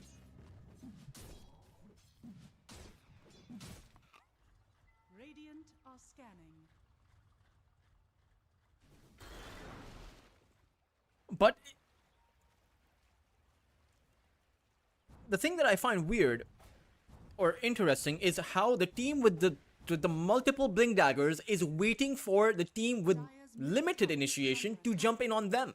Why not use your Blink Daggers to start a fight? Avoid a 4-man Epicenter.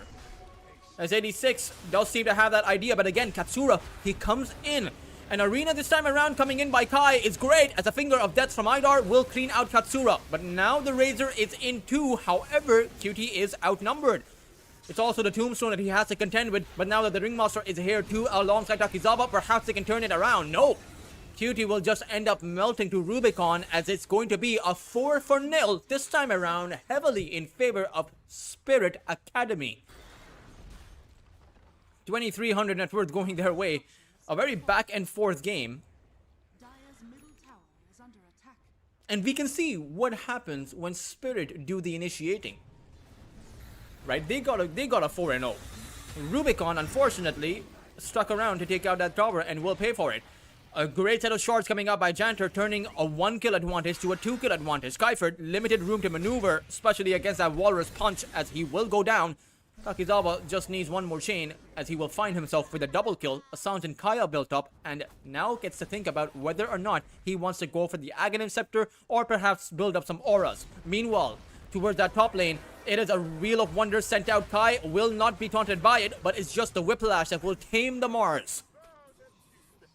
Radiant's middle tower is under attack. And overall, I think they got like 4 kills as well.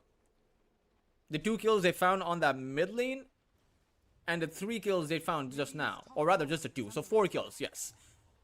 Spirit Academy lose about 500 gold, as VP gain about 1,700. 4 minutes left to the Tormentor. I don't think QT will be able to farm up his BKB, as it seems like Takizawa, he's decided to build up a buffer against the physical damage coming in from the Clinks and the Stardar. The Crimson Guard is truly going to help them survive, at least for an additional few seconds, which may be what they actually need. Razor is in big trouble. I think QT's just dead.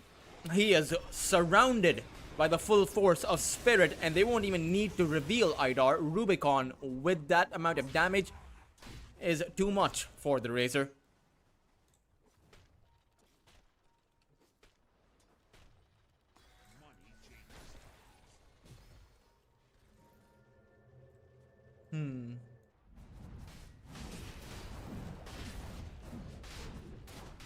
Aegis will be going down in favor of Team Spirit, so they will have that advantage there. But the rest of VP, they do come in. Kai was waiting for them though. Snowball save is going to come out. However, it will still keep them inside of the arena. Janter will go down, even though Idar does get hypnotized, but the follow-up damage just isn't coming in simply because the Razor is not available.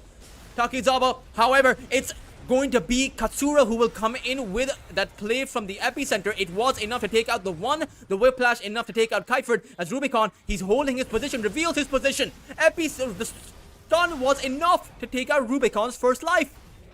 Sand King may have gone down, but in the end, Rare G will hold his position. Rubicon is in trouble, throws out his barrage to do what he can, but he will go down. 86 with the pokes coming in from Rare G. He's still alive somehow and will be able to stay alive thanks to his blink. Idar, finger that as well as the crush was enough. And even Rare G is in big trouble. I do think it's an overall even team fight. Or rather, no, I think it does go in favor of Team Spirit, but what makes it even for the other side is the fact that you did find the Aegis and you took Rubicon after the fact. So even though you do lose quite a few heroes for it, you have to remember Razor stayed alive. Sure, he died early on and he respawned and came to join that fight, but still, he'll eventually be able to get to that BKB timing. Katsura, meanwhile, trying to go for that Aghanim Scepter. He's queued up the Shard.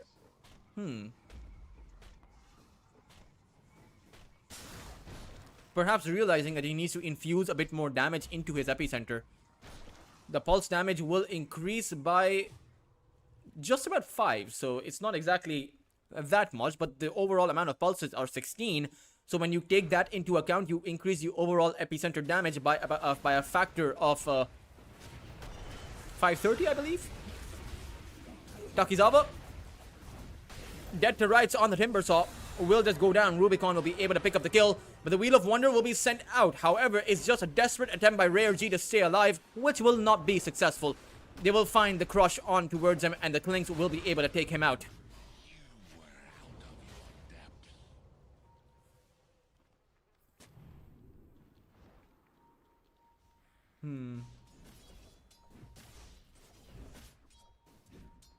Dire's middle tower is under attack.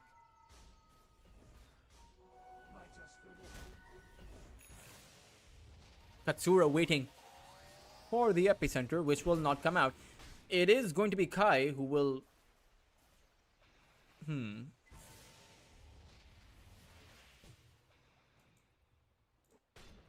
Radiant are scanning.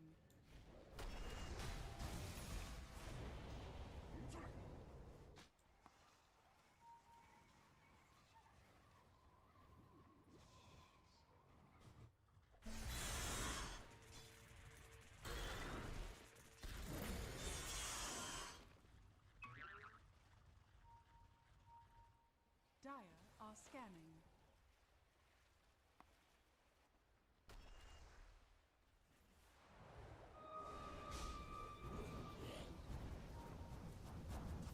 Rubicon does have that Aghanim Scepter, which means that dealing with the Clinks is has gotten 10 times harder.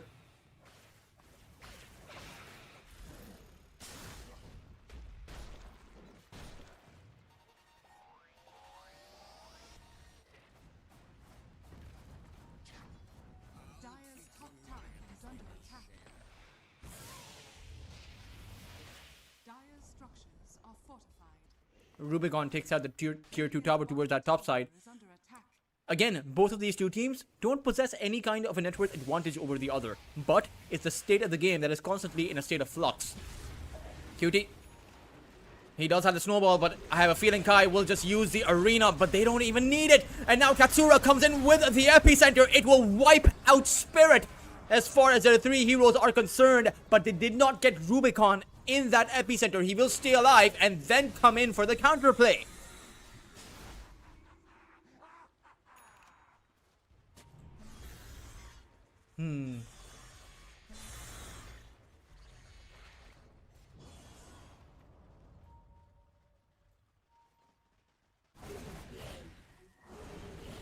Widar went in for an Impale. Takizawa is a difficult target to take down, especially with Katsura nearby to take out Kaifert.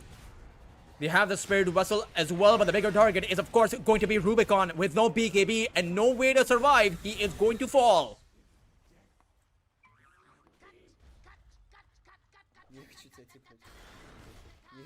And as easily as Rubicon can take out heroes from the other side, that's how easy it's as easy for VP to take out Rubicon. So he desperately needs a BKB, but has decided against it. He's going to be going for all-out damage instead, and maybe he'll even go for the Hurricane Pike eventually to allow himself to reposition. But I have to tell you, against a Sand King, against a farmed-up Sand King, it's probably impossible to survive without a BKB as a Sand King approaches critical mass. He has that entire Aghanim Scepter coming in. So where previously we saw the epicenter come out and Spirit were able to stay alive for the additional 2 to 3 seconds, that's not going to happen anymore. They are just going to get bursted immediately because it's a Stinger that will also get they'll get hit by a 125 bonus damage.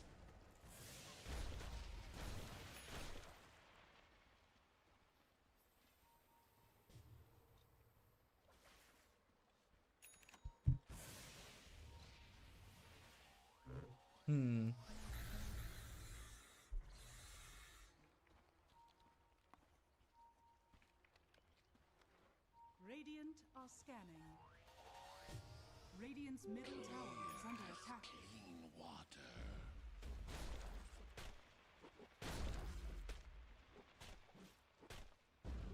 Dire's bottom tower is under attack. Radiant are scanning. Dire's bottom tower has fallen.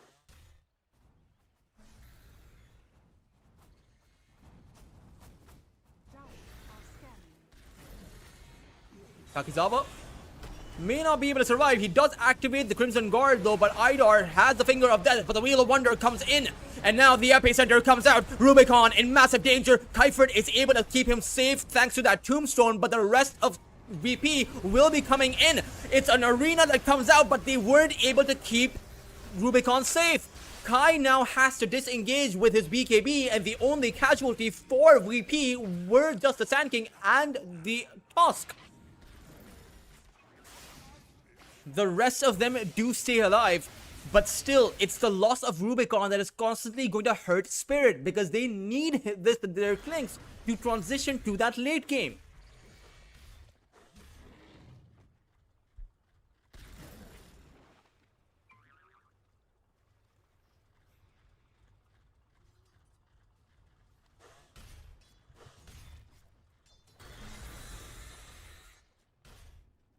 As even Takizawa, he has that Aghanim Scepter, that reactive armor that is going to kick in, which makes it so difficult to take him down with the physical damage that you have. Crimson Guard plus an Aghanim Scepter. Oh man, it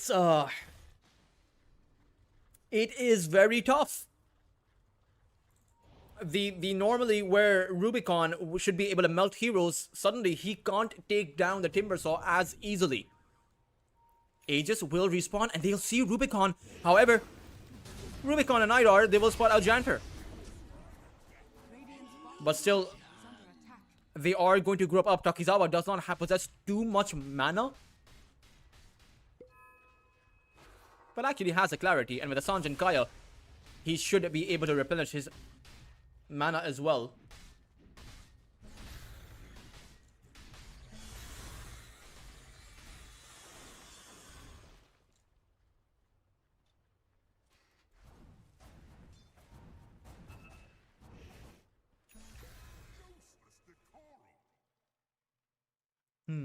Idar will disconnect and should be reconnecting shortly.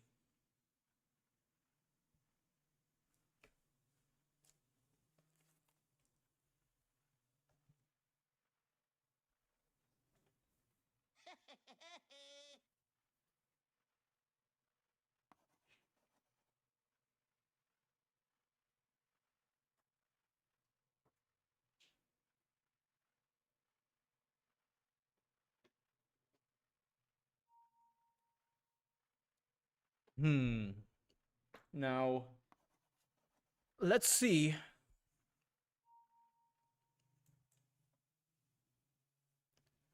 What they'll be able to do.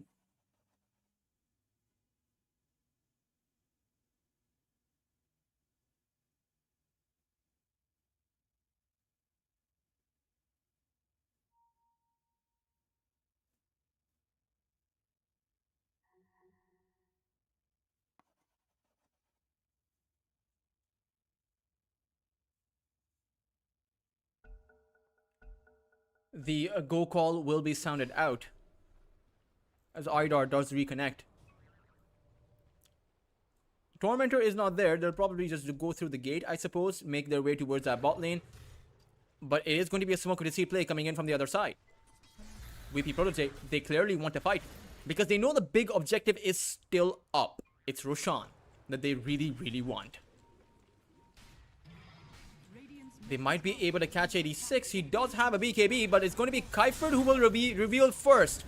86 is also going to get hit by the sun, but the Wheel of Wonder is not going to catch much. Now the Tombstone protection is there. Cutie though, he does have his own BKB, but does get hexed up.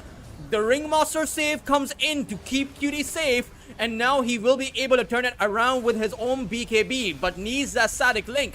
It's still Rubicon who is trying to reposition himself, but VP Protege, they seem to have Rubicon in their sights. It's Takizawa who is able to capture Rubicon, and with the static link coming in, VP Protege, they will run over Team Spirit like a bus.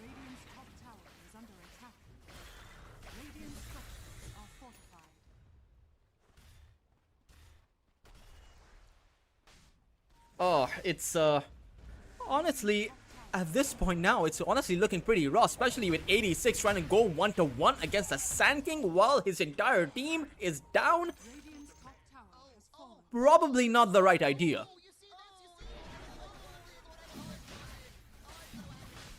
Honestly, the MVP of that fight is the one hero that didn't make it out of that one alive. It's the Ringmaster. Rare G, with that escape act, kept the Razor alive, and if that did not happen, they would not have had the Razor, and most likely, Rubicon would have been able to continue to fight.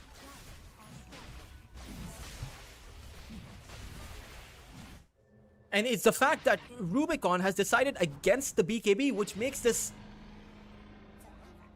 I'm not sure, but I think he needs a BKB. You're playing into a Sand King and a Timbersaw. It's a Sand King with an Aghanim Scepter and a Spirit Vessel and a Shard. He has everything, and pretty soon he'll have a Shivas. And if you don't have a Shivas by the time he gets to this BK, by the time he gets to if you don't have a BKB by the time that Katsura gets to that Shivas guard, Katsura can solo kill the Clinks.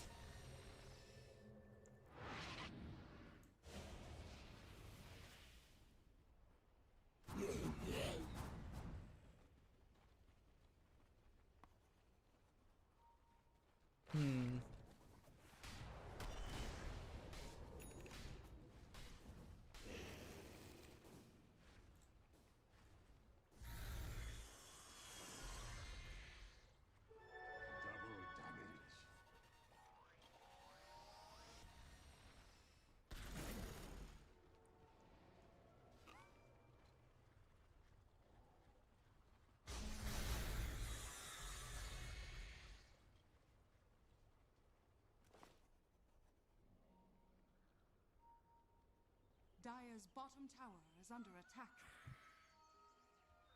Radiant's middle tower is under attack. It's actually Takizawa who was going for the Shivas, but it doesn't really matter. It's that spell amp debuff or the decreased magical resistance that you will have that is going to be the big problem. Because Takizawa and the Sand King, Takizawa in 86, or rather, no, it's Takizawa and Katsura who are going to go for a tag team play, with the actual tag team coming in with the Razor.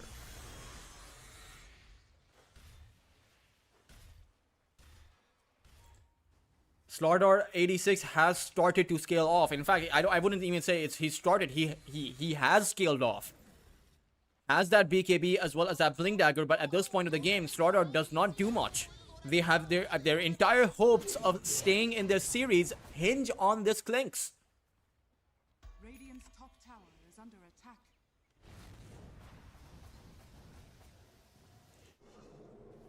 Radiant are scanning. As a Tusk gets a neat little upgrade to his shards. Katsura, he does not have the detection by himself, but Rare G as well as Janter both possess a Smoke of Deceit. So if Katsura's position is revealed, they will blink on top of him and use a dust.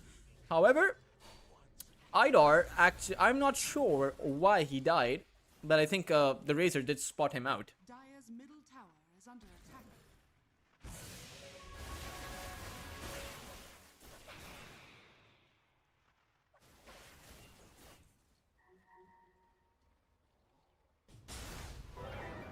They also catch Kaifert, and you can see how easily he falls. It's all of this is happening without the epicenter, and I hate to say it, but Spirit do not have too many options currently. Radiant's middle tower is under attack. Scanning.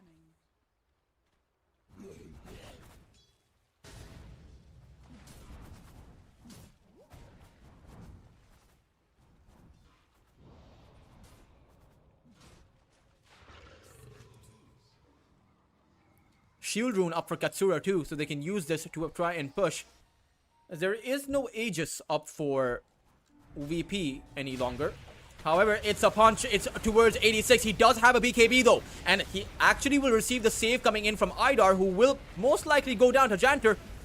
Tombstone is going to be taken out, but 86 activates his BKB while the rest of Spirit are collapsing. Rubicon has lost his life, and it will be 86 who will fall on his own high ground. Kai stays alive, but at what cost? It was their entire lineup. Again, it is Kai who stays alive because he wasn't even present. He does have that Scythe of Vice, but doesn't have the space to actually use it.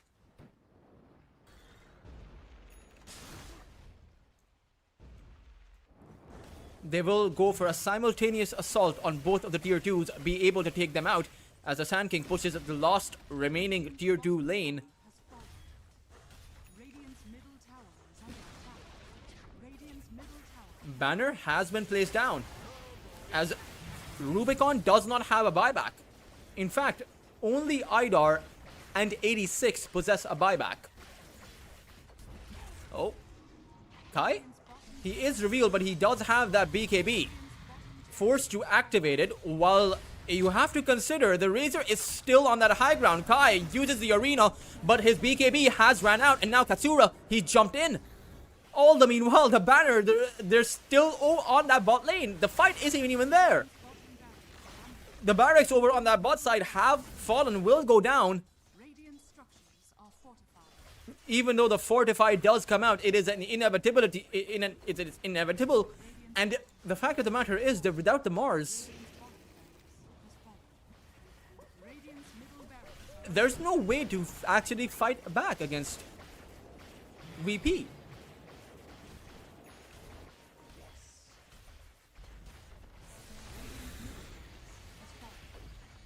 Radiant's middle barracks has fallen.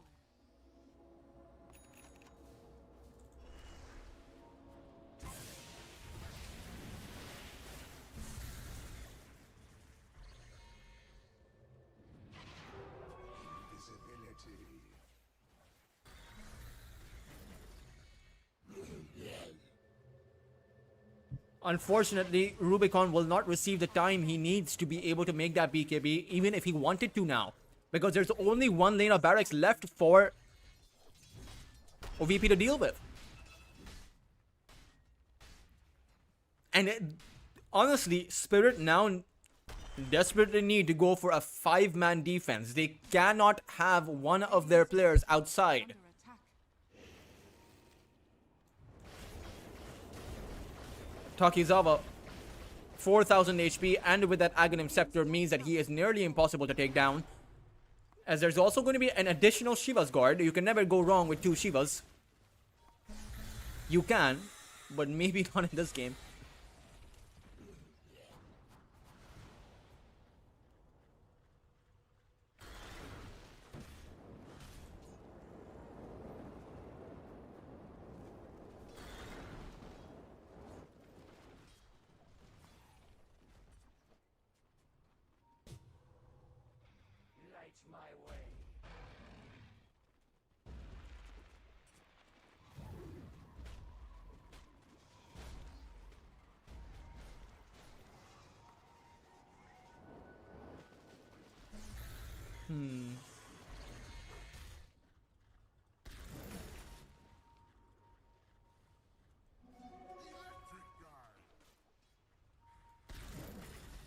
Radiant's courier has been killed.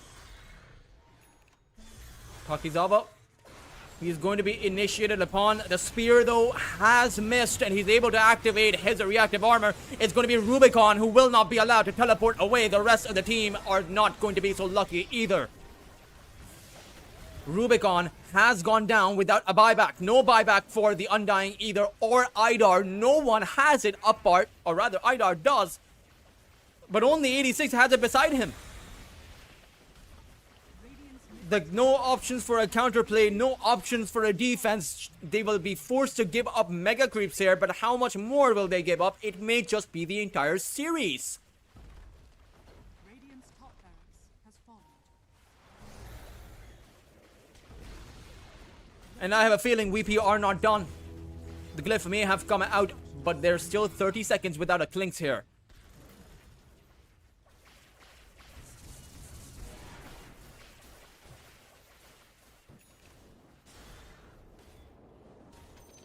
Radiant's VP will go back.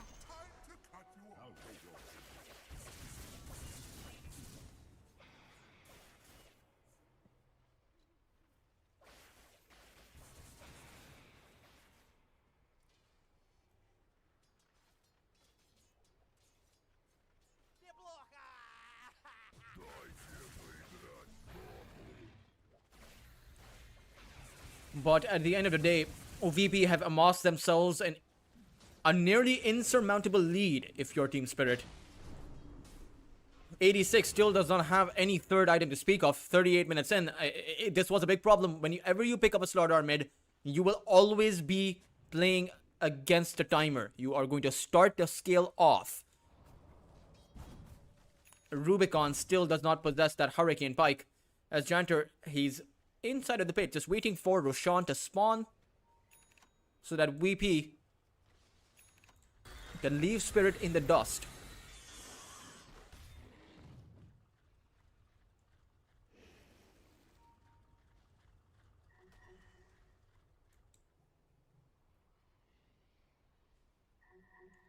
Roshan has now spawned, and it comes with,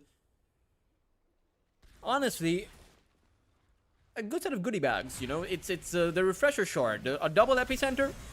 I'm sure VP won't mind having that. Also the cheese for this Razor. If he does fall low to the overall burst damage coming in, he can just pop the cheese and get back up. But maybe he didn't even need it. I haven't seen this Razor fall for the past 10 minutes.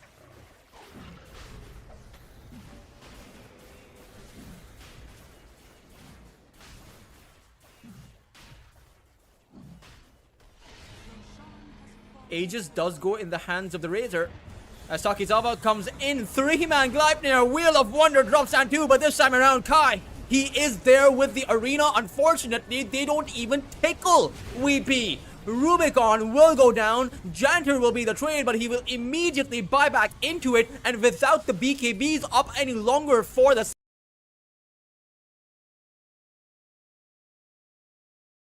side of Team Spirit, they will collapse on their high ground.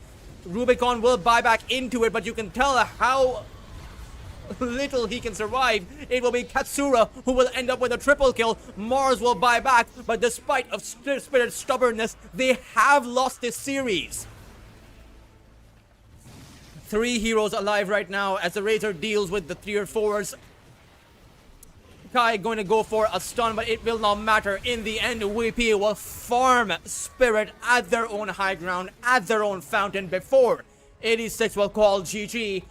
As VP Protege, they have won the second best of 3. Team Spirit have lost both best of 3s today. The first one against Lynx, the next one against VP.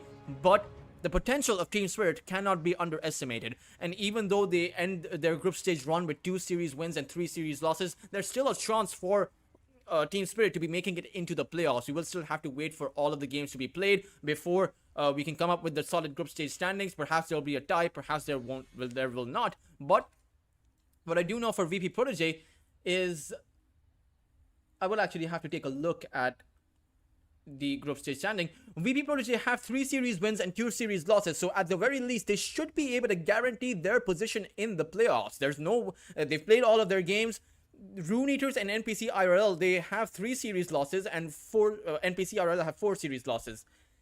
So it also seems like Team Spirit should make it into the playoffs too. I mean, there are barely a few matches remaining, so we will most likely see Team Spirit Academy in the playoffs. We will have to see what becomes of the overall standing. For now, guys, this is it for me, but not it for EPL for today. We will still have one more series lined up for you. It is going to... I'll have to actually check. It is going to be between Liga Team and Navi Junior. Unfortunately, I will tell you the last series that we had for today, Rune Eaters versus NPC IRL, that is a forfeit win given to Rune Eaters. NPC have forfeited that game. But Liga Team and Navi Junior are still going to be going at it. That series is going to begin shortly in about 5 or so minutes. So do make sure to stay tuned on in. This was your host, Totris, and I do believe Costa will be taking over for me. So do make sure to welcome him on in. I will see you in the chat, and make sure to also follow EPL on this chat.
versus Navi Junior on the tire. Shadow Fiend, Tiny Slaughter, so completely Shadow Fiend oriented matchup that we have on Navi Junior. Slaughter providing him with minus armor, also Shadow Fiend can reduce the armor, and Tiny as the playmaker, also the Slaughter is the playmaker as well. So yeah, decent draft so far for Navi Junior, but still lacking some important key aspects which they can address in the last two picks. On Liga, they got Shadow Demon as an immediate answer to the Shadow Fiend, which I quite like. Brewmaster as an other answer to the Shadow Fiend. Brewmaster is capable of not just completely taking out Shadow Fiend from the current team fight, from the current meeting between the two teams, but also got really decent damage over time as well. Disruptor is really strong too, and Terror Blade. So I think Liga team, they got two things going for themselves. They not just only addressed the Shadow Fiend issue, but also drafted themselves a very decent lineup. Only thing missing is the mid laner for Liga. On Navi Junior, we got Pass Free Slaughter, Shadow Fiend either 1 or 2, Tiny 4. So we are looking for a position 5 hero.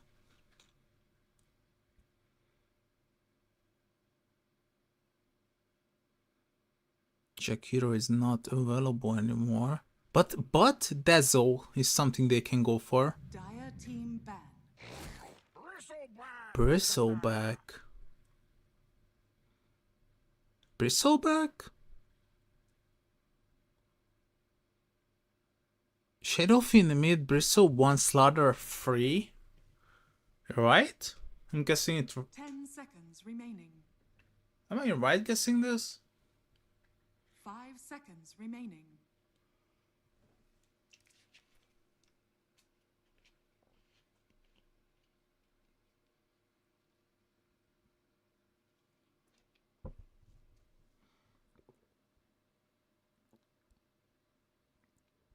It seems like.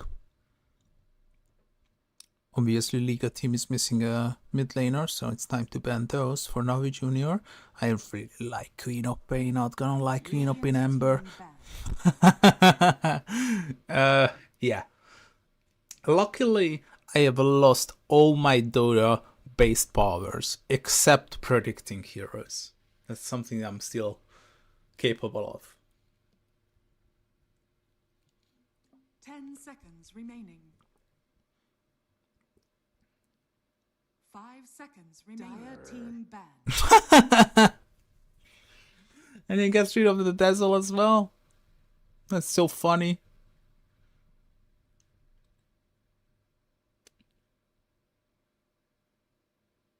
This is just so funny.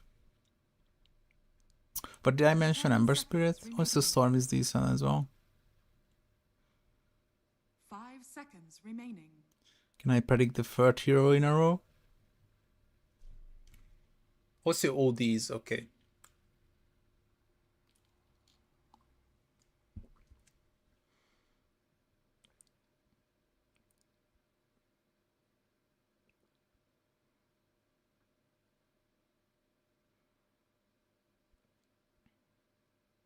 Radiant team ban. Huskar. Dire team pick. Banning Huskar might mean that Shadowfin is gonna be safely in Slaughter mid.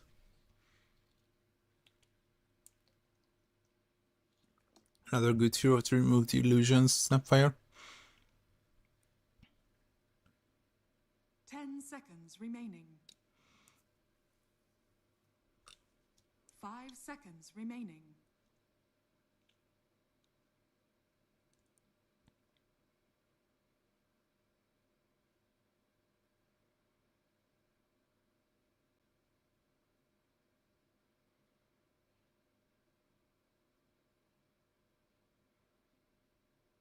Radiant team pick.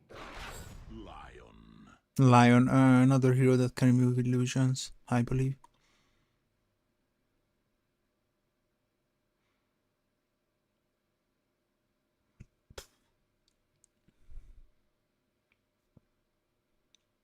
10 seconds remaining. Uh, 5 Ember Storm, seconds remaining. Void. Ember Storm, Void. Right? The free spirits.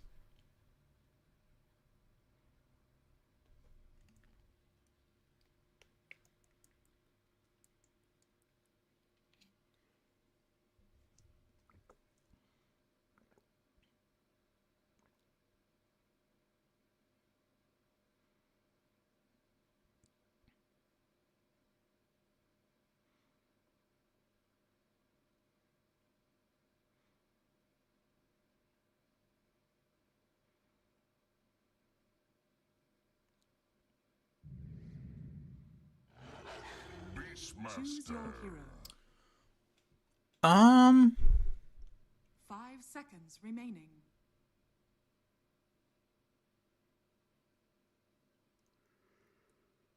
I have mixed feelings about the Beastmaster, not gonna lie, but still, despite having mixed feelings, I believe I'm a tiny bit closer of liking the Beastmaster other than not liking it. Okay, let's go Liga team versus Navi Junior. The two teams are currently located in Group B. Navi Junior is on the last place with 1 point, 3 matches lost. Liga team with also 3 matches played. They won 1 and lost 2. They are currently 5th on with 4 points. So Navi Junior, if they want to stay alive, they have to. They have to win this 2-0.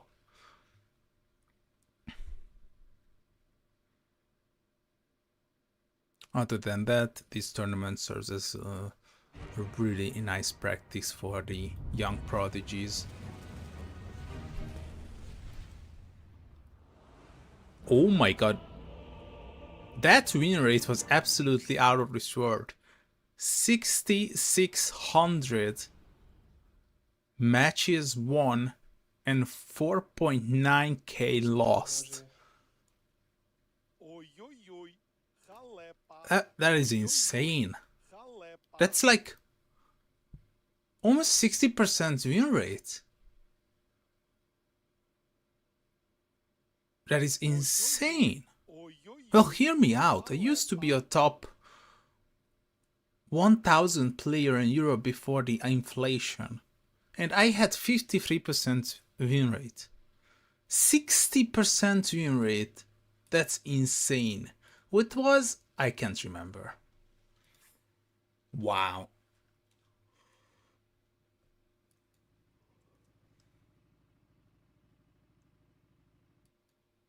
I would probably be a flat immortal now. 100%.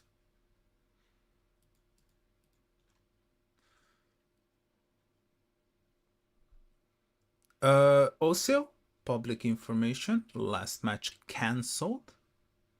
Rune Eaters is getting a forfeit a win against NPC's IRL.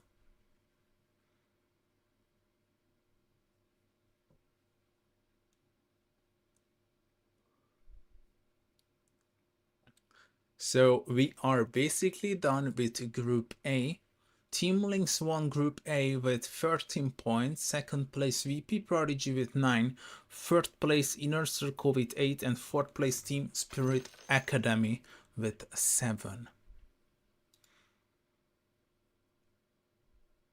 While we are paused, let me invite you to our other event, which is EPL Southeast Asia Season 12. You can find me there tomorrow, 5 in the morning, casting Carstens versus Yangon and Amq versus Yatseyo. Feel free to join me as well. Join us as well on that particular tournament. You can find me there casting those previous 2 matches mentioned.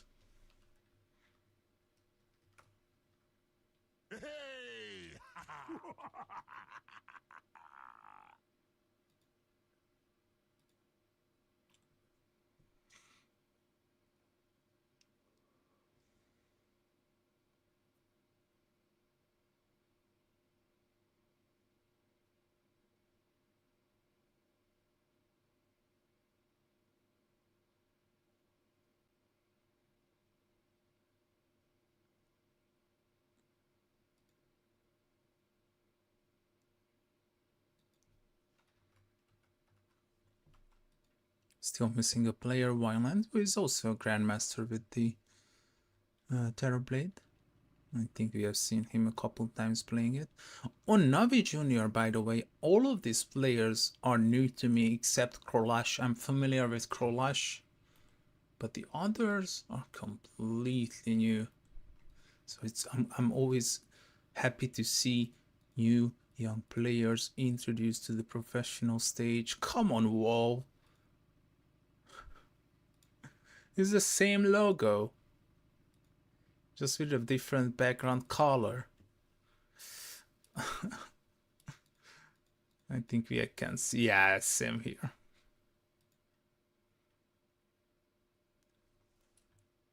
Oh, I just realized we have a $20,000 prize pool. It's been a long time since we had those. Let me take a look. Oh, never mind. Season 33 was the same. My bad, my bad.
Time is ticking, by the way. I think we have like 5 minutes left of pastime. But I don't doubt Navi Junior giving their pastime to Liga. Any surprises considering the facets? Yep, 5 minutes.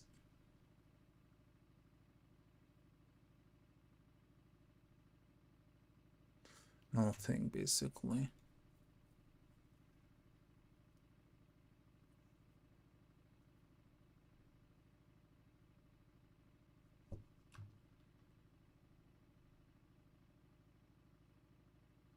Oh, I did not know this. Mana Drain prevents people from going invisible. Well, it doesn't really prevent. You can still go invisible, but you are detected. So it's a different story.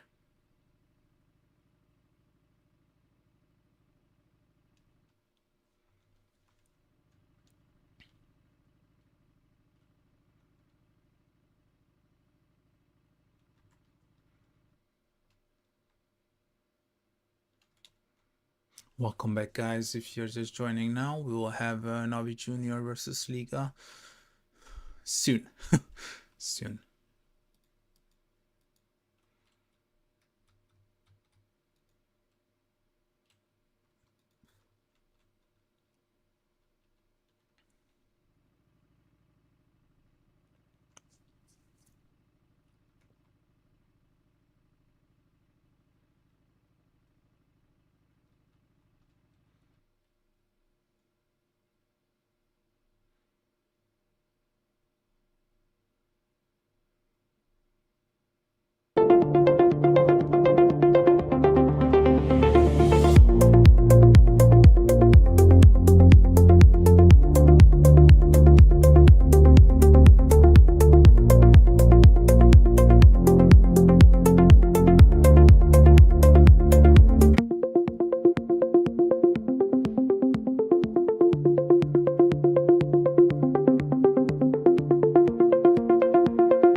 like 2 minutes left for Ireland to get back into the game, which is getting a bit scary.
Tomorrow we will have a full day as well.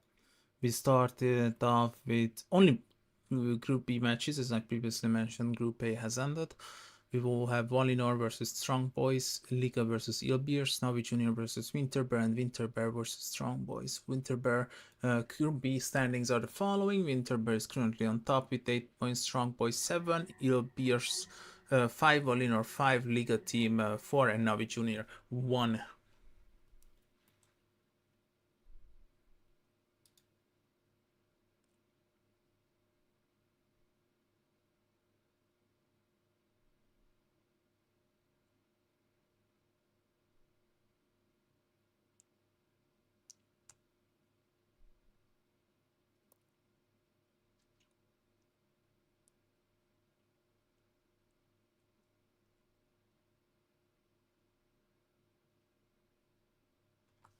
Господи, допоможи.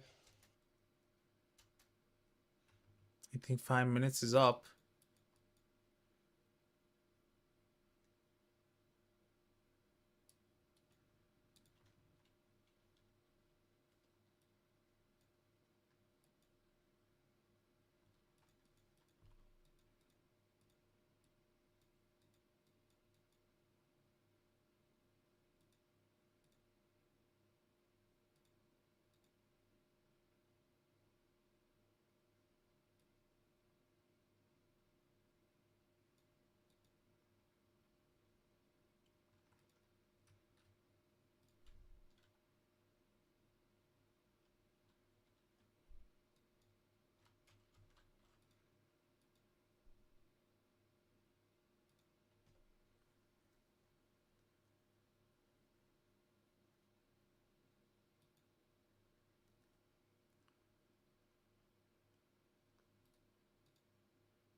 Well, what's gonna be the verdict? Because 5 minutes is up.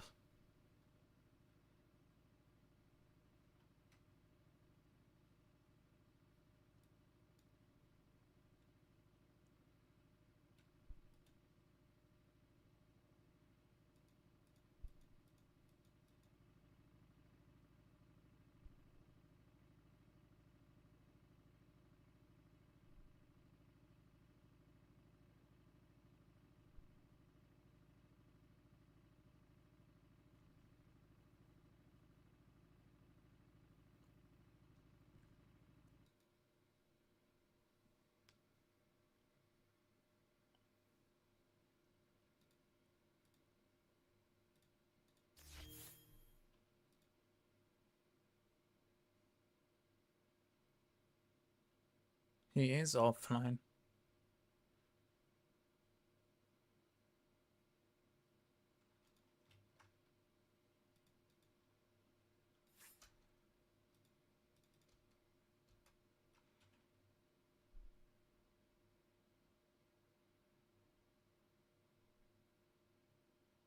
I think the best would be rescheduling the match. Господи, допоможи. Господи, допоможи.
Well, since I have no stories, nothing to talk about, I think we might just throw it to a smoke break until Violent hopefully is gonna be back, or we'll have some kind of positive resolution.